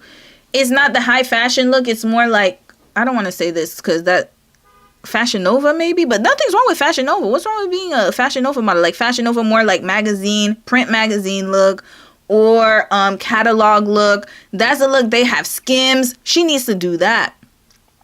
Good American Eagle. I could see her doing those kind of like the Sydney Sweeney one. She could do those kind of modeling, but not high fashion. It was never her. That's Alandria, to be honest with you, is the only one who could do high fashion. Shelly, yes, to a certain extent, but Alandria, 100%. She has the look. That's her. When I see her, she could literally go up against Naomi Campbell and who are the other one? Tyra. I know I'm older, so that those are my fashion models. Adriana Lima, she could go up with them. Honestly, the only thing holding her back is her height. If she was tall, done, cleared. She would have been cleared it out. Who said street Walmart? No, y'all are too much. No, you know what? Y'all are mean. I'm not that bad. But Alandria is high fashion. This is her role. That's why I said she would have her, and to be honest with you, her and Serena Page, season 6. Serena also high fashion as well. Janae, no. Leah, no. Not saying that they're not beautiful, but Janae and Leah is the same as Iris and the rest of them. It's more catalog. More like, the commercials. That's where they belong. Music videos, yes, that's where. But this woman, no, she belongs in the high fashion, like Vogue. When I open Vogue, I want to see her. This is who is in Vogue. Cierra would have never been there. This would have never existed if he left the villa with Cierra. Never ever. They match each other. But she can't see that. And we know why. We know why. I don't even have to say why she can't see that. She doesn't understand. Or she does. She just, Anyway, look at that. That's high fashion right here. Yes, Serena. Go, sis. Even Nick. Look at how he crossing his legs. That right there. And his parents are models, too. I think his mom, his mother is a model. His mother's a model. Was. And I think his father, I'm not sure if his father was a model, too, but his mom's a model. He understands. Serena, there we go. That's that look. That's what I'm talking about. Serena, too. Serena is model. She has the frame. She has the frame, the look, everything. The cheek. Look at that. Look at that. High fashion. When I see her as I could see her in any layout. In one of the top magazines. Alandria, Serena, both of them. That's why they look good together. Look at that. Look at that. Look at that. You could never, Cierra, and I don't mean that in a bad way. It's just, well, you gotta be you. You just have to know where you are. You just have to know. Look at that. Look at how he looking at her. Y'all see that? Hold on. Let's rewind that. I wasn't even paying attention. Look at how he's looking at her. Oh my goodness. Look at that. Look at that. There you go. There you go.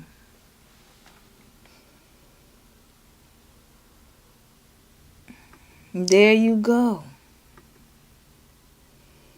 Even he's very tall too. Look at that. She looks like a Barbie.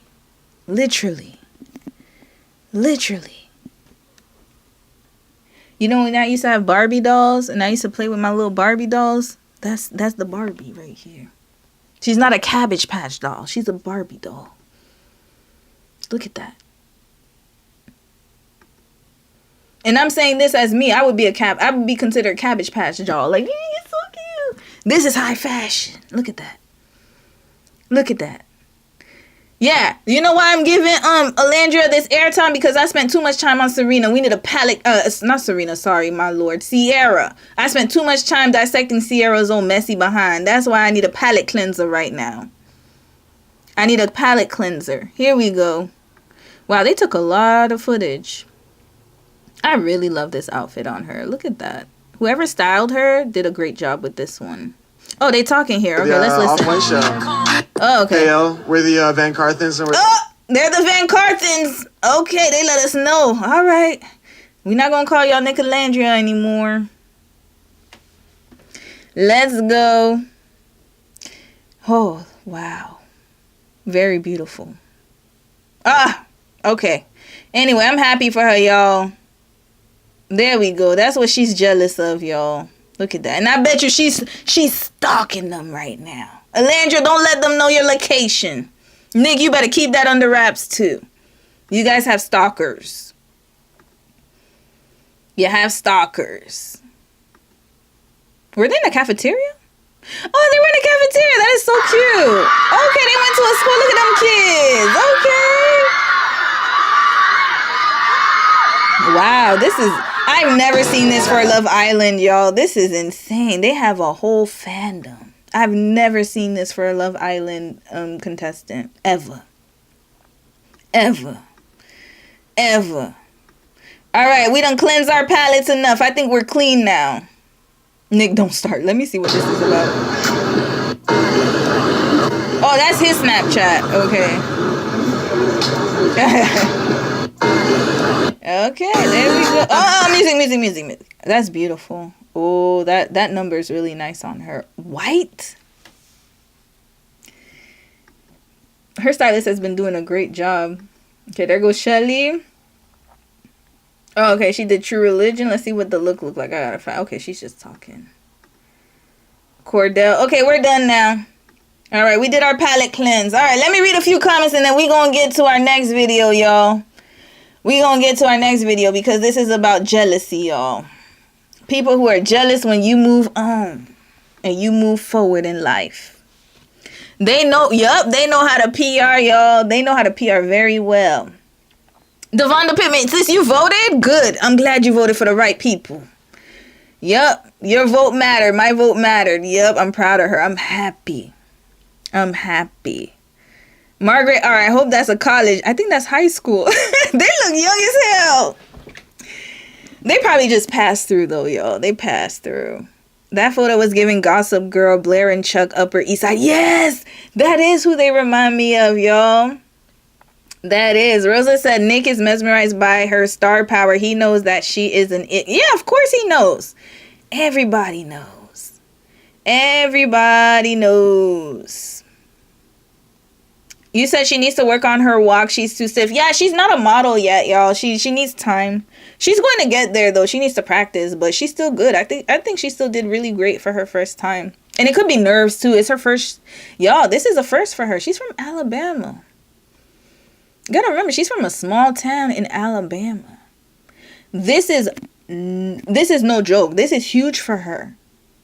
So yeah, with modeling, you need time. She's not a model who has been modeling her whole life. Like, she needs time to get into it. I think she did a pretty great job for her first time.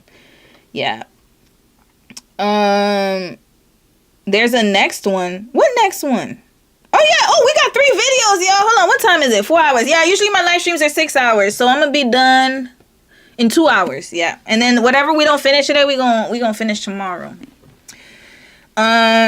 Matthew Reisman and Reginald Reisman, they're her stylist. Okay, that makes sense. She looks really good. Law Roach does his magic. He did it with Shelly. I know he dressed Shelly.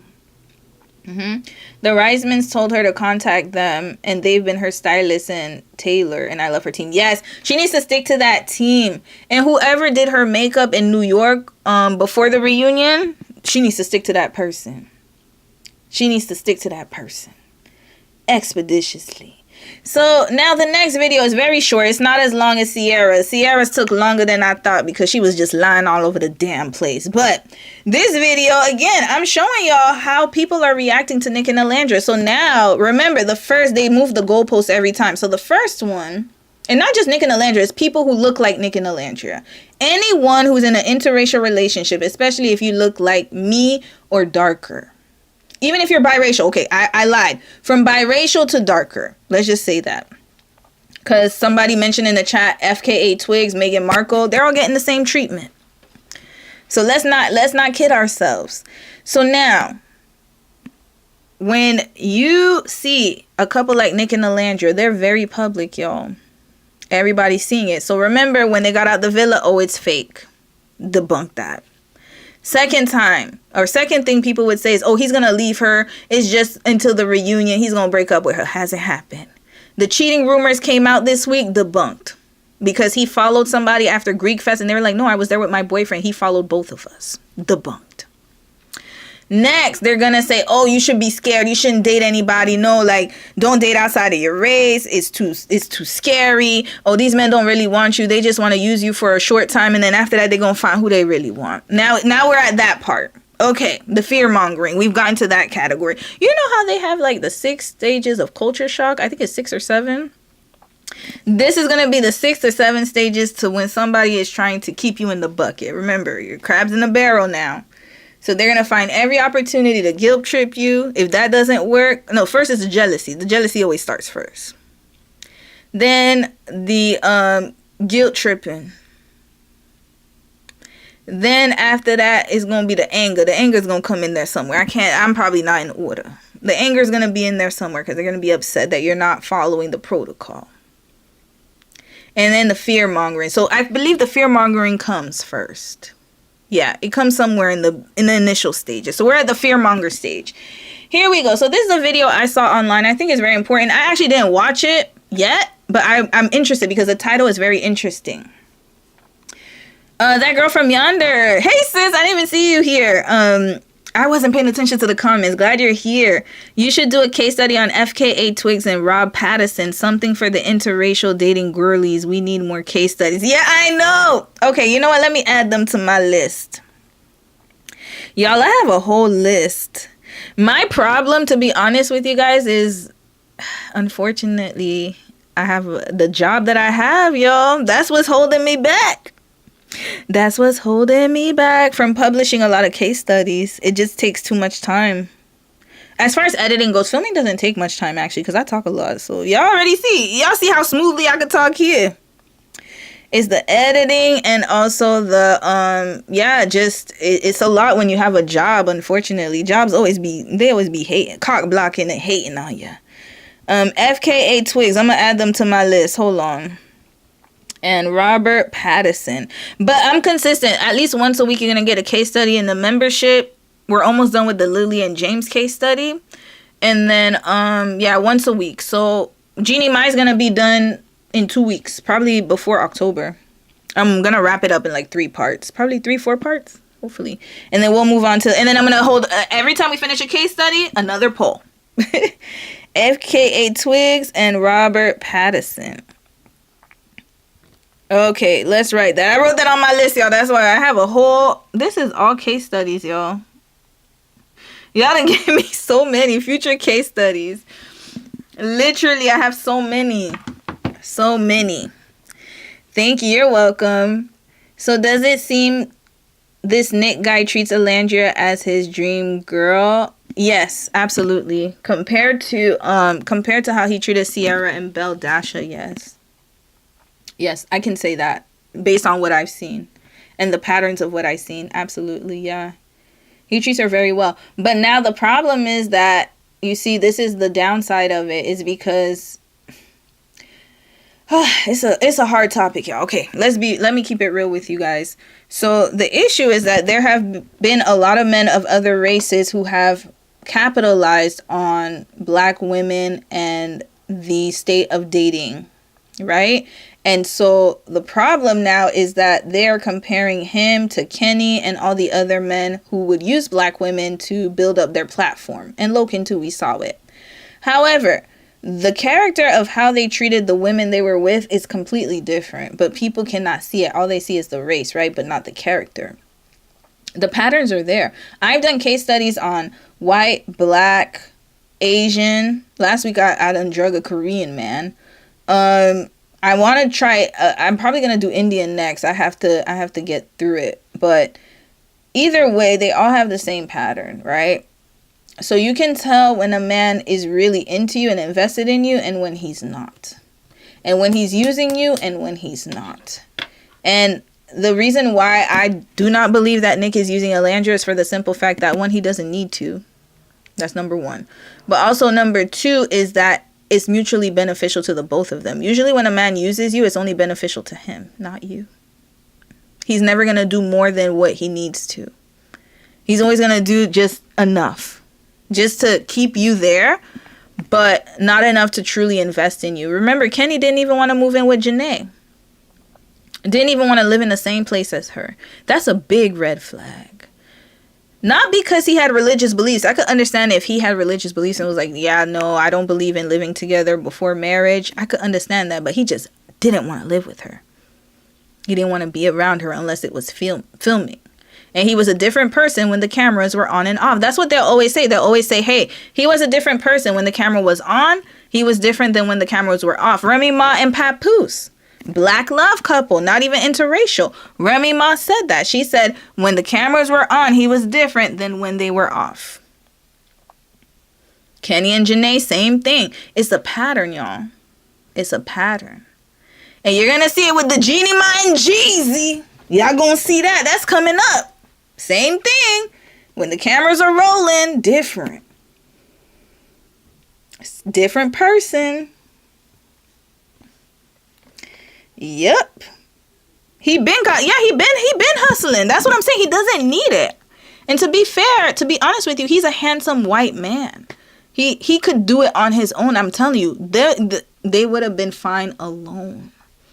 Even without her, he gets a lot of views on his content. He doesn't need her. She doesn't need him. But they just work very well together. They don't need each other, y'all. So we need to dead that conversation. They don't. She could do just as well without him as he could do without her. That's just the reality. But notice the other couples. Look at, where's Kenny now? Where is he? Exactly. Where's Loken? He's suing Whitney because now his brands are impacted. Where are they? Exactly. Janae was the one that bought Kenny and his friends on a trip. Nick bought Alandria on a trip and shoot. Exactly. There you go. It's the reverse. I'm glad you said that, pseudo chick. It's different. That's when you know when a man invests in you, he doesn't have an ulterior motive. We saw that in the villa. When he voted her in, he had every reason to kick her out, but he didn't eliminate her.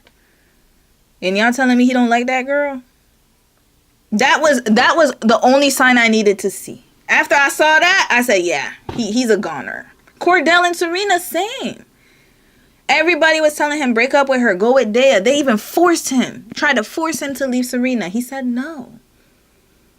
Even after she threw the breakfast at him, or she pushed it on him, I should say, she didn't throw it at him. She pushed it on him. She was upset. And he said, I understand. I understand. I did something bad. He took accountability. Look at where they are now. She never had to question him because he's always been invested. Till now, Cordell, I have never seen an episode where Cordell's not invested. There's no rumors about Cordell and Serena breaking up. I don't see none of that. None of that. None of that.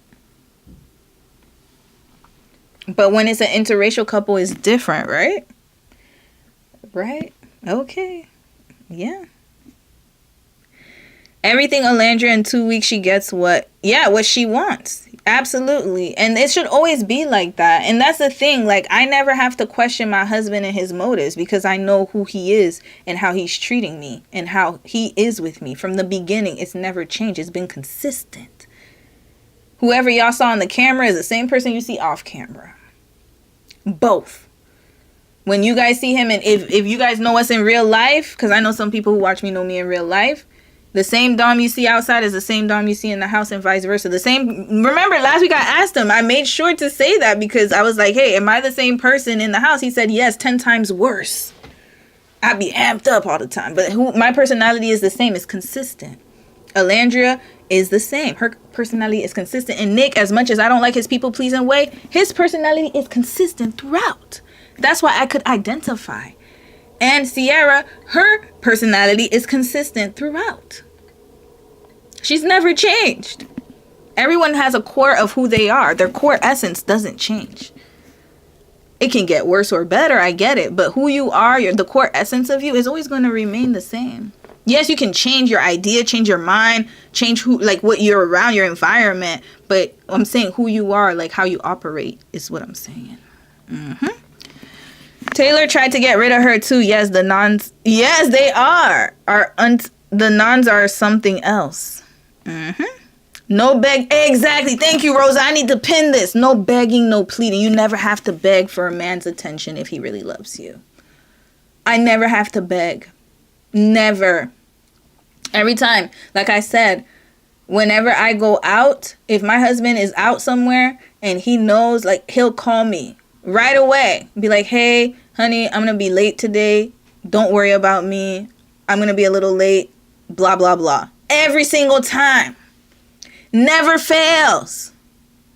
Never fails. Never. Ever. I know everything. Password to his phone. I have everything. I don't need to go through his phone though. Why would I need to do that? But willingly gives it to me. Nothing is hidden. Same for me too. It's courtesy, it's respect, it's love. That's what that is. But people don't understand that. They just look at the optics. Oh, he's blah, blah, blah. Okay, not the same person. Let's continue, y'all. Now, the title of this video, Stop Marrying European Men, says social worker warning African women. Whoever is African in the chat, let me know. My African sisters, I am of African descent. So yes, I am African to a certain capacity. But yes, let me know if you're from the continent. Like, you were born and raised, or your parents were born and raised on the continent. Unfortunately, my parents weren't, but somewhere down the line, someone was. So I'm part of y'all. I'm part of y'all. Oh, and even behind me, I have a Kenyan like mask here somewhere. You probably can't see it though. But yeah, let's get through this video. The fear mongering has started, y'all. It's ramped up. This video was published 4 weeks ago. Here we go. Recent. You love with what? Recent. You're Ghanaian? Hey, shout out to my Ghanaians. Let's go. Create your Let's brand. go. Your opportunity. Why do I have ads? Hold up. I just realized it. Here we go. Yeah, I had to log in. My bad, y'all. I was jamming and then I was like, hold up. Where the ads at? Hold up.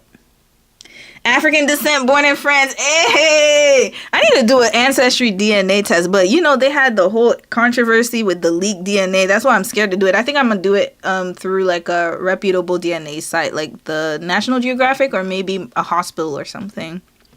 I need to check, though. I feel like I definitely come from West Africa. And I definitely have some Ghanaian in me. I know that for sure. Yeah, because my cousin did it, and he had Ghanaian in him and Nigerian. So those two I know for sure, but I don't know the rest of them.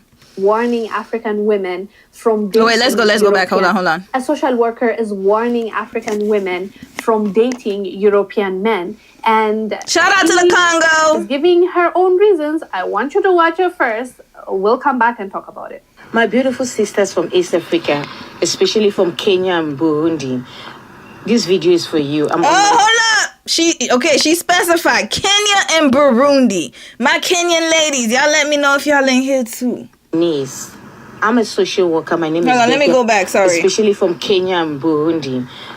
This video is for you. I'm on my knees. Whoa, she's on her knees. She's pleading, y'all. Lord, oh, this is serious. Okay, this is a public service announcement, y'all. We gotta pay attention. Especially my women from Kenya and Burundi. She is on her knees pleading for y'all. Let's get to it. I'm a social worker. My name is Becky. I live in Sweden. I work along with two families from Africa. Please, I'm on my knees begging. Most of these European men you are getting married to, they are not normal. They have some mental issue. The way nobody will stand there for you. The abused. They have to tell us every day. It's horrible. You don't need to go through that. That is not a way to escape poverty. That's not the way. That is not a gateway to enrich yourself. Stop it. Give me Mozungu, or you call it what? You're getting married to European men with underlying issues that are beating you. That destroy your body. That doing all kinds of horrible things to you that they cannot do it to their white women. No journalist will stand there for you. No law enforcement officer. Okay, wait, this is a lot to unpack, y'all. Hold up. Let's go back. So she's a social worker. Okay. With two families from Africa. So she's a social worker in Sweden. She says she has a lot of experience in this. So let's hear her perspective. Please, I'm on my knees begging. Most of these European men you are getting married to, they are not normal. They have some... Okay, they're not normal. They have mental issues. She could be right. I'm not disputing what she's saying, but let's hear more. Mental issue. The way nobody will stand there for you. The abused... sis, tell us your experience. You're African, married to a white Jewish American man. I need to know your story, sis. You know what? I want to do a segment on my live streams. I'm trying to figure out how to do it, to have like kind of like, you guys ever watch TikTok lives where you have a guest come on and share their story? Because Jewish and American, sis, let's figure this out. Hold up. That's a really good one. Jewish and American, because I know Jewish men, their families are very strict about the religion. They don't even like people marrying Christians. Like, I remember this one lady, she married a Jewish guy, and then his family disowned him because she was Christian. She was white. So yeah, girl, let me know your experience. But she is fear-mongering heavy. Even I'm scared for y'all from Kenya and Burundi. What's going on? They have to tell us every day. It's horrible. You don't need to go through that. That is not a way to escape poverty. That's not the way. That is not a gateway to enrich yourself. Stop it. Give me Mozungu, or you call it what? You're getting married to European men with underlying issues that are beating you. Okay, so I can't even give a red flag for this because, again, sis is in Sweden. I don't know what she's talking about, but it sounds like these are passport bros, because she said they're going to rule. It's not a way to escape poverty. So we already know that there's an economic discrepancy here. There's a balance of power here, and they are poor, allegedly. That's what she's saying. So they're going to the villages to get women. So I could believe that. And that does happen a lot, where a lot of men from other countries, they will go to a village. And that's not just African countries. They'll go to Philippines, Southeast Asia. They go to countries where it's like the economy's not that great, right? And they'll find women there because they're more traditional. Those kind of things, right? More traditional, submissive, etc., etc. So I'm not disputing what she's saying. So let's continue hearing, because I need to hear more about this, because it sounds a bit all over the place. But then again, maybe she explains more. I gotta stop. Like, let me stop stopping the video. That destroy your body. That doing all kinds of horrible things to you that they cannot do it to their white women. No journalist will start. That's not true. Red flag. That's not true. White men do the same to white women. We have stories every day about this. That's not true, sis. I'm sorry. I'm gonna have to give you a red flag for that. She's saying they're doing things to you that they wouldn't do to white women. Matter of fact, they would do it to white women, and white women said no. So that's why they're going to... Who do you think they started with first? Okay, let's get to this. Let's get to this conversation. And then I'm going to read the comments because it looks like you answered my question, sis. So I'm going to read your, what you wrote. So if a man is mistreating you and you're from another race, best believe he had experience with his race first. He started from somewhere. So the white men you speak of, sis, they have already been with their counterparts. If they are an abusive piece of crap man, they have already been with their counterparts, and the counterparts have recognized the red flags, and they're like, abort mission. Just like black women, we know a crazy black man when we see, some of us do. I know some of us, but a lot of us who have some type of sense, we know a crazy one when we see one. And we're going to be like, no, I wouldn't date him. I wouldn't touch him with a 10-foot pole. Last week I did a story on the Korean girls. The Korean man who was bashing the women of his race because they didn't want him because he was a brokey. Seriously, that's what it was. He couldn't measure up to the standards of Korean women, so he went out of his race. And that's usually, I'm not saying all men who got out of the race. Obviously, look at me. I'm accomplished. Okay, Dom. Let me tell you something. When Dom decided to date out, it was a win for me, for him, and his family. Because I can measure up. That's the thing. That's the difference. Let's make that clear. So not every interracial couple consists of those type of characteristics. Look at Nick and Alandra. Like I said, they could do bad all by themselves. They're good. They're fine alone, but together they're powerful, right? More powerful. They have even more impact.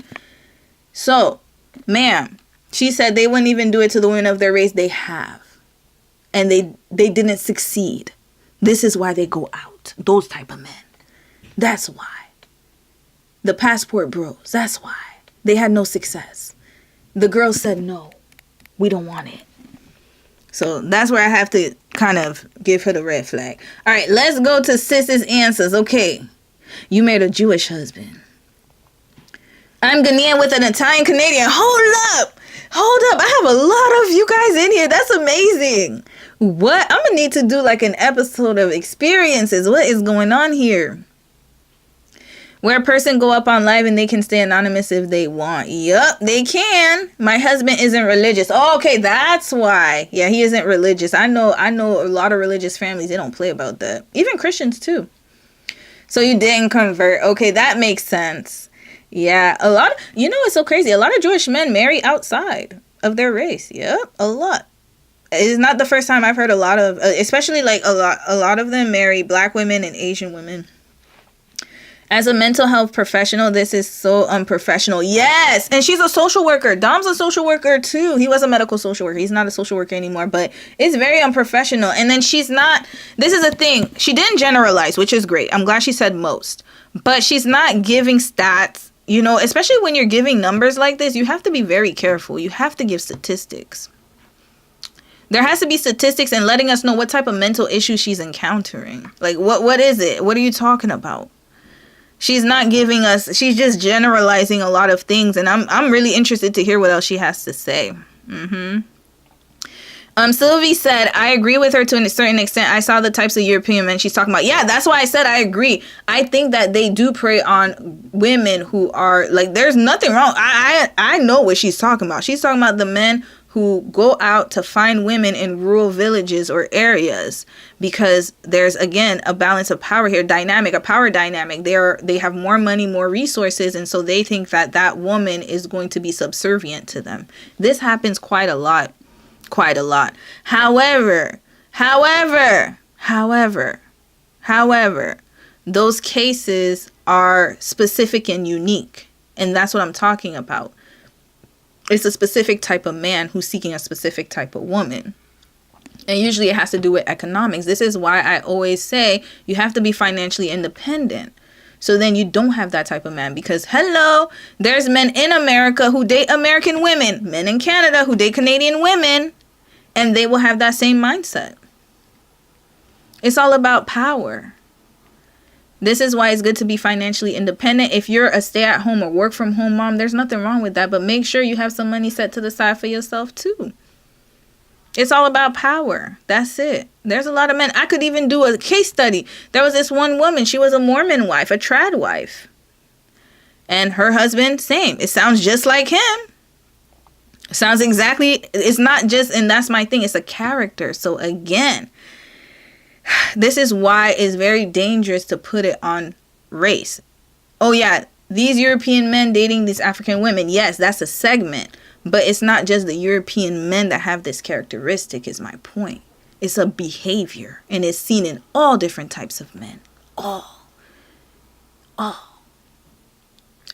different types. Not all men, but all different types of men. So what I'm saying is, not just white men. You can see Asian men with that type of mentality. There's probably somebody in Korea right now. Matter of fact, they touched upon it last week a little bit.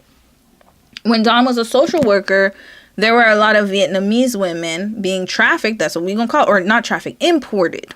Well, we should call it, into Korea. They would have these marriage agencies for them to marry Korean farmers because they couldn't find Korean wives.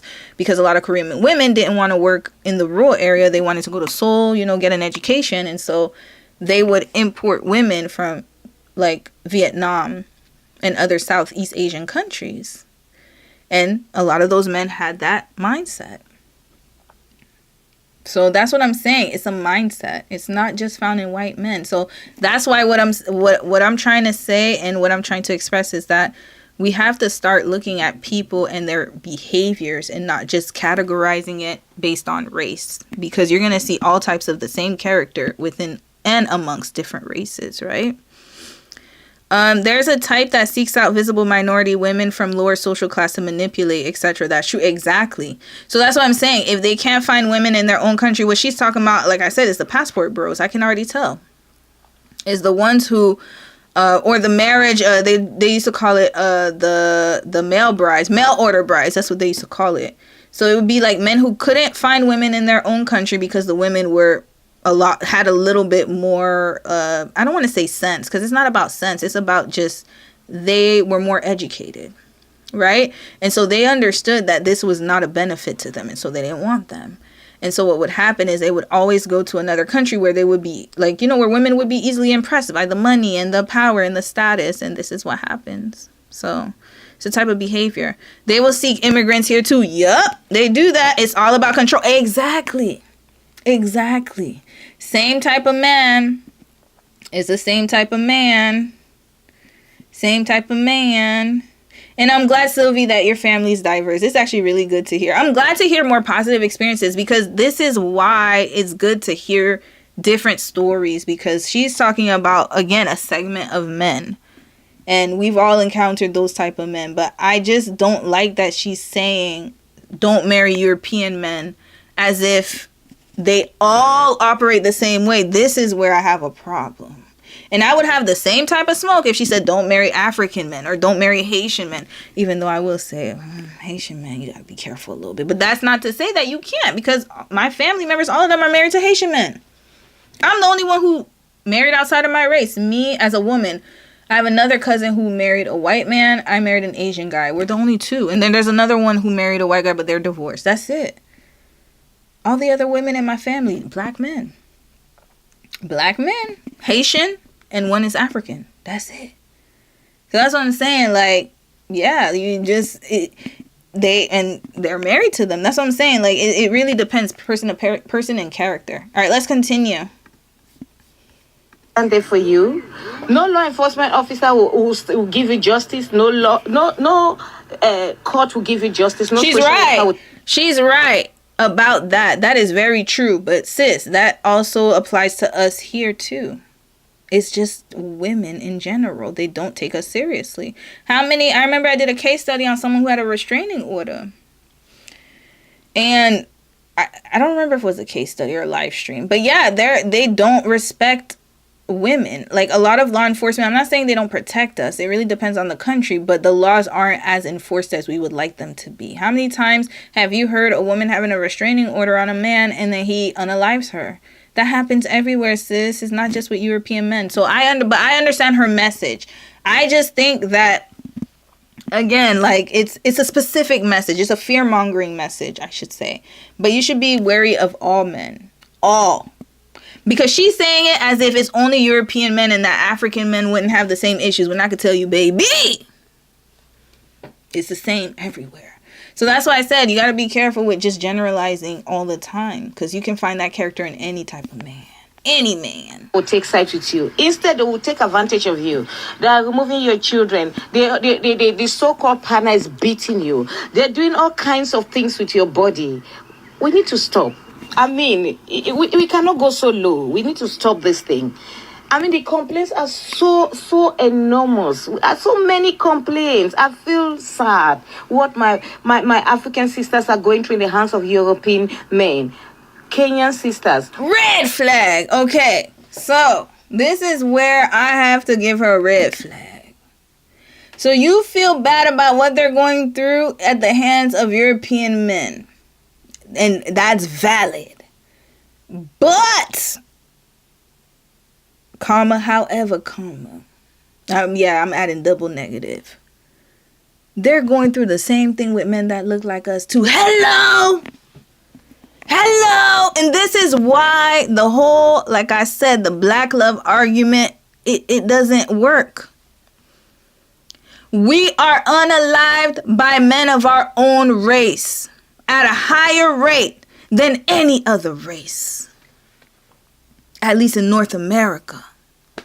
I don't know what it's like in Europe, but I imagine it is similar. Somebody who looks like me is more likely to unalive me than somebody that looks like my husband. We gotta talk about it. So, sis, if you want to have this PSA, that's amazing. But if we're gonna really talk about it, we won't really talk about it. And this is why the case studies that I do, again, I have to say it every single live stream. This is why the men are from diverse races and backgrounds. I'm not just focused on just black men being horrible, because hell, white men can be horrible too. And so can Asian men, and so can other men, Latino men, all of them. They can all be the same. They have the same characteristics, different fonts. That's it. So again, don't put it like this, ma'am. This is very dangerous. So now, imagine somebody's watching it from Kenya or from Burundi, and they're listening to this sister like, you know what? You're right. I'm not going to marry European men. Let me stick to my Kenyans and my Burundian men. Good. You might know them a little better. But at the same time, that doesn't mean you're not going to get the same result. Hello?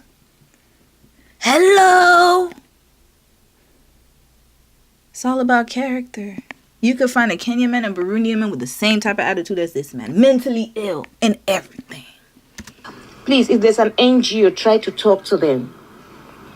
Talk to the young girls in Kenya. Talk to the women in Kenya, in Burundi, that they should be careful. They should be careful getting married to these European men. They call whether it's Muzungu or what. Most often, 80% of the time, it doesn't end up well. And if you see the way they treat our... Okay, sis, you using stats now. You said 80% of the time it doesn't end up well.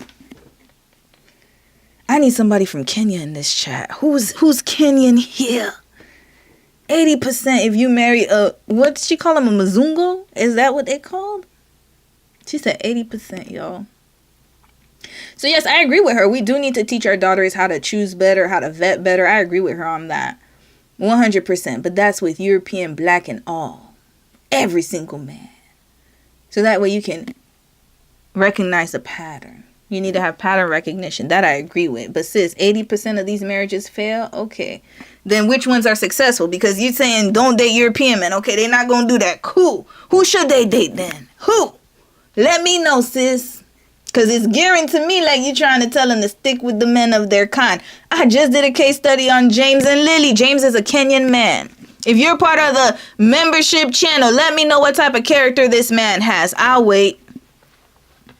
Kenyan man, y'all. And he's the type of man that she would want her daughter to be with. He goes to school. He's educated. But he's not a character that I would want anyone to be with. He's Kenyan. Yeah, he's not abusive like what you're talking about. But he's not the pick of the litter either. Not at all. Any East African men in the chat? Yes. Or any East Africans in the chat? Yes, please let me know. She said 80% of y'all are in bad relationships or marriages if you're married to a white man. Please let me know. If we're going by her logic, because a lot of people say Korean men beat their wives, they cheat on them, they don't treat them well. That's the logic that a lot of people say. I'm serious. That's the rumor, right? A lot of men will say that. Or not men. A lot of women will... Not women. It's like it's a stereotype. So it says Korean men cheat on their wives. They beat their wives. They don't treat their wives well. Even if you heard the guy from last week, he was saying how a lot of his friends had really bad character flaws, right? Bad behavior. But yet, I can say in my experience, no, that has not happened to me. I'm not part of the 80%. Not saying that it doesn't exist, but what I'm trying to say is, and the point that I'm getting at is that these stereotypes need to be, one, dead, because I don't believe in stereotypes. And number two, it's about the character of the person. Just like you can find good black men, you can find horrible black men. Just like you can find great Korean men, you can find horrible ones. Just like you can find great European men. I'm sure the ones who you say you're in the chat, I'm sure you guys are in happy relationships and marriages. You can find some awful mentally ill ones like the one she's saying. But this is where I said the fear mongering comes in, because she's saying it as if you get with a European husband, you're doomed. That's what she said. So if anyone is married to a European man, let me know, please. Our women, oh Lord, you will not believe. It's horrible. It's horrible. The complaints are so many. There are so many. They don't love us. Please, I'm on my knees. There's little we can do. There's little we can do. I cannot count how many of them are in women's shelter, beaten by these men. I cannot count how many of these our mixed children that have been taken, abused, violated, used for all kinds of purposes. They don't even value the children you're having with them. So please, need to be very careful. Need to be very careful. As you heard, that's what she had to say about it. And she's coming from a professional point of view. Okay, so now, sis, this woman here, no shade to you. I don't know your channel, but I know who you are. But I don't know your channel. I know you because you are on the African Diaspora Network, and I used to watch that channel for some news about, like, I wanted to keep news on the continent, because it's hard to find really good news sources that are coming from the continent that's not full of, like, Western bias. I don't like Western bias news, right? But I stopped watching them because they had an agenda, and I noticed that. But let's see her channel, okay? We're gonna get back to the video, but let's watch her channel. Remember, this is coming from her channel. Let's see her channel. You gotta check the source of when you watch these type of these type of videos. So let's see. And she's a beautiful woman. She looks like she's from the continent as well, probably from East Africa. So let's see her videos. Let me go to videos here. So, African DJ humiliated in Philippines after traveling for a paid gig. African dictators should be worried. British soldiers doing everything but their job. African man sues France and wins big time. African man, sorry. Trump deports most dangerous criminals from Latin America, Asia to Africa. African couple captured the exact moment Chinese woman do this. They were humiliated. Look, they were humiliated in China. And that does happen, so I'm not going to lie and say it doesn't. Mali foiled attempted coup orchestrated by French spy. Okay, this is the one I'm watching right now. Okay. Suing France. Suspicious disappearance of Africans in Kuwait. Tanzanian star Diamond Plumins shamed and belittled by Americans. Interesting. All right. So she's definitely pro Candace Owens. Yeah. What Elon? Oh, we don't care about them. All right. So we see where this is going, right? Now, let's go to where I'm going to show you guys the African Diaspora Network. You see, look at Jeannie Mac coming. This is what I don't like about research, is that my whole algorithm changes to these couples. It's crazy. African Diaspora Network. There we go. This is where she's from, y'all. She's a correspondent of this channel. So, and again, I think that they have some really good resourceful news. I'm not debunking it. I actually like the work that they're doing. But what I'm trying to say is that, You have to be careful where the source is. Here, white woman says I don't listen to black people. Biracial woman breaks down over anti-black white mother. Everything is negative here. Everything. Everything. Black woman speaks on racist brown people. I don't feel safe around them. This is the channel that she is a correspondent for. Canadian colleges linked to influx of illegal migrants and human trafficking scandal. My goodness. Okay, so let's see if I can find her in here. There she is right there. That's her right there, y'all. Right here in the middle. All right, let's get back to her channel and go back to the video, because that's what I wanted you guys to see, is where this is coming from. Oh, wrong video. Okay, so let's go back to that video. I gotta find it here. Okay, here we go. All right, let's get back to it. Professional point of view, because she is a social worker. Okay, let me go back. As you heard, that's what she had to say about it. And she's coming from a professional point of view because she is a social worker and she sees the cases that come to. So we should trust her because she's a social worker. Red flag. Let me tell y'all something. There are a lot of social workers out there who are living foul. Let's just say that. Ain't that there was one social worker who took a child away from their mom because she, I think the child was a little underweight and they were feeding the child I guess vegan food or something like that. I don't remember, but the child was just a little bit underweight and the social worker took the baby away. Mom still doesn't have access to her child till now. The child's in the system. Child is in the system. And I'm not saying that social workers are not reputable. What I'm saying is that just because somebody has a professional degree doesn't mean that they should automatically be trustworthy. We need to see, one, is she even telling the truth? We don't even know if she's really a social worker. She just coming out on social media and saying that. I need to see credentials. That's number one if I'm gonna believe it. Number two, again, her channel, I already know. So this is what I'm talking about, where you have to be careful when people try to fearmonger you and guilt trip you. But there's more fear-mongering than anything. And I'm not saying, again, that this doesn't happen. Absolutely, it does. But it happens globally. It's not just white men who do it. And trust and believe me, I hate defending people. I really hate it. It hurts me every time I have to defend men. It really does. A lot. But I have to keep it real. I don't want people or women to ever feel safe around one race of men. Oh, they're better than the other. None of them. It's characters. Just like women. There are some amazing women out there. And we know, how do we know how to identify women, but we can't identify the men? This is what's crazy to me. There are some amazing women out there, but there are also some low down dirty ones. There are some ones we recognize. You a pick me. Or you're a terrible woman. You're a psychopath. There are a lot of women out there who are narkies, terrible, just horrible people. We know how to differentiate that, but with men, it's somehow we're gaga goo goo. We don't understand. We somehow, it doesn't make sense to me. To our office, and what happens to our sisters that married European men. Look at this picture, y'all. Red flag. No, I know. Red flag, ma'am.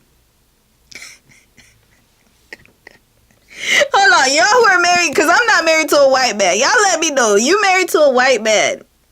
Please let me know in the chat, because I know some of y'all said that you are. Is this what your husband's like? That's what I'm saying. Like, it's already setting it up for this. Like, sis is setting this up. I already know where this is going already. I already know. She didn't even have to tell me. And you know what's so crazy? It's like, this is the image that... I'm not laughing, absolutely not, because it's very sad and unfortunate when it happens. Absolutely, but I'm laughing at this image. It's like to drive the point home. And that have left to their country, their homes, to live with this man and start a family in European countries, but specifically in Sweden, because her expertise is in Sweden.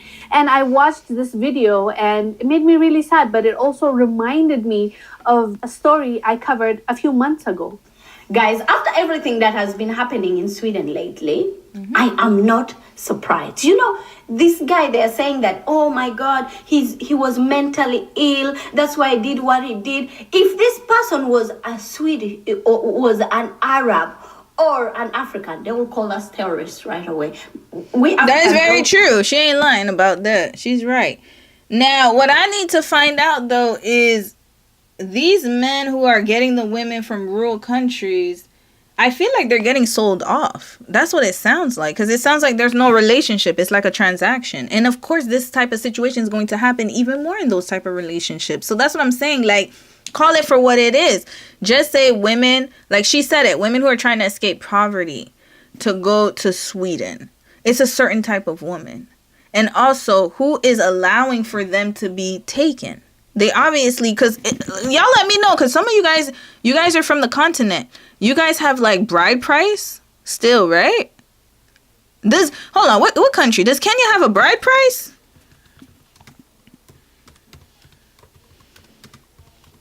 Do Kenyans have should it be do Kenyans or does Kenya have a bride? Okay, do Kenyans. I think it's do Kenyans. Do Kenyan families have a bride price?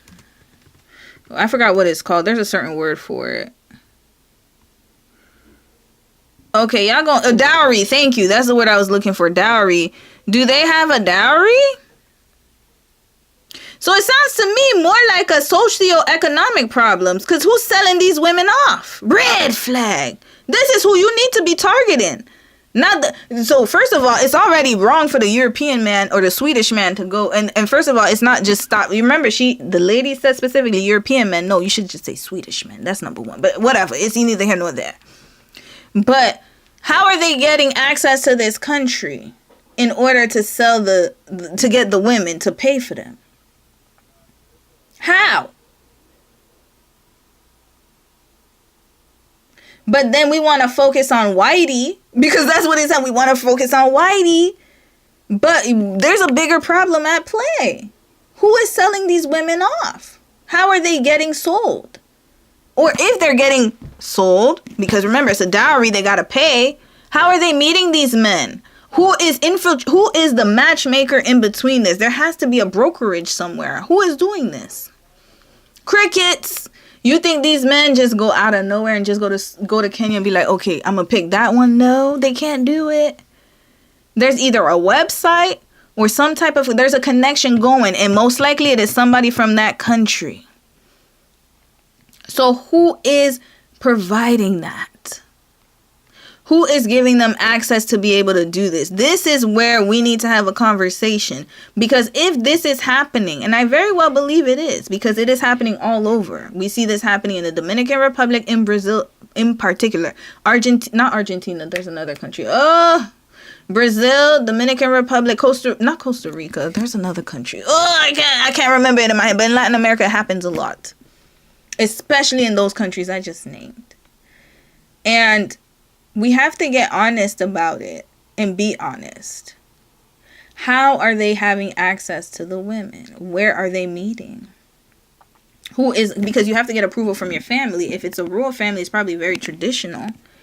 So who is giving access to them? Who is? Call us drug dealers and things like that. They will not even say that we are crazy. They will not even say that we went through. But this one, I think he went through childhood trauma. The mother and father got divorced when he was young. That has caused all these things. That you guys, let me tell you a story that I had that was insane. Thank you. It was Colombia. Thank you. Yes, Brazil, Colombia, and then there's another country. I keep forgetting it. It's I think it was Costa Rica. It's one of them. That's where they're getting the brides from, as well as the Southeast Asian countries. It's been happening for years. It is Colombia. Thank you. Yeah, it was Colombia. Actually, now that I think about it, it was Colombia.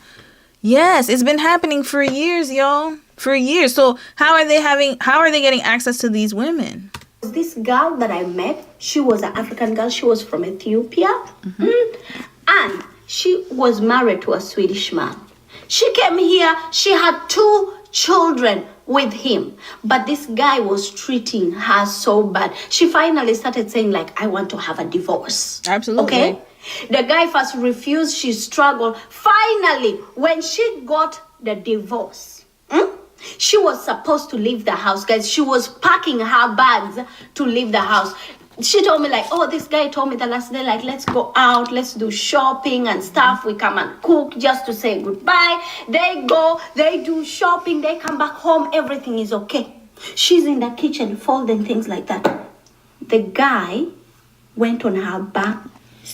Of course he did. Stabbed her. The most dangerous time for a woman to leave a domestic V or DV relationship is, the most dangerous time is when you leave a DV relationship. That's why, unfortunately, it's education. And again, like, this is happening globally, y'all. There's so many stories I could cover, even from America and Canada alone. It's an education thing, unfortunately. It's very sad, and it happens to a lot of women. And it's because we have to learn how to move in silence. Matter of fact, there was a recent video. Let me show y'all real quick because we talking about DV. Trigger warning, by the way. Trigger warning, y'all. So if this is a very sensitive topic to you, please exit out. There was a woman. Violence. Hand. She used a hand signal recently. And that's how she escaped her abuser. Here, let's watch it. Cops say they were alerted to a suspected domestic violence. This was 9 days ago. Let's watch it. She doesn't look Kenyan to me, does she? Cops say they were alerted to a suspected domestic violence victim inside a 7-Eleven. Are you okay? Yeah. Do you mind if I talk to you real quick? Really? Yeah. Cops escort the pair outside. Can you stand up for me, please? Watch what happens. The man takes off running. Cops tackle him to the ground. Police say they were called to this 7-Eleven store in Los Angeles after an employee saw the woman make the hand signal behind her back inside the store. The employee recognized the signal and knew right away the woman needed help. It was determined that a domestic violence incident had occurred. The suspect, John Colombi, had an active warrant and a stun gun on him. The hand signal also works in a moving vehicle. This is how it works. Hold your hand with your palm open, tuck your thumb in the center, and fold your fingers over to trap your thumb. A motorist on a highway saw... Doesn't that look like what we learned with the hand brain signal? It looks exactly the same. I didn't even know that, y'all. This is my first time watching. I just saw this like when I was scrolling. A teen kidnapping victim using the signal in 2021 and called 911. I've been following this Toyota Corolla from Madison County. The female on the passenger side, brunette, motioning for help. There's also speculation that slain Gabby Petito may have used the gesture back when she and her boyfriend Brian Laundrie were pulled over by police in Utah in 2021. Carmen McDonald is with the Survivor Justice Center. I think it is incredibly exciting that there is a nonverbal way for survivors to get help that is spreading. Somebody saw the cry for help, understood what it meant, and used it as a way to get help. And to be honest with you, I never knew there was a hand signal until I heard about this story. Yep. I was like, there's a hand signal? Here. If you see a woman doing this, please call for help. So again, I'm not, like I said, I'm not trying to make it like, oh, like we should focus on everybody and not just Kenyan women. No, what I'm trying to say is all women should be aware of this type of behavior. This is a known behavior and we have to stop. And I think the way we can fix it, to be honest with you, is to stop categorizing it with races of men. It's a lot of them. Different races, they have this same behavior. You cannot leave. I'm telling you, if you're going to leave, if you're in a DV situation, do not tell him. Don't give him any inkling. You're just going to escape. Don't even try to get your things. Leave. In the middle of the night, whatever you got to do. When you have that opportunity, the little window, you just go. Leave your stuff behind. And if you need to get escorted out or you need to have escorts, get a police officer. Call a police officer. Go to the police station. Tell them to be with you when you go and pick up your stuff. It's dangerous out here, y'all. This is all about control. And then they have no emotional regulation. So again, they're thinking with the amygdala and not with the cortex. But then again, like, you know, this type of man is a demon. So probably no thought process whatsoever. On her neck, the blood started coming out. She's like, what are you doing? What are you doing? He carried her, took her up to the bedroom, gave her sleeping pills.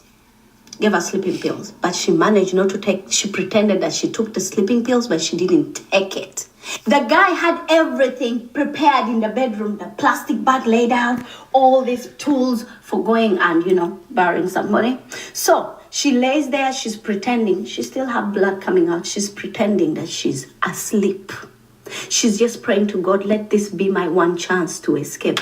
So when the guy thought that she was asleep, went down to pick something, that's when she got up, she was naked, she got up running. She ran to the neighbors screaming. The neighbors called the police. When the police came, this guy was already trying to unalive himself because he knew, okay, it's too late. It's a pattern, y'all. This is a pattern. This is a pattern. The story she's telling is a story I've heard. Y'all could go on the crime show. If you are a true crime watcher, you have heard this story hundreds of times. And I'm not exaggerating. This happens so often. And it's the same pattern, same type of behavior. They all do the same thing.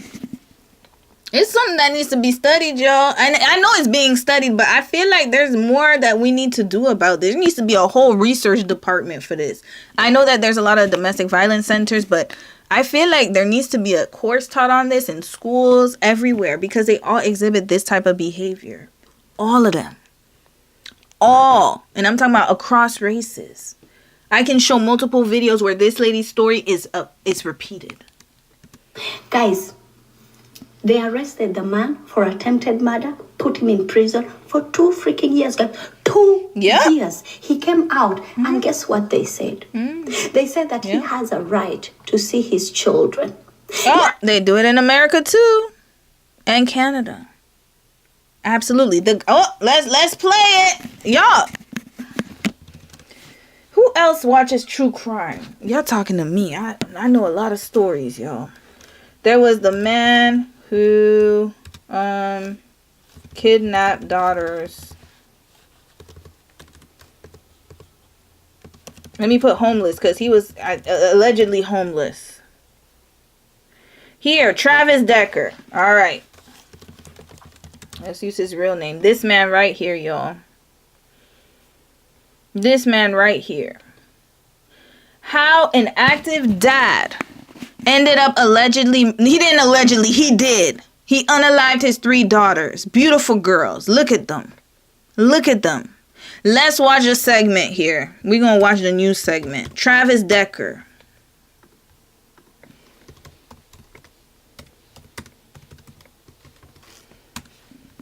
Oh, and it's not just white men. Let's be clear. We're going to watch another one. I'm going to show y'all a black one too. Oh, don't worry. It's all over. All over here. That's going to be way... this is too long. I want something like 2 minutes. Hold on. Let me see if I can find news.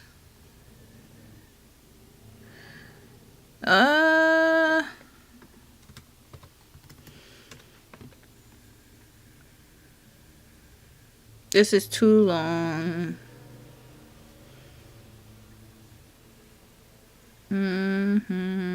Here, manhunt. Okay, this is 9 minutes. This is a little too long.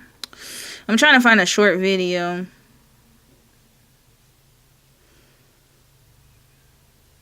Okay, we'll watch this one. After a multi-day shutdown of the area last linked to accused murderer Travis Decker, crews have wrapped up, and the FBI says they recovered pieces of evidence that will now undergo testing. But one headline is making waves. So Wenatchee World says bones were discovered during the search. The FBI shut down the area surrounding Rock Island Campground earlier this week. Agents say they discovered several items that could be connected to the Decker case. According to the Wenatchee World, that included bones.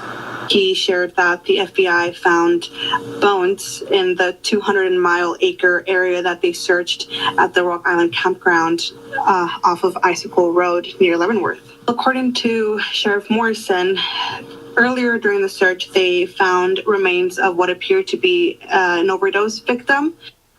Rhoda says detectives told her they aren't sure whether the bones found this week. So he unalived himself? Or human. They will undergo testing at the state crime lab. Chelan County Sheriff Mike Morrison also. So basically what happened, and thank you for the tip, the video duration. I probably should have done that.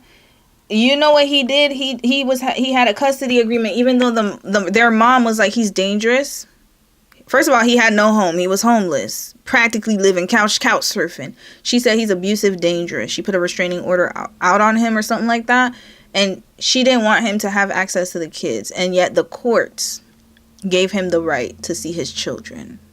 So he took the kids and then got rid of them, or, handled them the way he did. He unalived them and unalived himself, a coward.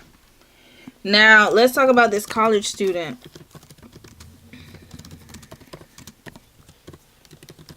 There's one woman, Leah Gordon. She always does really good cases of black women. Hold on. How did I get back to him? Hold on. Let's check Leah Gordon. College student. She does a lot of really good cases. This woman here. That wasn't who I was looking for. Okay, not her. It was someone else. It was a recent one. She's a very beautiful woman.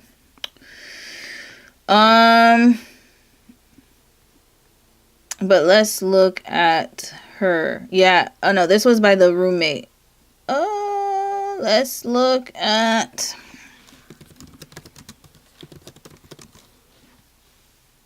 I'm going to put black.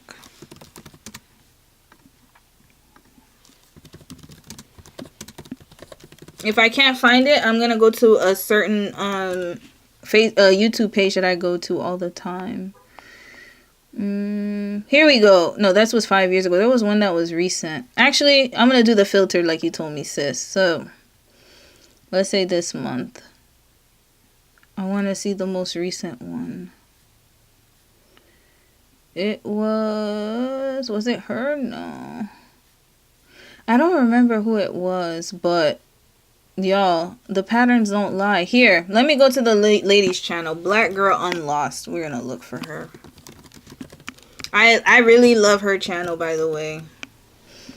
Here you go. Here you go. Here you go. Before you guys say, oh, it's only white men. Here you go. Here you go.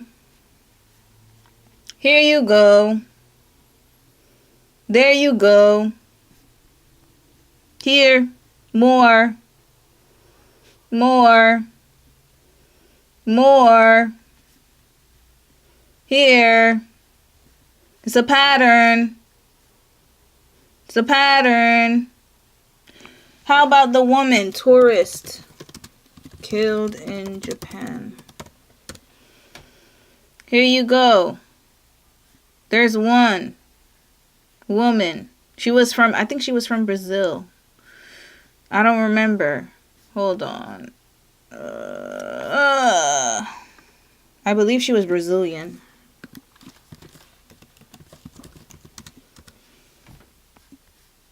Here you go. Oh no, that's Indonesia. Hold on, where's she at? That's another woman. But anyways, it was a tourist. I forgot her name. I believe she was from Brazil. I don't remember which country.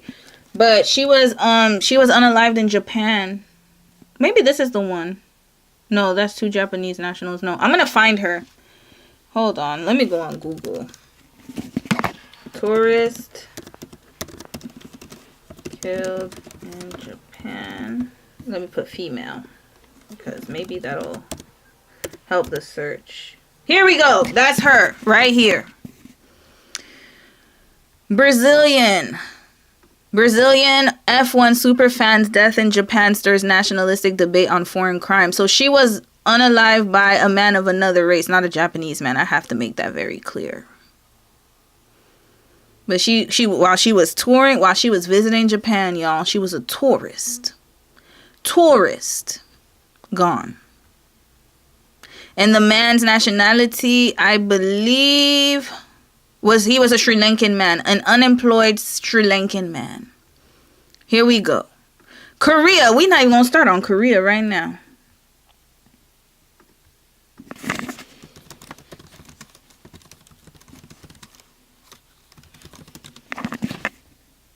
This is Courtney here. I did a case study on her, but there's other news. There was here.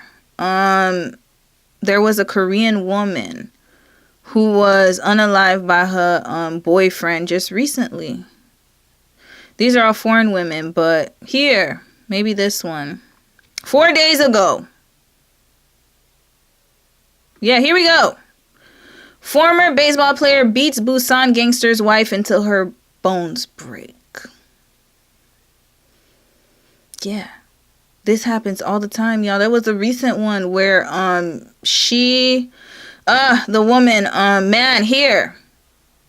man stabs girlfriend to death in revenge killing. This was not too long ago. 2 years ago. But there was one that happened just recently, a few months ago. Over the summer. This is global. Global. So, I understand what you're saying, sis. But it's global.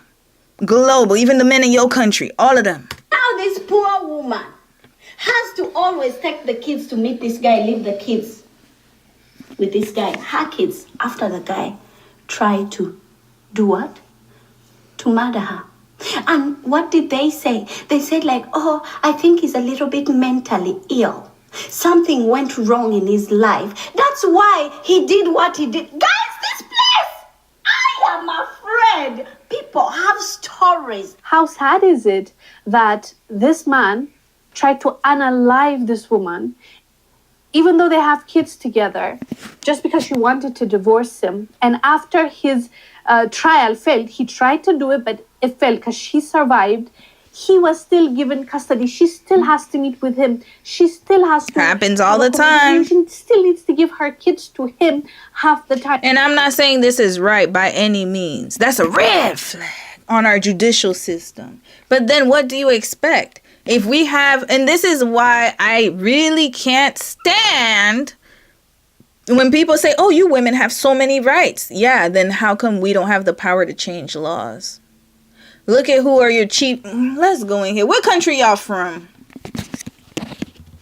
Just give me a country. Y'all talk about, okay, any country. Somebody said Ghana. Ghana Supreme Court justices. Ghanaian Supreme Court judges. Here we go. I hope we have images. Oh, let's see here. Hold on. Let's see here. 2 women. 3 women, sorry. How many men? 1, 2, 3, 4, 5, 6, 7. Okay. We could even go to Canada. Maybe Canada might be different. We'll see. Because I know they tried to change it. Yeah, we look like we have Christmas costumes, y'all. Don't make fun of us. I know this is the British tradition, y'all. That's what they look like, y'all. Let's look. Okay, a little bit better in Canada. 1, 2, 3, 4, 5 women. Is that a woman? No, that looks like a man. 1, 2, 3, 4. So at least equal here. Thank you. We're trying to get there. I remember Trudeau, he put a lot of women in his cabinet. So this is a good move. All right, let's get to UK. Here we go. Is this old? Looks pretty. October 2025. Here we go. All right. Sorry, you can't really see the pictures. It's a little blurred, but 1, 2, 3, 4, 5, 6, 7, 8. It's all men except for this woman right here. What's going on, UK? What is happening? Let's look at Sweden because we're talking about Sweden here. These are your lawmakers, y'all. These are the people here. Justices of the Supreme Court. Here we go, Sweden. First of all, they all look one way. I mean, that's the majority of the country. But look, how many women? 1. I can't even see. The picture's so blurry here. And it's not because it's online. It's not my computer. It's just blurry because I zoomed in. But 1. I see 1 woman here, 2. I think that's a woman there. I can't really see. I need a better picture. This picture's terrible. Okay, here we go. Probably better here. Okay, this one looks a little better. I couldn't see. Lord. 1, 2, 3, 4. All the rest men. Look at all of them. Look at them. Look at them. And remember, when I do like those finance, counseling, when I do, I review videos like finance, and when I used to watch, I still watch because I'm gonna probably review it soon. Ramit Sethi and John Deloney, all those guys, they always have a lot more compassion towards the men. Why? It's how they're socialized. Even my husband, I have to be honest. Last week, we did a case study. He's like, well, you know, he's a Korean man. I understand him. Yeah. This is why. This is why it's easy to see why they said, hey, he did something bad, but I can see myself in him. I can see myself in him, and maybe he just needed another chance. Like Cierra said in Love Island. Remember, she said, people need grace. We have to give them grace. This is what grace gets you. This is what happens. This is what happens. Let's use one more example. Sweden, we got y'all. We clocked y'all. Hold up. Give me another country. Jamaica. Let's go to Jamaica. But. I know I always do that sound. I love Jamaica, by the way. It's my favorite country to visit. Let's get to Jamaica. Looks like y'all sworn 5 women. Thank you, Jamaica. You guys are doing well. Here we go. Jamaica. Hold on. Let's make it bigger here. 5. But look at all these men. Hold on. 1, 2. These are women. 1, 2, 3, 4. There's a woman here. 5. I don't think she's the Supreme Court, though. I think she's just... Is that a president? President's wife? Maybe. I don't know. But she's not Supreme. But these women. 1, 2, 3, 4, 5. Here. 6, 7, 8. There's a lot of women here. 9, 10. Okay, you guys are pretty good. There's women in the back. Okay, Jamaica. All right, Jamaica. All right, Jamaica's doing good, y'all. Jamaica's doing pretty good. I'm counting a lot of women here. Unless I'm wrong, but I can see it here. Yeah, the judiciary. Yeah, you guys got a lot of women here. Jamaica's doing all right. Okay, Jamaica. Good. Jamaica's on the right path. So far, only Jamaica and Canada. Who said France? Oh, vive la France. Let's check France. Oh, they look like the British one. Christmas tree, Christmas outfits here.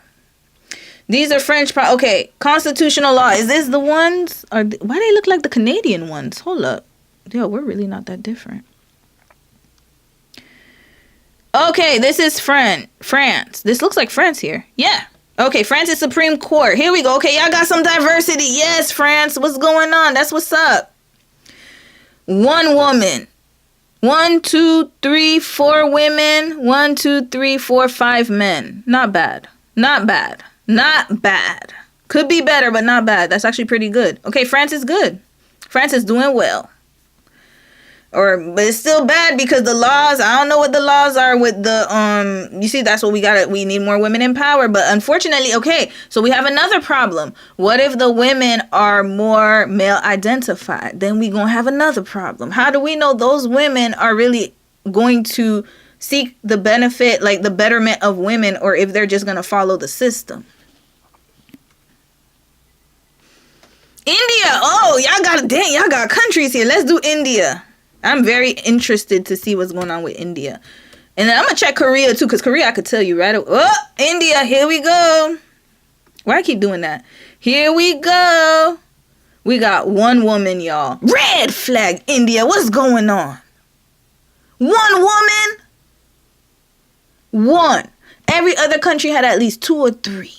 Y'all got 1. Wait, there was another country who had 1. Red flag for the other country who had 1. I forgot which country that was. 1, 2, 3, 4, 5, 6, 7, 8 men, 1 woman. Here we go. Korea. We already know what time it is with Korea. Look at this. My husband's country. Look at this. Look at this. I don't see 1. Look at this. Look at this. Red flag. Look at that. This is why they're having the 4B movement. Look at all this. Look at this. This is why. Not 1 woman in sight, y'all. The Supreme Court of Korea. There you go. And they're all, and I'm not being ageist here. They do not represent the generation that's coming up. They represent the old folks. Hello.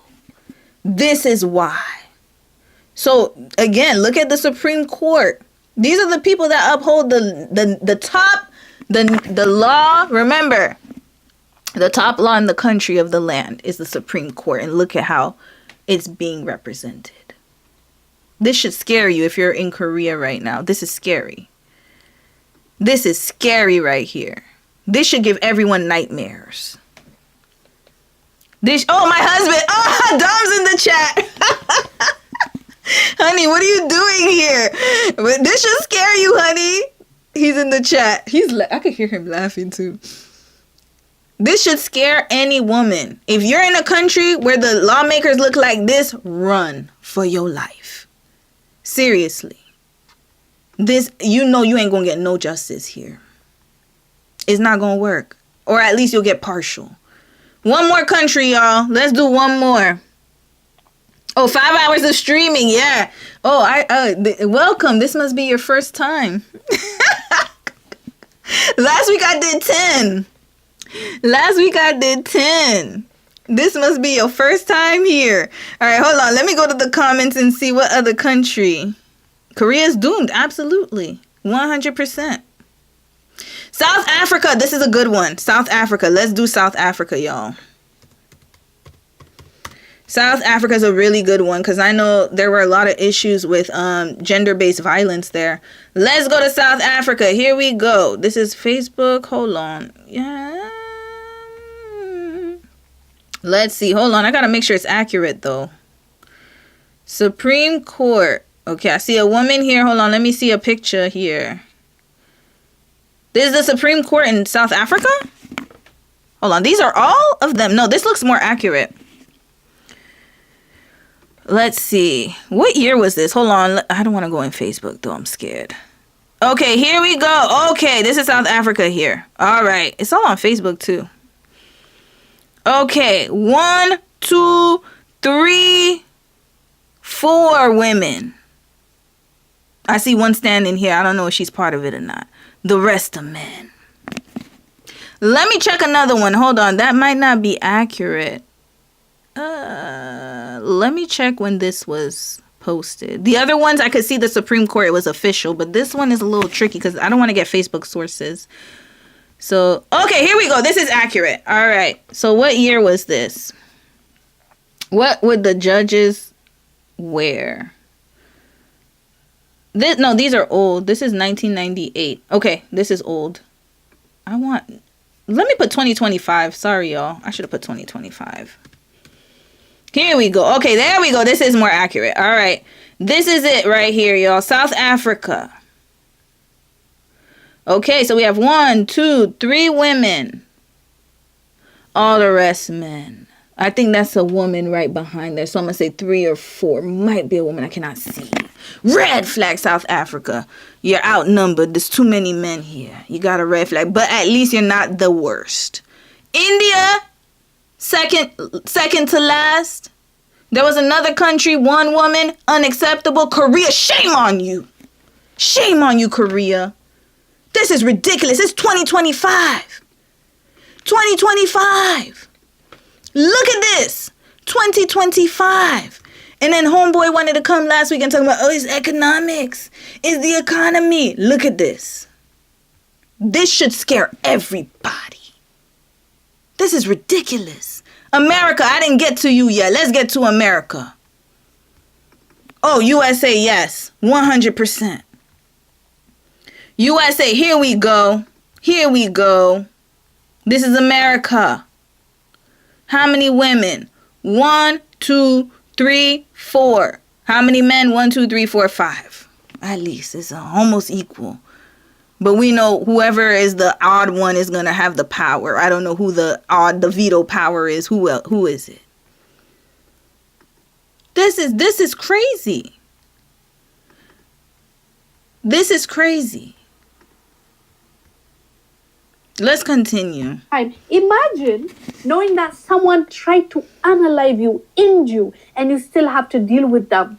That's the kind of system that our sisters are living in because, I mean, will this happen to the same race? Because our sister also mentioned the social worker. She was talking about how they don't do that to their own women, to the white women that they deal with. They do this to the African women. Red flag. They do this to all women, y'all. Stop. I don't like this. I really hate when people think that they won't do it to their race. They will. And they have. I showed you evidence. They will. They'll do it to any woman. Stop. Stop it. Don't think you're special. They will do it to you too. Where there's a will, there's an opportunity. That's it. That's all. Stop and it. Married because maybe they think you have no right here, or they know that the system will favor them, will give them. The system will still favor them if they were with a white woman. The only difference is the reason they can't find a white woman in their country is because of power. Again, the women are working in their country. They have economic power, at least to a certain extent. And it's Sweden. It's one of the Nordic countries. 100%. They're probably the gender. Let's check. We got to do a lot of research. And then after this, I'm wrapping this right up. We're going to go to the next story tomorrow. I'm going to touch on the next story tomorrow. Tomorrow's going to be a continuation. Unless y'all want me to stay longer. I could stay longer. Okay. Let's check. Sweden. What was I looking for again? Oh, yeah. Sweden, gender. I think it's gender equality. Okay, let's look at the gender equality index in Sweden, y'all. This is 2023, not too far. The data for 2023 index is mostly from 2021 and 2022. The gender equality index gives the EU and member states a score from 1 to 100.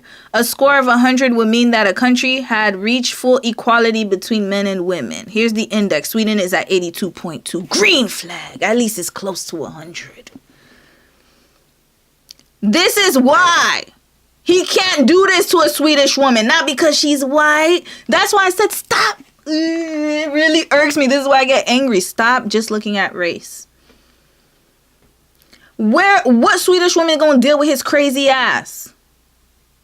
He sounds like he's unhinged, and he probably ain't got no money either. They can only flex in other countries. They can't do it in their country. He doesn't measure up. Index 82.2%. Work 84.8%. Equality 87.2%. In money, knowledge 76.4%. We need to do better with knowledge, Sweden. I don't know what's going on because you guys have good university. I don't know what's happening. You need to get this up for sure. All of these need to go up, but 87.2%, that means they're making almost the same as men. Time 71.9. We need to do better with time. Power 85.1. They're getting there. Health 94.5. Green flag. Swedish women, you guys are living longer. Violence. A lack of evidence to assess violence against women. Of course, this is where we lack here. Every country is the same. Oh, we don't have enough evidence. We can't really get, because you don't take it seriously. The laws are not strong enough. So I agree with them on that. But ain't no way a Swedish woman is going to take his loser ass. He sounds like a loser. And if he's as mentally ill as you saying he is, they would have clocked it right away. They understand their culture. They know he's not a catch.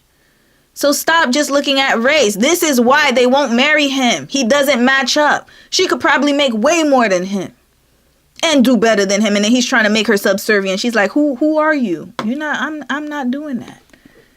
I have the independence and the ability to make my own income. I don't need you. You're an asset. Hello. You're an asset. You're an asset to me. That is it. I don't need you. This is why they're going out to marry. And it's not just in Sweden. I'm just giving this example. Goodness, let's continue. Them more rights so they can walk all over their wives and do whatever they want to do to them. It's sad, it's unfortunate, and especially if you're marrying a person for money, or you want your life to change because they'll give you the green card, or you'll now change your passport, you'll change your citizenship. I don't know if that's the right intention, because at the end of the day, there are so many people that married outside their race, and you see, it's working because yes, good. Thank you for mentioning that, sis. There's mutual understanding. But in many cases, unfortunately, because the anti-blackness has never been addressed. It's not about anti-blackness, sis. That's one part of it. And this is the thing. Everyone just looks at it as, oh, it's the anti-blackness and that's it. No! Economics has a lot to play in it too. Men will dig their hole anywhere. Y'all saw what happened with Sister Hong on TikTok? They thought it was a woman. It was actually a trans woman. And you know, in China, things are different. It's not as open as in North America or Western countries. They saw that it was a man, or sorry, trans woman, I want to say, with men genitalia. She hasn't converted yet. I hope I'm using the right terminology. If you're from the LGBT community, let me know if I'm wrong. She's a trans woman as far as her dress, but she has not had a sex change yet. They saw that and they still humped her. They didn't care. They will dig their hole in anything. I'm saying the psyche. That they don't care. Not all, obviously. So wherever they can find opportunity, they will take it. Doesn't matter if it's a white woman, black woman, whatever. They could still be racist too while they're at it. That's why I said it's not just racism. It's economics and power too. Because maybe in their country, that man, he's a Swedish man. Maybe in his country, he's not the pick of the litter. He's not the prize because there are men who can outcompete him. He can't hang. So of course he's going to go to another country because then he'll be seen as the man. Especially a developing country. And like you said, sis, they need green cards, and you know sometimes they're looking for opportunity, and you can't judge. This is the thing. Stop, and we have to stop doing that. We really have to address the problem. We can't judge people when they come in here and scam their way into the system. And by scamming, I'm saying even fraud marriages, all that stuff. When we're actively perpetuating the destruction of their country, including myself. Unlike Cierra, I am accountable. I know that my tax dollars go somewhere. And it could be to fund a war that I have no idea of what's going on. And if it's not to fund a war because Canada doesn't really get into wars, but maybe it's being used to have like mining somewhere. Maybe some resource materials are coming back here and they're using child soldiers or child labor. We don't know. Don't act like you're above it all. Even you, sis, in the video, you talking about, oh, maybe they want green cards and stuff. Yeah, they're trying to escape their country for some reason. We can't look down on them because we're perpetuating the system. Every time you buy fast fashion, do you want to know how many people have to work in the factory to get you your clothes from Fashion Nova and Shein? Do you know how many people, how much they're getting paid? The conditions that they have to work under? People making the iPhones that I have right now to keep up with production. We all perpetuate this system. Every single one of us. All of us. All of us. When you go grocery shopping, those farm hands, the avocados that come from Mexico, how many laborers have to grow those avocados? How many people have to clean those things? That's what I'm saying. So they have a reason. They need to survive. A lot of people, I'm not saying all, of course, Kenya is a great country. I know Kenya has a great economy as far as like, you know, every country has some type of economy, has some type of downtown. There are rich people there. There are also poor people there. And maybe the gap between the rich and the poor is wider than where you live. So it could be maybe a little bit more comfortable for you to be like, hey, you know, I don't understand. Yeah. But people, desperate times call for desperate measures. They will marry those people and to support their family. So we have to start understanding that. Yes. The white man wouldn't have access unless he had a way to get access. And unfortunately, it sounds like in rural areas in Kenya or Burundi, that's what that sis was talking about in the video. It's quite possible that they do not have any resources and they need to get it. And that's probably the best way that they could see. Because remember, they don't have money for education. How they going to leave their city? Maybe this is their only escape way. Their only way to escape route is what I meant to say. So we need to stop. Just gets on my nerves, y'all. It's so much more than that. Stop just saying, oh, it could be just racism. That's it. No. There are a lot of layers to it. Internalized anti-blackness. They don't see their own partners and spouses as equal. They don't see them as fellow human beings.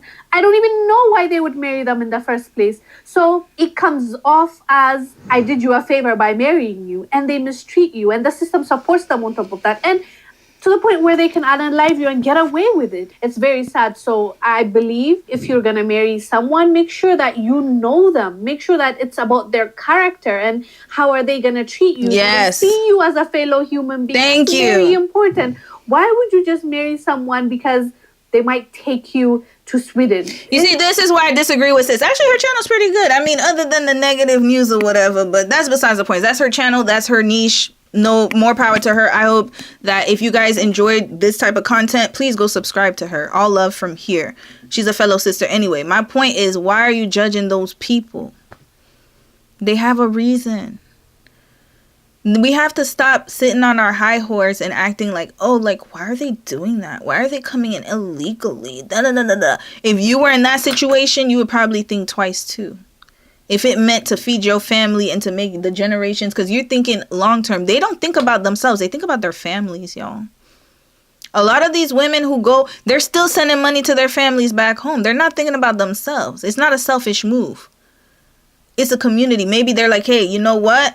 I'm going to go and make a better life for myself. And so that way my younger brothers or sisters, whoever's in the village or wherever I come from, the rural area, they'll be able to go to school and do what I couldn't do. A lot of women do that. They sacrifice for their family. Loyalty over happiness. But don't stop. That's the only thing I have wrong with what she said. She actually made a really good point. I like what she said at the end. She's right. But I just don't like the fact that she is saying, oh, like, just for a green card, that green card can mean life or death for some women. So don't stop. Let's stop doing that. Let's stop judging them because of the choice they made. Because if you were in that position, trust and believe me, you would make a lot of choices. And you wouldn't be happy with where. That's what I'm saying. Like, sometimes some choices have to be made. But you're in a place of privilege. You may not believe it, but we are privileged. Hello. We are. I can admit it. I can. I have privilege. I'm not lying to you. I do. I know that when I go and travel abroad, that passport gives me a different sense of, I'm telling you, there's a different attitude that comes with the passport. And yes, people can be racist towards me. Absolutely. They see my skin first, but as soon as I start and open my mouth, it's a different attitude. A different one. So let's stop that.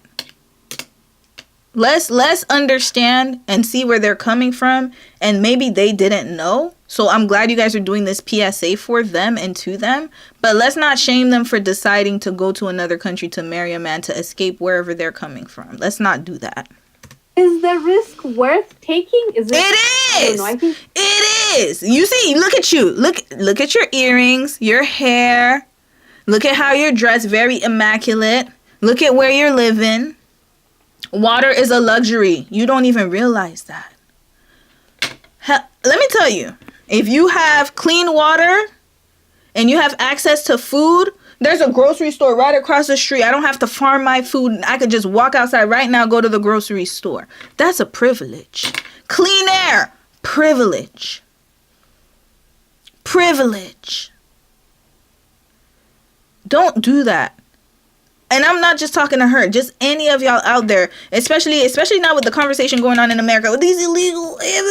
I'm not judging. I'm not saying that they were right. Don't get me wrong. I'm not saying that they should be there illegally, but what I'm saying is I understand. Imagine you just trying to go to school and you have to worry about gunshots.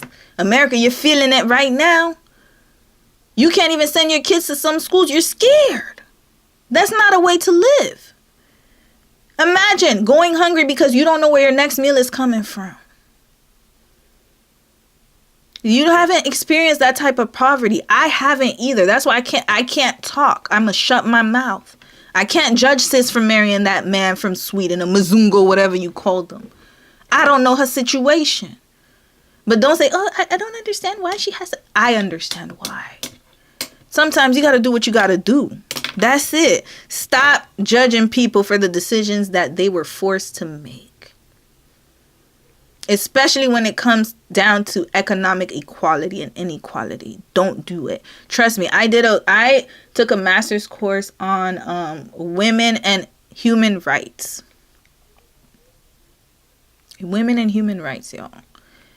International, I'm telling you, it'll open up your mind, especially when you live abroad. That's why I always recommend, if you have a chance, live abroad, at least even short term. You will change your mindset on a lot of things. you'll change your mindset. You'll change it. When it comes down to it, and you don't know if you don't know if that woman had kids. I don't know. We don't know her situation, but let's not judge sis for marrying that man. She probably felt like that was her only way to get where she needed to be and for her family to be straight. And for that, I can't even judge her, because anybody would make that decision if they really love their family, to be honest with you. If you love your family, you'll do whatever it takes. So I think we should weigh our options, decisions, because these are the kind of things that our women are going through, at least according to the social worker, as well as some of the women that have reported on these cases. Anyways, fam, let me know down below what your thoughts are about this. I'm Wangel Zalalam. I'll see you on the next one. Bye. All right, so that's it.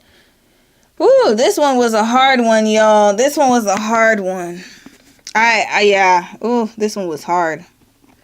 All right, hold on. What time is it? It's 4 o'clock my time. I might do a little bit more. Hold up. Let's do this one last video and we wrapping this right up. I'm going to finish because I have 2 videos. 2 more videos. I have this one. And then I have this one. Oh, this one too. Yeah. This one too. But it's going to take me too long. This one's like 1 hour. So yeah, it's going to take me long. I'll save it for tomorrow. Matter of fact, I might save all of these for tomorrow. Should I? Hold on, I gotta do a poll. Let me think. This one definitely tomorrow. 100%. It's a continuation. This one. Should I do tomorrow? What time is it? It's still early for me. Okay, I'm gonna think about it. Let me check the comments. Whoa. Well, a lot of comments. Our sisters, yes, drag us, please. We know we ain't. We are America's a mess. It is. You know what? I don't know what's going on in America right now, but I hope things get better, man. Like, there's a lot going on, y'all. Americans go by party affiliates, not by gender, because a lot of Supreme Justices are conservative and not many liberal. Most of the women side with men. Absolutely. Yeah, this is why you're going to get all of these men getting short prison sentences, being released early. It's for a reason. And it's by design, y'all. You're moving to Sweden. Yo, they have the best tax breaks. Like, Sweden is one of the countries, I'm telling y'all, it's one of the, they make a lot more money. They have really good healthcare, childcare. Yeah. Very good. So, yeah. University is free over there too. Yup. And in France as well. I believe a lot of European countries have free university, except for the UK. I don't think the UK does. Yeah. Y'all trying to move to Sweden. I can't. I cannot. Oh. People be victim blaming too much for me. Yeah, and that's the thing too. Like, you don't know what it's like until you're in that situation. So all we can do is, yes, educate each other. I'm going to still point out the red flags, but I'm not going to judge her for making that decision, man. Because I know I can say that speaking from a place of privilege, but I know if I were in the same situation, I'd be singing a different tune. You don't know how hungry, you don't know what you'll do until you are forced to, until you're hungry. Because right now I can say, oh my God, crime is so bad. It's so bad. You should never steal, ever. And I'm not a proponent of it. But I've never been so hungry and starving that I had to make that type of decision. So it's easier for me to talk from my soapbox and act like I'm condemning you. When in actuality, I could probably make that same decision. Especially if I'm desperate, right? Desperation. Y'all saw with Cierra from Love Island. Desperation makes you do crazy things. Manufacture chaos in the U.S. Yo, Dev Studio, sis. Oh, you here, sis? Hey. Whew, Lord. I can't even talk about what I really want to talk about because it's just too wild. The block is too hot right now. So we going to let things simmer down. The block is real hot in the U.S. It's too hot. But I will say that it's just showing the state of people are not united. People are not united at all. And it's hopefully things get better. But unfortunately, under this system, he just got in January. January. What are we? September? 8 months ago. I think 7, 8 months ago. Look at all that's happened since January. This is insanity. I don't think things are going to get better in the U.S. Not gonna lie. No, the star that fell. No, don't think that way, sis. Don't think that way. I know. Trust me. I'm probably the most pessimistic, realistic person you could ever meet, ever.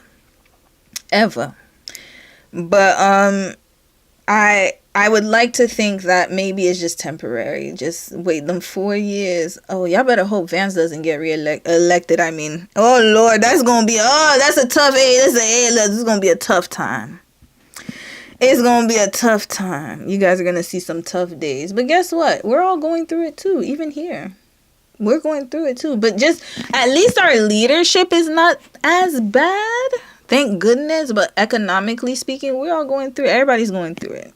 It's like there's no hope. It's like you can't really see the future. The future's bleak because it's just, I don't know. But I've been through these times so many times and I'm just like, I'm so desensitized and it's sad. It's really sad. It's sad. I don't even go on social media like that anymore. That's why you don't see me on Instagram. You don't see me on Facebook. You're not going to see me on Twitter because people are so desensitized that you're going to see things that you don't need to see. And I don't want to be the type of human that gets used to seeing death. I never want to be. I never want that. I never want to see death and be comfortable with it ever and just scroll by like, oh, it's just another day of scrolling. I never want that. No. So that's why sorry, y'all. I get emotional when I talk about these things because it's like kids don't deserve it. Nobody deserves that. We deserve to live a peaceful life. Why do we need all of this chaos? Like, what's going on? And it's all because of greed and power. That's it. Greed and power, ego. Those things, I'm telling y'all, those emotions, but we're being led by people who don't know how to regulate their emotions. They don't think with their frontal cortex. They think with the amygdala. So this is why we're getting all of these type of reactions. And it's all about controlling. That's it.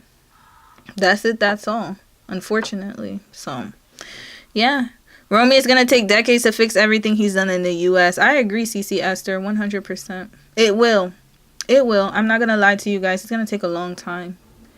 It is. But the reason why I said there's a positive to it, wherever that is, somewhere over the rainbow, is that individually you can make decisions for yourself and for your family. Try to find workarounds in this chaotic and toxic system that we live in. Do I think capitalism will last? I don't know. I don't think in the next generation it's going to be as prevalent. I don't know. I can't foresee the future, but the way things are going, it's not looking good, y'all. There's definitely going to be some changes coming up, like within the next decade or two. 100%.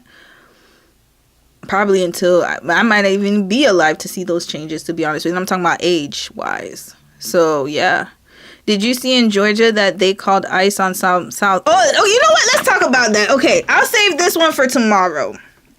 Let's talk about that, sis. Let me finish reading your comment. Some South Korean workers were here on a visa and helping train new workers that live in Georgia for the Hyundai plant. Yes, I saw it. Let's talk about that. Oh, trust me, I follow a lot of political news, y'all. You're talking to a political science major. Like, I love politics, but the reason I don't talk about politics on my channel is because it's too much. Like, I don't like it. Like, there's just too much fighting going on. It's like everyone thinks that it's like we're not. I don't know what it is. Like, I'm trying to express myself here. I'm just trying to find the right words to say. It's like everyone is so concerned about being right that they're not hearing each other out.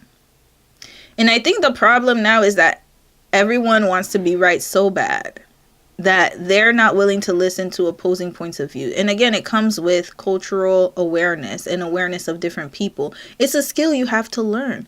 You can't always be with people who agree with you. That's it. That's all. Some people, they disagree with what I say, and that's fine. It is what it is. That's why I leave my comments up. Unless it's derogatory, I'm not going to leave it up. But even if you disagree with me, I might comment and say, hey, this is what I meant. But at the end of the day, you're going to feel like how you feel. It is what it is. I'm not going to unalive you because you don't believe what I believe, and it's too dangerous out here. People are unhinged. That's why I don't want to have a political page and talk about politics. I could probably talk about it on my Discord, though. Y'all already know. But in public facing, I can't, because people are too unhinged, and they're going to clip small parts of what you say, and then they're going to run with it. And this is what happens. Let's do the Hyundai. Yo, Korea stood on business. Even though we drug them, I drugged them originally because of the Supreme Court. But I will say they stood on business here. So let's look at the lady who called this one right here. This woman. She's the one who called ICE on them. Let's hear her. 152. I was the one that reported 452 illegals apprehended at the Hyundai. Wait, hold on. Oh, why is TikTok doing that? Sorry, guys. 452 illegals apprehended at the Hyundai mega plant construction site yesterday near Savannah. The woman who just went online bragging about being the reason 475 people were just arrested. It didn't go the way that you thought, did it? Because the way that you... First of all, she ain't even get her numbers right. Red flag. Old girl said 450. So she corrected her. The young girl here corrected and said, actually, it was 475, you dunce. You didn't even know how many people you called ICE on. You dimwit. Sorry, I'm calling her that because she's stupid. Let's continue. And yes, I can say that. Don't call people stupid. Y'all want to see what the definition of stupid is? Having or showing a great lack of intelligence or common sense. Yes. So by definition, she's stupid. Let's check dumb. Because some people don't like, oh, you're using too strong words. Temporarily unable or okay, I maybe not call dumb then. Dumb's not good. Dumb sounds like somebody who has a health issue. Having or showing a great lack of intelligence or common sense. So I'm not gonna call people dumb anymore. I'll call them stupid because that's what she is. She dumb as hell. I mean stupid as hell. Let me not use dumb no more.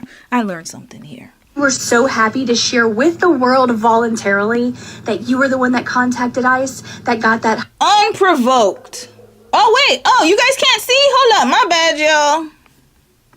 Wait, what happened here? Wait, why can't you guys see? Oh, why is my screen frozen? Okay, here we go. There we go. Sorry, y'all. Hyundai plant that was in the middle of being constructed completely shut down. Yeah, Hyundai. The startup is Hyundai.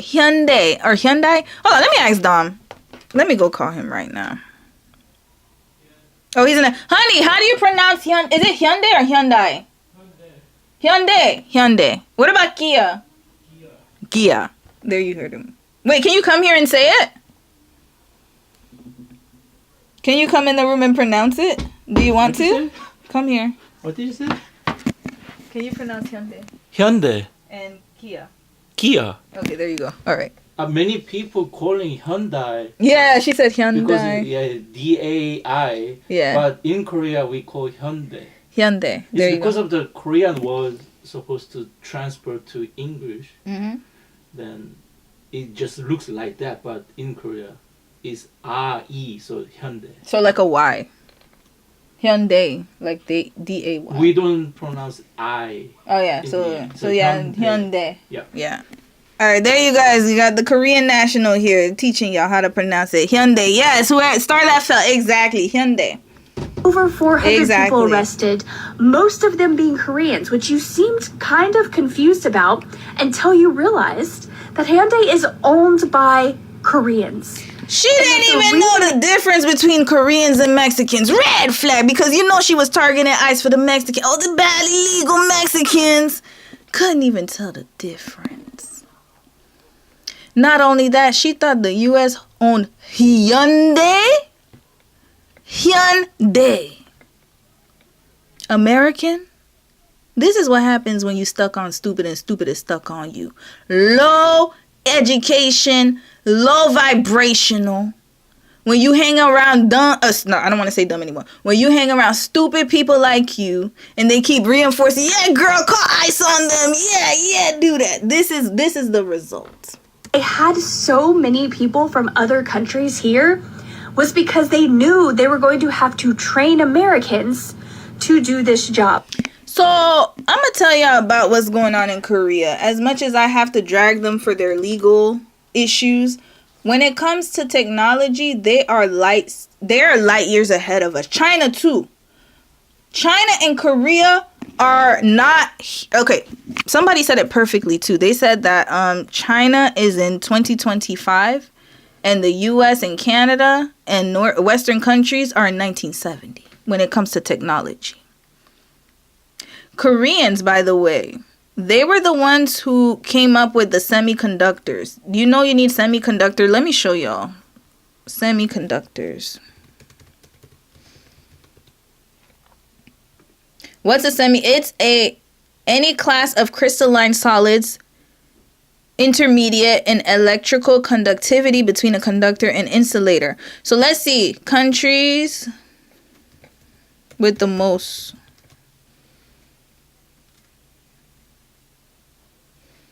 There we go. Here. There we go. There we go.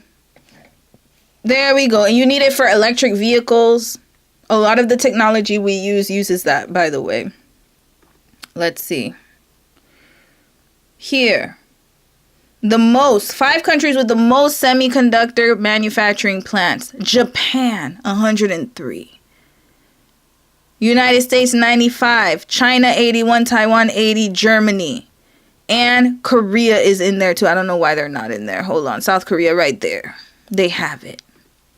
And not only that, but let's check what they were doing at that plant. What were they training them on? This is very important.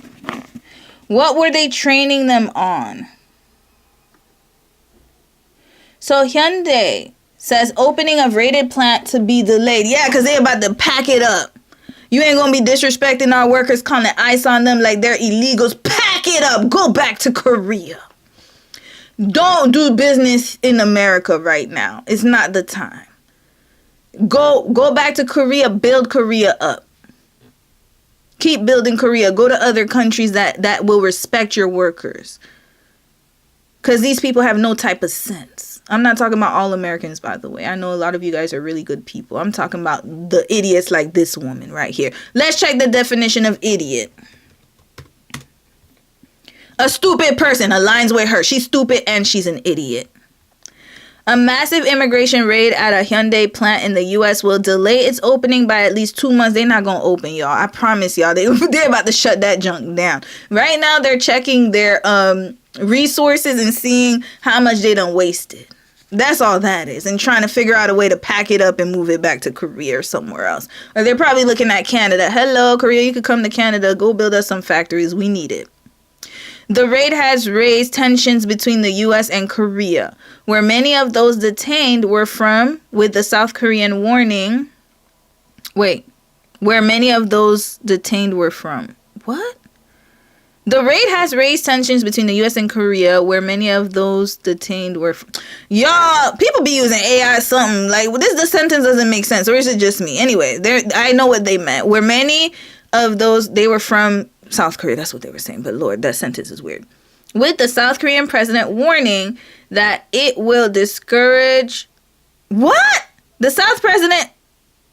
Okay. With the South president warning that it will... What is it will? What is it? Hold on. Sorry, y'all. This is my editing hat coming out for papers. Hold on. The raid has raised tensions between the U.S. and South Korea. Okay, where many of those detained were from. Are from. Not were from. They're still alive. With the South Korean president warning that it will discourage foreign investment into the U.S. Okay, the situation. Okay. All right, there we go. South Korean officials have said many of the workers had been sent to the U.S. factory temporarily to help it get going. Okay. Hyundai chief executive Jose Munoz told U.S. media the raid will create minimum 2 to 3 months delay in opening the factory because now all these people want to get back.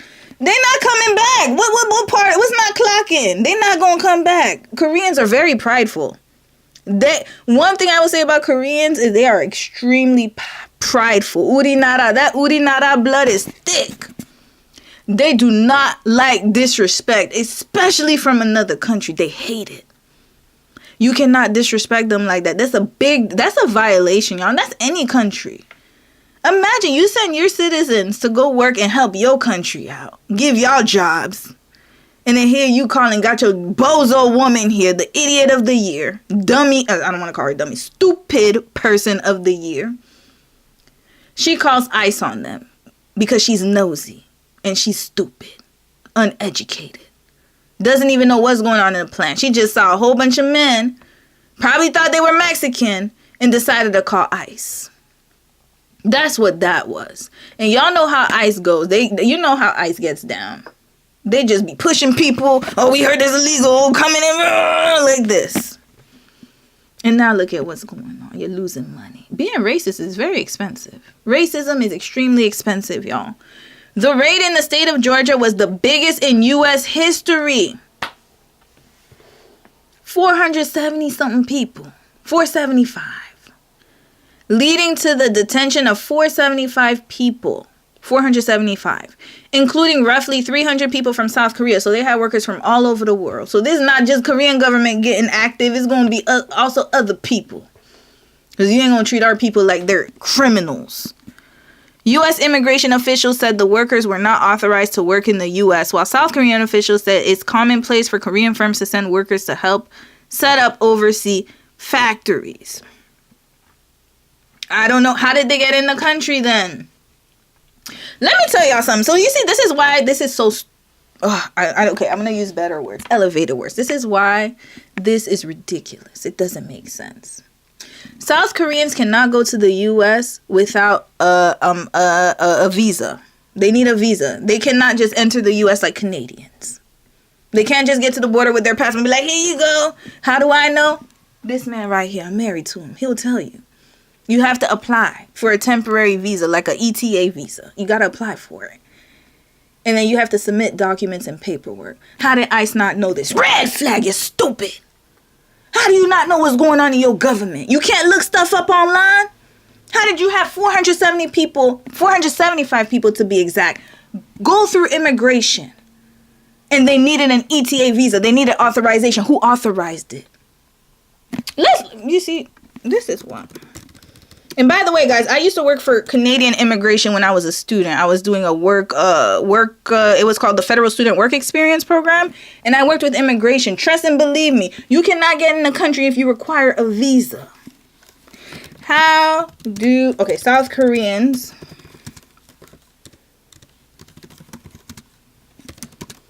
visiting, or no. Let's even put visiting, because they're working. But let's say even as a visitor, because they said they weren't authorized to work. Okay, let's debunk this. Okay. Visa. Let's put it here. In October, President Bush. Who's President Bush? That was 4 presidents ago. We had Biden, Trump, Obama, Bush. Okay, 4 presidents ago. 4 presidents ago. In October, President Bush announced 7 new visa waiver countries, including South Korea. Okay, South Korea, no. South Korean nationals could visit for up to 90 days without a visa, provided they had an electronic passport and applied for ESTA. There we go, because they need it. Trust and believe me. Dom and I went through this. Here. All right, let's go through the website. Oh, we're doing all of this right now. I'm not continuing an application. What do I need? Where's the FAQ? Who should apply? Okay. You are a citizen or eligible national of a visa waiver program country. That would include South Korea. Let's put it here. Australia's in there too. Canada's not there because we're too close. And obviously we have some type of agreement with them. So we don't need the ESTA. Korea, where are you? South Korea. Oh, you're probably Republic of Korea. Hold on, where y'all at? Here we go, South Korea. Okay, South Korea's there. Now, let's get to it. How did I get here? Hold on. Application fee is $21. Okay, so you need a valid passport, valid email address, home address, phone number. You pay $21. You have to give a selfie photo. your national ID, whatever, global entry, blah, blah, blah, blah, blah. Okay, you have to get approved for this, y'all. You have to get approved for this. That's it, that's all. Let's put approval. Within 72 hours, you can get approved. So my question is, how did 475 people get approved? How? And they were all going to the same location. How is this possible? It's not like, that's what I'm saying. It's different. It would be different if they all flew to the US and they didn't need they didn't need the ESTA and they just went through and said, oh, I'm just visiting friend, da da da. That's different. They had to apply for an electronic visa. How is this possible? They were already in the system. So where did they say they were staying? At their homeboy's house? Where were they going to stay? Where did 475 people who are working, where were they going to stay? How? Y'all let me know, logically speaking, where were they going to stay? What address? Did they put their homeboy's house? A relative's house? Whose house did they put? How did they not realize this? And then, when you apply for the ESTA, let me see what questions they be asking. What question? How can we help you? Department of Homeland Security. This tells me how incompetent you guys are. Let's see. And this is just for visiting. I didn't even get to the work part. What are the requirements? I'm going down here. Hold up.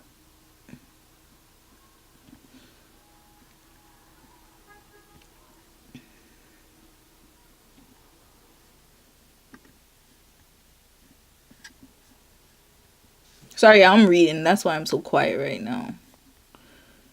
Completing. I need to see what questions they ask. You know what? Let me go on the website right now. Let me apply. I'm not going to put my name or anything. I just want to see what the application looks like. Let me apply. Because this don't make no sense. What they asking for? What information do they ask for? You see, they have individual and group. So according to the Department of Homeland Security, these people were not authorized to work. So they must have come through the ESTA visa. Group application. Let's do it. I don't care about none of that. Confirm. Okay. Here. Is it going to let me go? What's happening? Maybe they know I'm streaming. Let me check. What just happened? Uh-oh. Hold up. What are they trying to do to me? Hold on a second. What is going on here? Why is it so hard to apply for a visa here?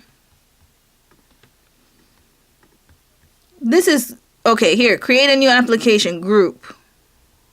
Hold on. Wait a second, guys. I'm going to make the page wider because I think I'm not doing something properly. It's not letting me create a new application. It blocked me. Does it know that I'm on stream? What is going on here? Why is it stuck? Hold up.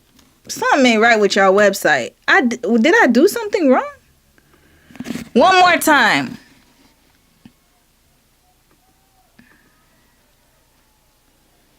Create a new application. Okay, I'm trying to. Confirm. Yes. Why is it... It's not letting me do it. There's a reason. What is going on here? Why am I getting stuck here?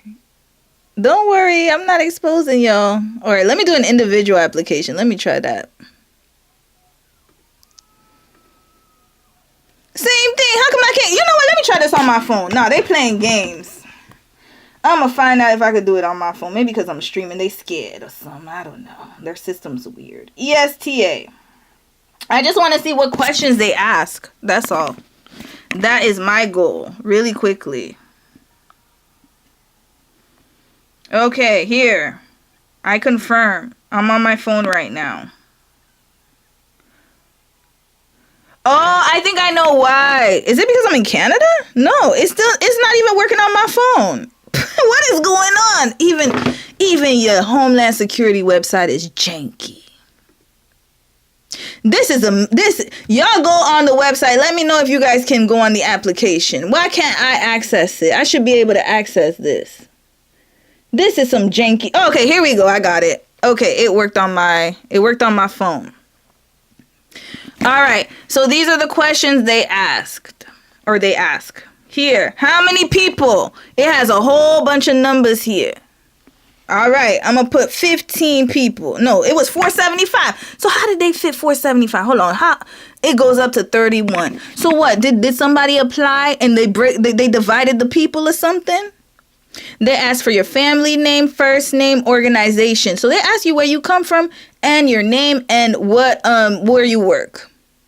31 people from Hyundai. Email address. How did they not know this? Red flag. They knew it. They knew it. Now, let's continue reading. According to South Korean officials, the workers are due to return home on Friday after their flight initially set for Wednesday was delayed. South Korean Lee Jae-myung added, U.S. President Donald Trump proposed the workers remain in the U.S. to continue training American workers, but that only one person accepted the offer. Absolutely, that's right. You're not going to treat us like that. Imagine going to another country, I'm helping y'all behinds out, and then you sitting here trying to deport me. But then, look at this. Donald Trump proposed the workers remain in the U.S. How is this possible? I thought they were illegal. Isn't that what your Department of Homeland Security said? U.S. immigration officials said the workers were not authorized to work in the U.S. And then U.S. President Donald Trump said, actually, you can finish the work and work illegally. How is that possible? Red flag, they're not illegal, you dunce. Oh, sorry, I almost said dimwit, but I don't like that word. This is a red flag. So, Department of Homeland Security, you guys don't know how to do your job? That's all I'm getting from this. You're incompetent. Because even the president said they could stay. I thought they were illegal. Y'all, you guys should be scared, man. This is stupidity at the highest level. Mr. Munez, I'm sorry, Munez, if I'm saying your name wrong. Mr. Munez said the firm is figuring out how it will fill the positions of the workers who plan to return to South Korea. Good luck! Good luck! And Godspeed. None of the people arrested at the site, they were arrested, y'all. That's crazy. None of the people arrested at the site last week were directly employed by Hyundai, according to the company. So they were contractors on top of that. LG entered the chat. LG has entered the chat. And in case, not you guys, because I know y'all are educated, and hopefully people watching me are educated. But for the people who do not know, LG is Korean, not American. Samsung is also Korean, not American. Apple is American. Let's get that right. Okay, let's continue. GE, I believe, is American too. LG Energy Solution, which operates a battery plant in Georgia with Hyundai, said that many of its employees who were arrested had various types of visas or were under a visa waiver program. There you go. How'd they get the visa? I told y'all, you can't get into the country as a South Korean national or another, especially if you come from outside of like the main countries with the ESTA. You had to get authorization. Who approved it? And how did ICE not know that? Do they not know how to look up stuff in the computer? They couldn't have looked up the names and been like, oh, okay, they're here on this permit. Okay, they're fine. Is that how incompetent they are? This is very unsettling. Your tax dollars are paying that. If you're an American, you should be enraged. That's your tax dollars going to this nonsense. I would be pissed as hell. My tax dollars going to this stupidity. At a press conference on Thursday, South Korea's president said if such arrangements were no longer allowed, it would make building factories in the U.S. more difficult, making companies question whether it's worth doing it at all. Exactly, because they are there for training. They are technically not employed there. They are employed by their contracting company. It's kind of like, you know, when you have a conference and you go to a different country, Do you need a work permit for that? No, you just go to speak, you make your bread because you're not working in the country. You are working outside of the country and you are just there to speak or to lecture or to do something there. You do a job, you leave. You're not getting paid by an American company. You're getting paid from a South Korean company. What is the issue? I don't know. But of course, these uneducated fools don't know that. Especially this dumb woman here. Not the one in the front. She seems very intelligent. The one behind her. She has the hallmarks of a Karen. Look at her. She's uneducated. And then they want to say we're uneducated. No, you're uneducated. Red flag. You didn't even know that Hyundai was Korean. How stupid are you? You could Google that. This is crazy. And this woman is definitely, I don't know how old she is. Again, like I said, but she is not in my age range. So she should know better. But this is why I say even older people don't know better. That's why don't look at young people and be like, oh, they're all da-da-da. There are some young people who are smarter than me. This woman is just an idiotic woman. No type of education whatsoever. And she should be ashamed of herself. But look at her. She was so proud of she did her big one. Yeah, I reported 450. First of all, I didn't even get the number right. I reported 450 people to ICE. I'm so cool. Oh, Lord. The situation has raised questions about the viability, the lifeline of the trade deal that the U.S. and South Korea had agreed earlier this year. Consider it null and void. Them workers ain't coming back. They said, F you and your crew. They did a Tupac hit 'em up, in which President Donald Trump had agreed to drop some of his steepest tariff threats in exchange for promises of billions of dollars of investments. You see, you couldn't even keep your end of the bargain, Mr. President. What is going on in your administration? ICE is in shambles. They're running amok. Are they unpaid? Are they unpaid like people? Like how does this work? Are they part of the Department of Homeland Security? Let me go check that out. What is ICE? ICE, U.S. Immigration and Customs Enforcement. Yeah, so they're part of the immigration crew. These are the people that are in government. Public servants, y'all. Your tax dollars pay for this. Give a round of applause. These are the people that were elected, that are controlling this whole ICE operation, your government. Congratulations. Hyundai alone had pledged $26 billion. So 19.2 billion pounds, including a new steel factory in Louisiana that had been celebrated by Trump. They were bringing in jobs, y'all. You know who I feel bad for? The people in the local community. They did not deserve, well, some of them, whoever didn't vote for this guy. And if you voted for Trump, well, there's your vote right here. You should be proud of yourself. But my point is the people in the community that this could have benefited, they were robbed of this. Unfortunately. Who has made boosting foreign investment in the U.S. to revive manufacturing a top priority? The site of the raid is a part of a bigger complex in Georgia that is eventually supposed to create 8,500 jobs. Do you guys know how many positions that is?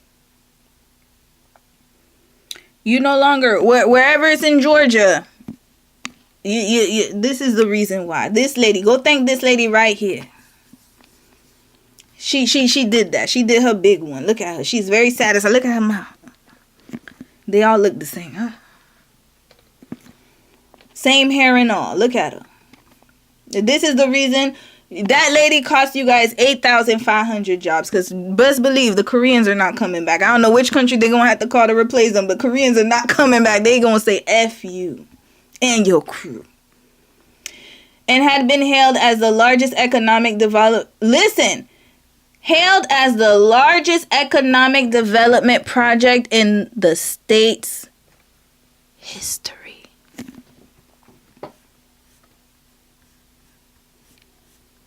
This is this woman. This woman right here.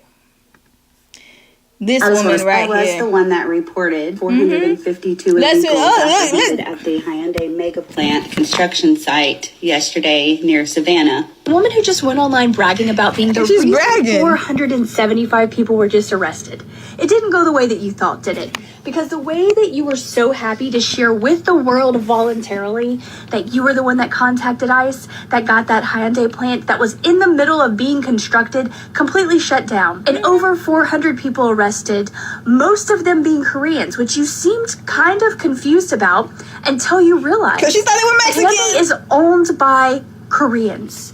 And that the reason they had so many people from other countries here was because they knew they were going to have to train Americans to do this job. Because all of their instructions from Korea were in Korean. So they got approval to send people here to the United States to construct their massive facility in the way that you were like, I was the one. Oh, sis, you ain't even finished the video. They raggedy. Look at her. Let's keep listening to her. Look at her. Look at all her. the haters, just wait until the rest of this. Oh, wait. Why is it frozen? Hold on. I just want to say there for we go. all the haters, just wait until the rest of the story comes out about this raid. And the other information that I passed along about some other factories has a little bit to do with human trafficking and people being brought here against their will to this country, basically put in slave labor. It's all going to come against their will when they needed an ESTA visa. How did they do this, ma'am? Red flag. Why are you using human? Of course, human trafficking is a huge problem. Yes, that happens. But usually people smuggle. They do not get visas. This woman is dumb as hell. Hold up. You know what, Korea? I drug you for your Supreme Court. But I'm going to give you a song that you guys, the workers, need to do or to sing. And let me tell y'all, I already know I'm getting copyright strike because I used a whole bunch of footage here. But this is for educational purposes. So let it roll. Let it all roll. I don't care. Here. Watch your ears, guys. This has a lot of curse words. This has a lot of curse words. Here we go. Korea, this is how you need to be. So this is the one I could think of. This was the worst one. Of course, it's just minus all the curse word and the N words, but you get the point. It's up and stuck. Where Kendrick Lamar at? This is a more palatable one, y'all. Let's sing Kendrick. This is more palatable. Tupac is just too gangsta. He's a bit too gangster, but I appreciate the art. That's why I played him. Here, Not Like Us is the best one. Yeah, I like it. I like this one. Here we go. Let's fast forward. Mr. Get Off, I get off. Here we go. Korea, y'all need to come like this. Turn this TV off. All the way off. All of them. And I'm not talking about unaliving people, obviously. I'm talking about all the economic opportunities. Shut it down. Shut that down. Because the only way people like her, and I'm not talking about her skin color, because there's people who look like us that are part of this crew too. The only way people like her learn is this. Money. Let the money talk. Now, here she it's go. Gonna come out. Probably she's still prideful. Bodies buried at some of these places because they didn't want to call the police and let them know that there are bodies buried. Look at her making accusations. They're not like you. Okay, let's play. Let's Not Like Us. Yeah, you're right. They are not. I had to be a little sensitive because I know it's specifically for. Okay, they not like us. Let's play that one. They not like us for real. The MAGA camp, they on a whole nother level. Here we go. Let's fast forward. It's too many. They tell me Chubb's the only one that get your hand-me-downs. Oh, yeah, no, it's okay. Oh, you said you can cut the sound and put the subtitles? Oh, yeah. I was already copyrighted, not for the music. I was copyrighted from the Barstool interview, y'all. So I don't really care.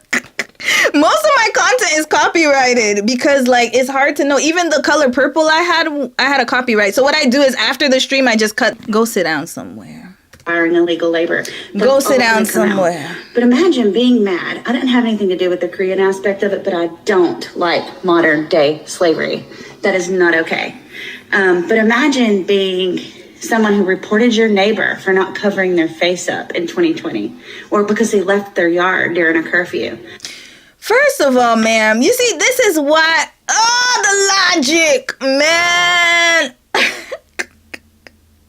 I said it last week to the people in the UK, but I'm going to say it to y'all. What are Americans drinking and eating? The diet has gotten to the brain. We need a do-over. that something's not right here. Because she's talking about people calling because people weren't wearing masks because there was a virus. People were dying. How many people died in COVID? Is this woman? She can't be serious. And Kendrick won an Emmy. Congratulations to him. How many people? Oh no, COVID deaths. Let's put number of COVID deaths. Worldwide, global. So, let's look at the countries, y'all. Let's look at here. Let's look at here. This was in August. I'm talking about in 2020. Hold on. No. This is old stuff. Here, Wikipedia says 7 million. That's what Wikipedia said. World Health Organization, maybe it's better here. Total cumulative, that's what I need. Here we go. These are the reported cases. How many people passed away? Okay, the reported cases, 779 million, y'all, across the world. I need to know how many people passed away. People are still getting COVID till today, by the way. Till now. Here, data, Statista. 6.86 million. So it's roughly around 6 to 7 million people worldwide. And this heifer had the audacity to say that it is comparable to calling the police on people not wearing masks because they're stupid like you spreading the virus. Red flag. You're too uneducated, man. You're uneducated. And the more you talk, the more that I'm getting enraged. Because I need to know what her position is. Okay, but then being enraged because somebody reports literally people's lives being endangered. How are their lives in danger? They were working to train people. She's just making anything up.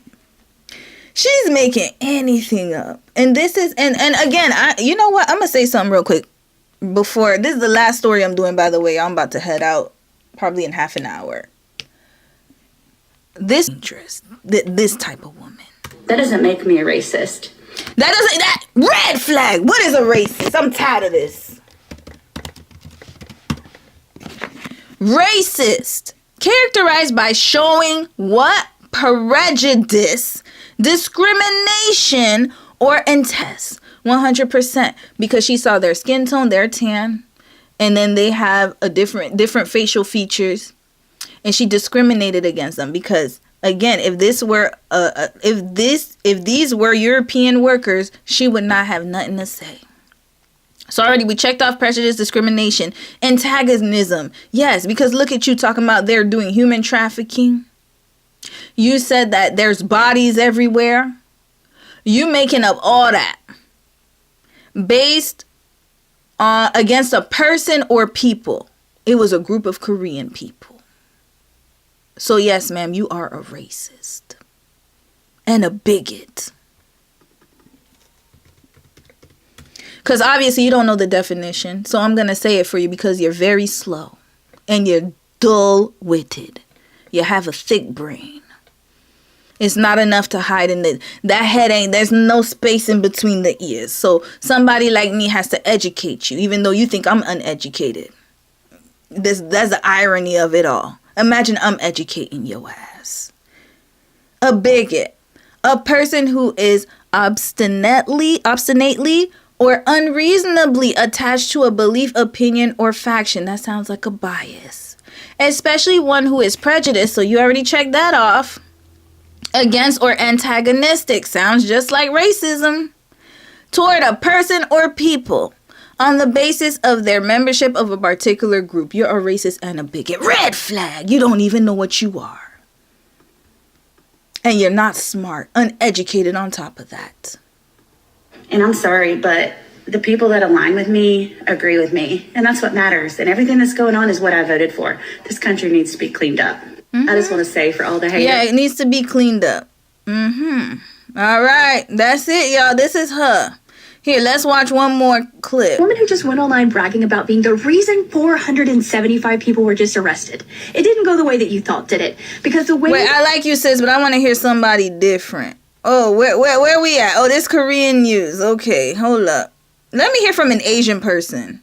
Let's hear for some Koreans. Let me see if I can find a Korean here, y'all. I'm going to try to find a Korean. Where are my Asian American? Okay, here he go. South Korea is reportedly halting 22 U.S. investment. Well, I don't know if he's Asian, y'all. Hold on. Ortiz. Okay, he is not Asian. Sorry about that. Okay, he is Latino. I know him because I follow him. I want an Asian American. Okay. South Korea says it's reached a deal with the U.S. to release more than 300 workers from that country suspected of working illegally in this country at a Hyundai plant in Georgia, that plant that was raided. What can you tell us about that? That went down last week, and now officials in Seoul say the workers will return to South Korea on a chartered plane as soon as remaining administrative steps are complete. Look at what's happening to them. And y'all want them to come back to America? Hell no. Hell no. Look at how you're being treated just because you came to train they came to train your people, your folks, putting money in your pocket. Imagine if I came to your country. You're like, hey, Romy, come visit me. I want you to come. I come to your country. Putting money in your pocket. I'm helping you out. I'm be like, hey, I'm going to give you advice how to do this, how to do that. And then you have your neighbor in your neighborhood calls the police on me and immigration on me and they detain me. You really think that I'm going to go back to that? You really think? Look at how they're frisking them like they're criminals. It's a very rare arrangement, but the president said the incident didn't... Look at how they had them standing. Do you know how this is... I don't think people realize how dehumanizing this is. These people don't even speak the language. We don't know if their English levels. Everything is in Korean. And then not only that, you have these men with guns. Because in Korea, guys, they don't have guns. Guns are not, like, they're illegal in Korea. They don't have guns. And then you have these big people, a group of ICE agents. They're frisking you as if you're a criminal. And it's not just Koreans, Mexicans, Haitians, everybody. They are treating you as if you are criminal. Especially in their case, because they were there to work. To help grow your economy. And this is the things they get. But of course, this is Trump's America. Like, I'm MAGA. Yeah, okay. You're going to find out. Strained relations with South Korea. And is now suggesting he might allow manufacturing experts from foreign countries to come here. No, don't go. If you're don't go. Please, stop it. Sorry, Americans. I know y'all listen. It's great for your economy. But no, please don't do that. If this is how you're going to get treated, don't go there. Don't go. Do not go. It's not worth it. Because then you're going to have a Karen like her calling the police on you. And calling the ICE agents on you. And you don't even know. One person, I just read it just now when I was looking. Just now when I just Googled, I saw it. Let me put ICE again. There was, here. Lawyer says undocumented man, unalived in Franklin Park ICE shooting had no criminal background. This is what you're going to deal with. This is what you're going to deal with. This is what happens. Especially if your country doesn't have as much of an economic power. Is not as much of an economic power as South Korea is. Good luck. All my Haitians out there, you already know what it is. You already know what it is. This is why it's dangerous. People like her. So please don't go there. Don't go. As long as somebody like Trump is in office, don't go to America. You can put your factories anywhere else in the world. Matter of fact, I actually recommend you build it in other countries. They would respect you more than these folks here.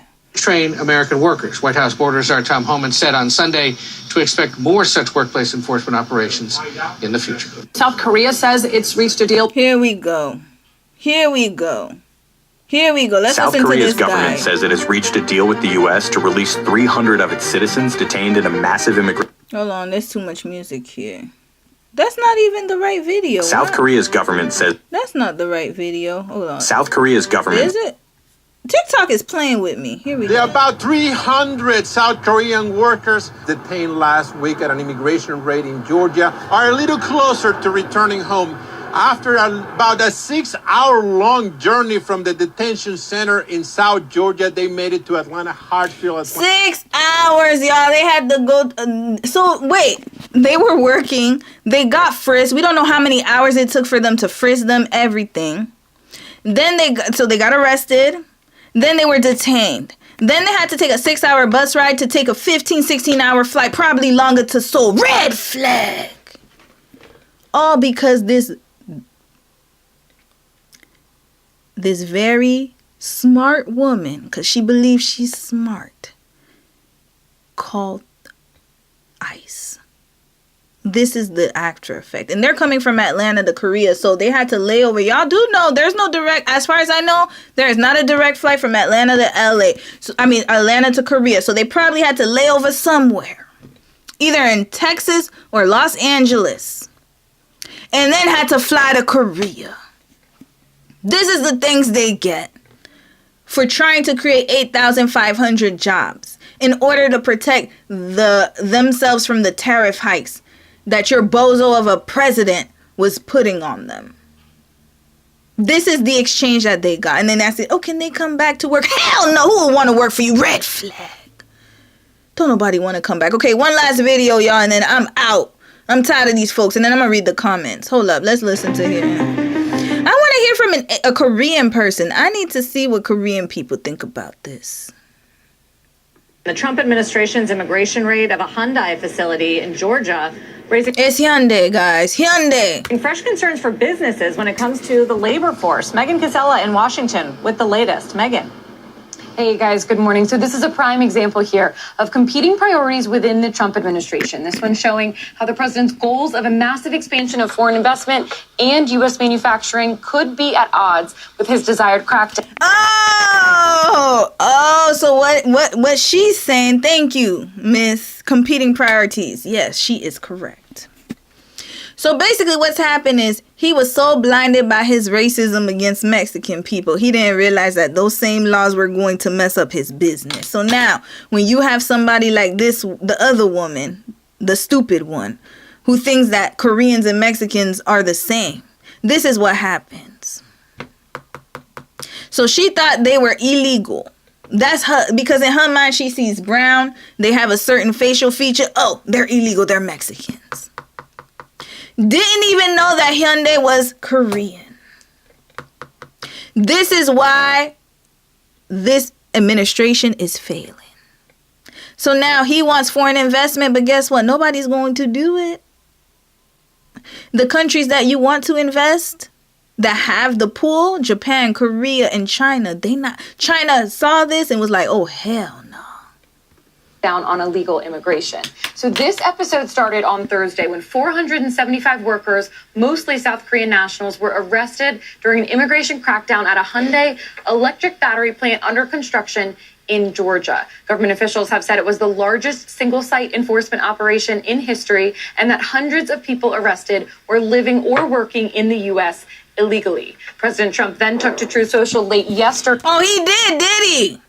Did he? Hold on, y'all. Let's see what this man wrote. Because hold on, I'm also going to look on my phone because sometimes TikTok on the web is not as good. So I'm gonna put Hyundai because I want a Korean person. I need to hear what they're saying. I want to hear from a Korean perspective. And I know y'all probably like, why don't you ask Dom? Dom already said what he had to say. Trust and believe me, he didn't have nice words to say. Let me see if there's any Koreans. Oh, okay. Yes, sis is talking. Okay, good. She's Korean. Okay, we gonna watch sis's video here. All right, we found a Korean here. Okay, or at least I believe she's Korean. She might be just Asian. I don't want to put that on her. Let's see what Trump said. Following the immigration, dang, I can't even see that. To warn that he is calling on all. Okay. Following the immigration enforcement operation on the Hyundai battery plant in Georgia, I'm hereby calling on all foreign companies to please respect our... Okay, so all foreign companies investing in the United States to respect your nation's immigration laws, but yet who let them in? How did they get in? I'm still perplexed on that, y'all. They needed a visa. How did they get in? You have to put where you work, your organization, especially if you... How did they get in?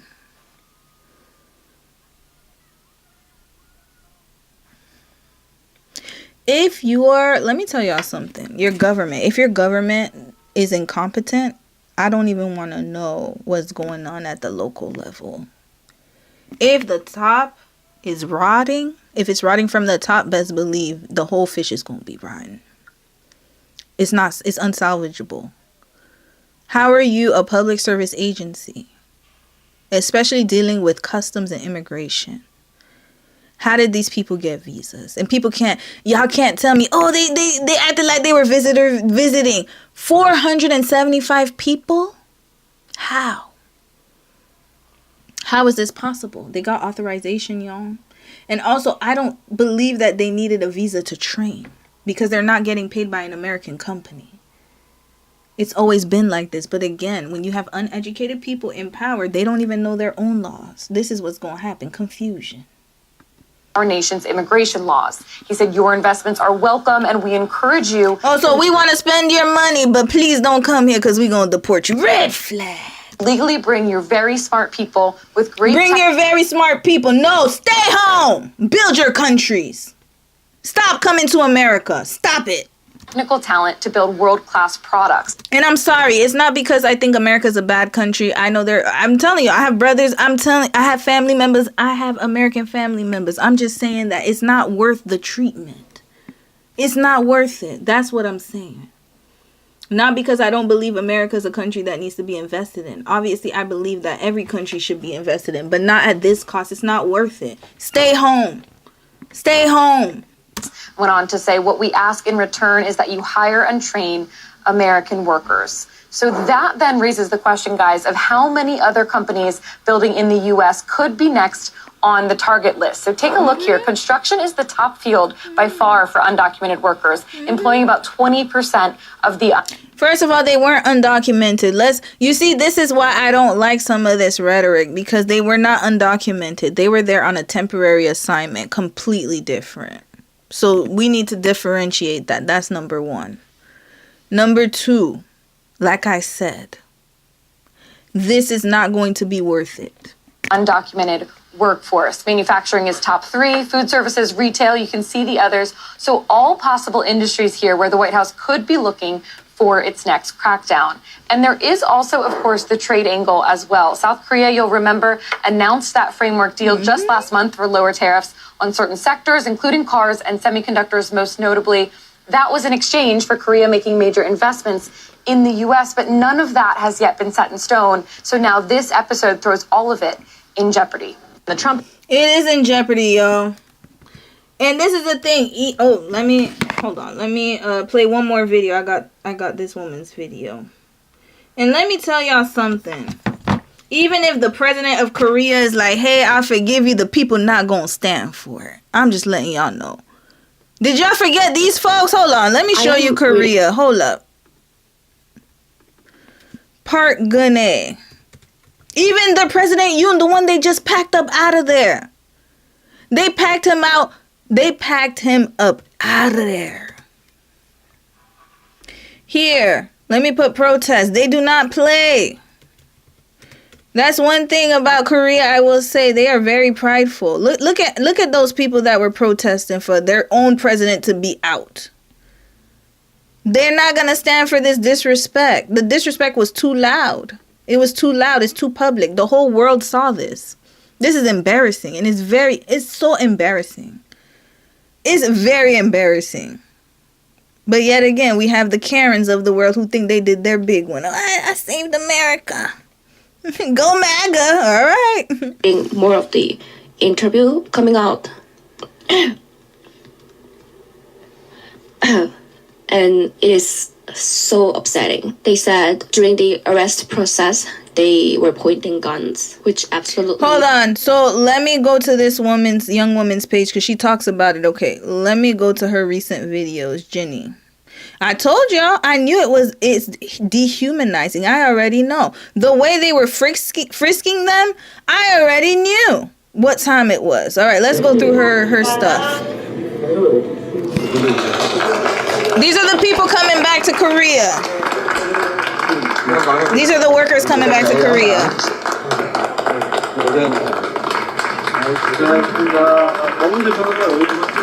그때는 좀 아쉬웠죠. 그때는 저희가 일단 다 기대하고 이제 준비하고 있었는데 갑자기 이제 뭐가 협상이 잘못됐다 그래가지고 하루 연기됐을 때는 좀 Subtitles are at the bottom, y'all, just in case. Can you guys see the subtitles? Hold on. Yeah, you guys can see it. All right, good.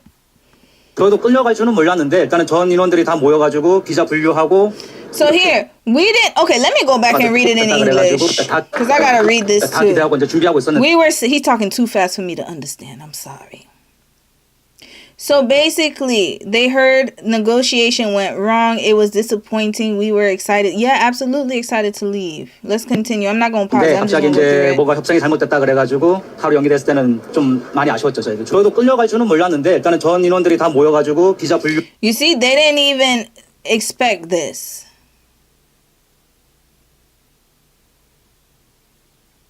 You see, look at that. 하고 이렇게 있다가 어느 순간부터 사람이 이제 끌려가더라고요. 버스 호송 차량 탑승해가지고 끌려가더라고요. 끌려가는 그때까지 잘 몰랐어요. 저는 짐을 이제 모아가지고 소지품 다 반납을 하고 망에다 이제 가방에다 넣고. They put them in handcuffs and shackles, y'all. And this is the thing. Remember, the Korean president said they have always done this. This has been under every administration. They understand the training. So you just go, you train your folks, and you leave. But then somehow, in this administration, everything changes, but they didn't even know their own laws. I'm talking about the American administration. Inviting people over to build this plant and didn't even know that they could do this. This is crazy. 그래서 이제 수갑 차고 채고랑 차고 일단은 호송차에 탑승해서 네 그게 없어서. This is a PR nightmare, by the way.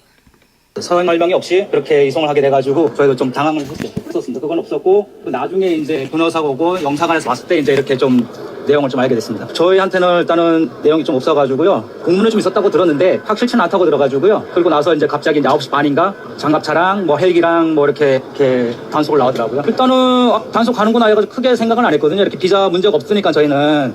You see? Highlighted. We had nothing to hide because we had the proper visa. Hold on, y'all. I gotta charge my laptop. They had the proper visa for this.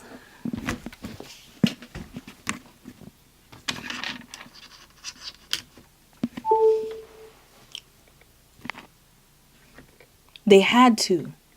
하게 임했는데 갑자기 이렇게 구성될 줄은 몰랐습니다. 이렇게 남아서 이러고 싶은 사람은 없었을 것 같아요. 지금 이렇게 상황 겪고 나서는 다음에도 다시 나갈까라는 생각도 좀 들기도 하고 일단 비자는 어떻게 될지 모르겠지만은 굳이 좀 뭐 다시 나가야 될 사람은 나가야 되겠지만은 지금 아직은 뭐 생각을 좀 해봐야 되겠습니다. 문제가 어떻게 될지 모르겠지만은 걱정은 좀 되죠. 계속 문제가 되거든요. 그렇게 받기가 쉽지 않거든요. Here, they had the L1 visa. He said it wasn't easy to be issued. They went through the proper paperwork, y'all. So you see, I was assuming they went on a visitor visa, but even then, that's impossible with that many people. So they went through the proper channels. The proper way, and they were still detained. This should be scaring y'all. So it doesn't matter if you're legal, illegal, they're going to treat you the same. They packed them up out of here, even though they were on the right visa. He said that we got the L1 visa. Let's look it up. Here, intra-company transferee, executive, or manager. Look at this, y'all. He got this visa. It is the L1A non-immigrant classification enables a U.S. employer or to transfer an executive or manager from one of its affiliated foreign offices to one of its offices in the United States. This classification also enables a foreign company that does not yet have an affiliated U.S. office to send an executive or manager to the U.S. with the purpose of establishing one. This man had the proper visa, and yet he was detained like a criminal. Red flag.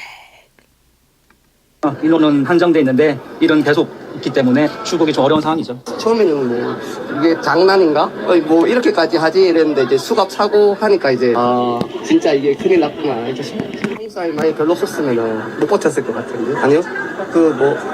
뭐 이쪽으로 가 이쪽으로 가 이런 것만 듣고 뭐가 잘못된지 잘 모르고 그냥 시키대로만 했었어요. 네, 저는 잤죠. 그냥 대기하다가 갑자기 버스에 올라타라고 했는데 갑자기 수갑을 채우더라고요. 저는 너무 일단 네, 그냥 시키는 대로 했어요. 시키는 대로. 아 이제 살았구나 끝났구나. 나와서 가족분들 만날 수 있어요. 가족은 오지 말라고. 처음에는 그냥 금방 풀려나겠지 이 생각이었는데 이제 계속 루머가 도니까 뭐 2주 걸린다 이런 말이 있었는데 뭐 밖에 뉴스에서는 Yeah, you see, if their president didn't step in, they were going to stay up in there. Imagine for individuals that don't have that power behind them. How long have they been detained? There's some people in detention right now that are still there indefinitely. This is very alarming, y'all. This is alarming. 뭐 일주일 이내로 해결할 거다 이런 거 들으니까 약간 안심이 되었다가 거기 일 처리가 너무 늦어가지고 진짜 언제 나갈지를 계속 몰라가지고 그게 제일 힘들었지. 언제까지 버텨야 되나 그게 제일 힘들었지. 아 진짜 최악이라고. So Koreans got their wake up call, y'all. This is what it is. They got their wake up call. I believe they got their wake up call. All right, let's go to her. So why is she saying I'm sorry? You are absolutely correct. Okay, she's talking about something else here. All right, Jenny. Oh, she's Canadian. Shout out to her. Y'all go follow her. Jenny said so. I don't know her content, but she seems okay. Yeah, she's just doing food. I might follow her, actually. Jenny said so. Okay, let's go here. I am reading more of the interview coming out. And it is so upsetting. They said during the arrest process, they were pointing guns, which absolutely scared everyone. Not only they put handcuffs on their hands and put shackles around their body, but also they put the handcuffs on their ankles. Putting the handcuffs on their ankles when they're totally cooperating, not even complaining, and doing everything they were told. Oh, sorry, guys. Sorry. More of the interview coming out. TikTok is very sensitive. The touch, and the mouse. It is so upsetting. They said during the arrest process, they were pointing guns, which absolutely scared everyone. Not only they put handcuffs on their hands and put shackles around their body, but also they put the handcuffs on their ankles. Putting the handcuffs on their ankles when they're totally cooperating, not even complaining, and doing everything they were told to do. Isn't that what they tell us? They tell us if you comply, then you have nothing to worry about. Red flag! You can't comply with a racist. It doesn't work that way. It doesn't. Look how they were treated. Look at that. But like I said, they got their wake-up call. Because remember, the whole affirmative action, I hate to bring it up, but remember, the Asian Americans were going up and stuck about it. Oh, affirmative action, the blacks this, the blacks that. We're not the ones in power. Here you go. This is what they think about you. Welcome to the club. As soon as they were transported to the detention center and getting off the bus, they were... Oh, have a good night. Have a good night, Gaku. I'm about to head out soon. I want to listen to this, though. Prison uniform, which they had to stay in for 8 full days. He said everything was very inhumane. 2 people were in a room, just an average prison cell with a toilet. Whatever meal they were given was absolutely just garbage, so many people couldn't even eat anything. And they said it was very, very cold. They asked the heaters to be on. It almost felt like they were putting it down more. And he said, I just want to have a good dinner with my... Yeah, of course they were. It's torture. Okay, I need to do an investigation on ICE. Like, what is going on here? Why are they treating them like animals? Not even animals get treated like this. This is worse than that. This is some type of psychological warfare, just like Guantanamo Bay. Hello! They're treating them like they're in Gitmo or something. Like they done committed a crime so serious. All they did was work legally, and they're being treated like this. My family. Oh, I'm also saying they took 6 boxes of paper files and 2 computers. Why? They took 6 boxes of paper files and computer. But too bad they don't know how to read Korean. And y'all better not translate for none of them. I better not see no Korean coon go over there and sell their people out. Y'all better not translate nothing. And even for anybody who's not Korean, if you know how to speak Korean, keep it on mute and keep it cute. Act like you don't know nothing. Act like you don't know how to read Korean, see Korean. I don't know anything. Upsoyo, I don't know. 몰라요. I don't know nothing.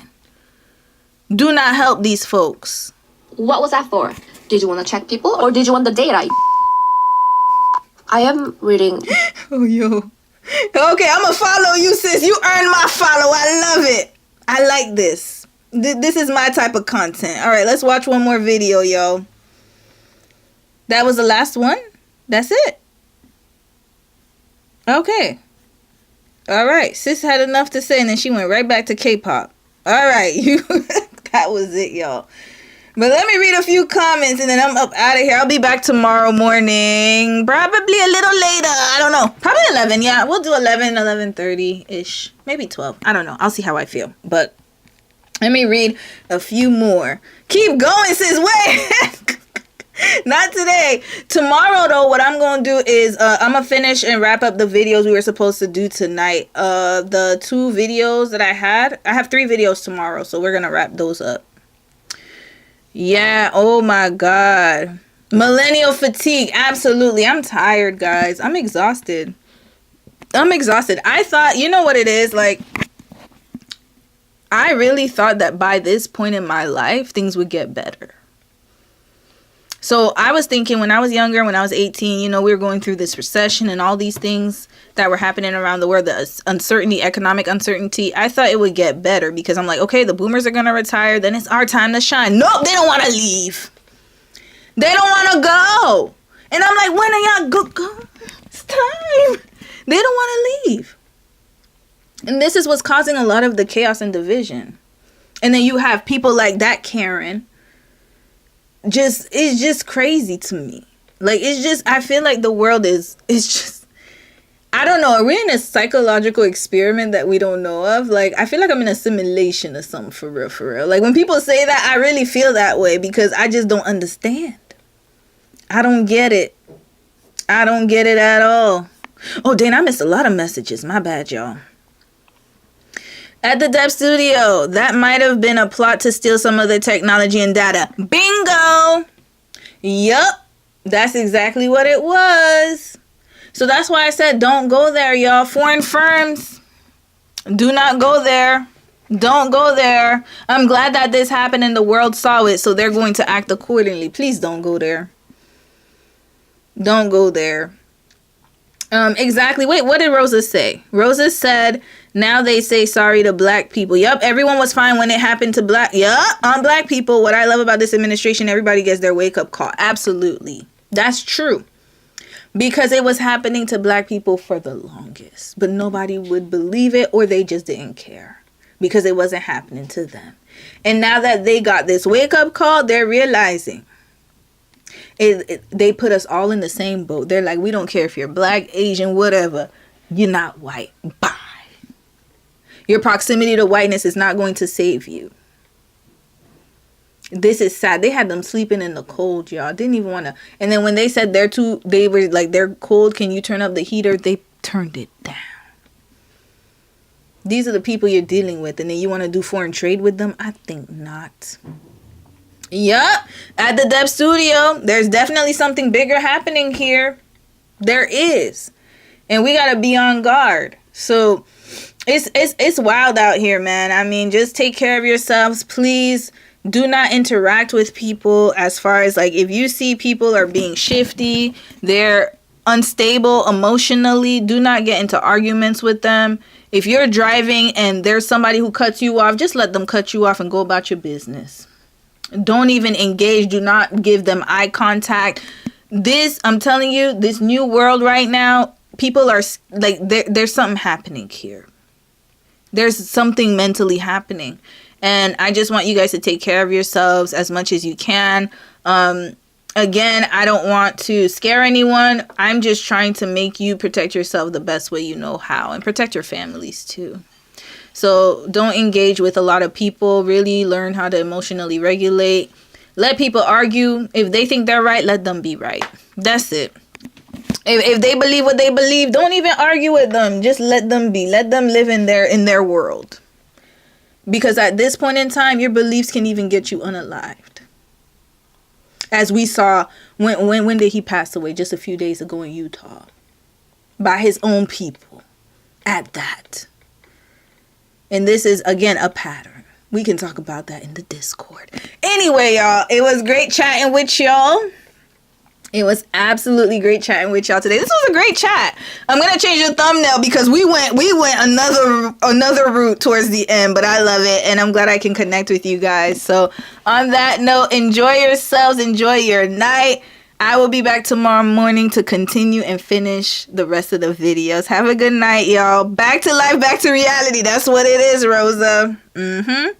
Some people said we all passed away in 2020. Yeah, probably. We'll talk about that tomorrow. All right, y'all. Take care. Have a good night. Hold on a second. Let me get this done. All right. Yeah. Have a good night, y'all. Bye.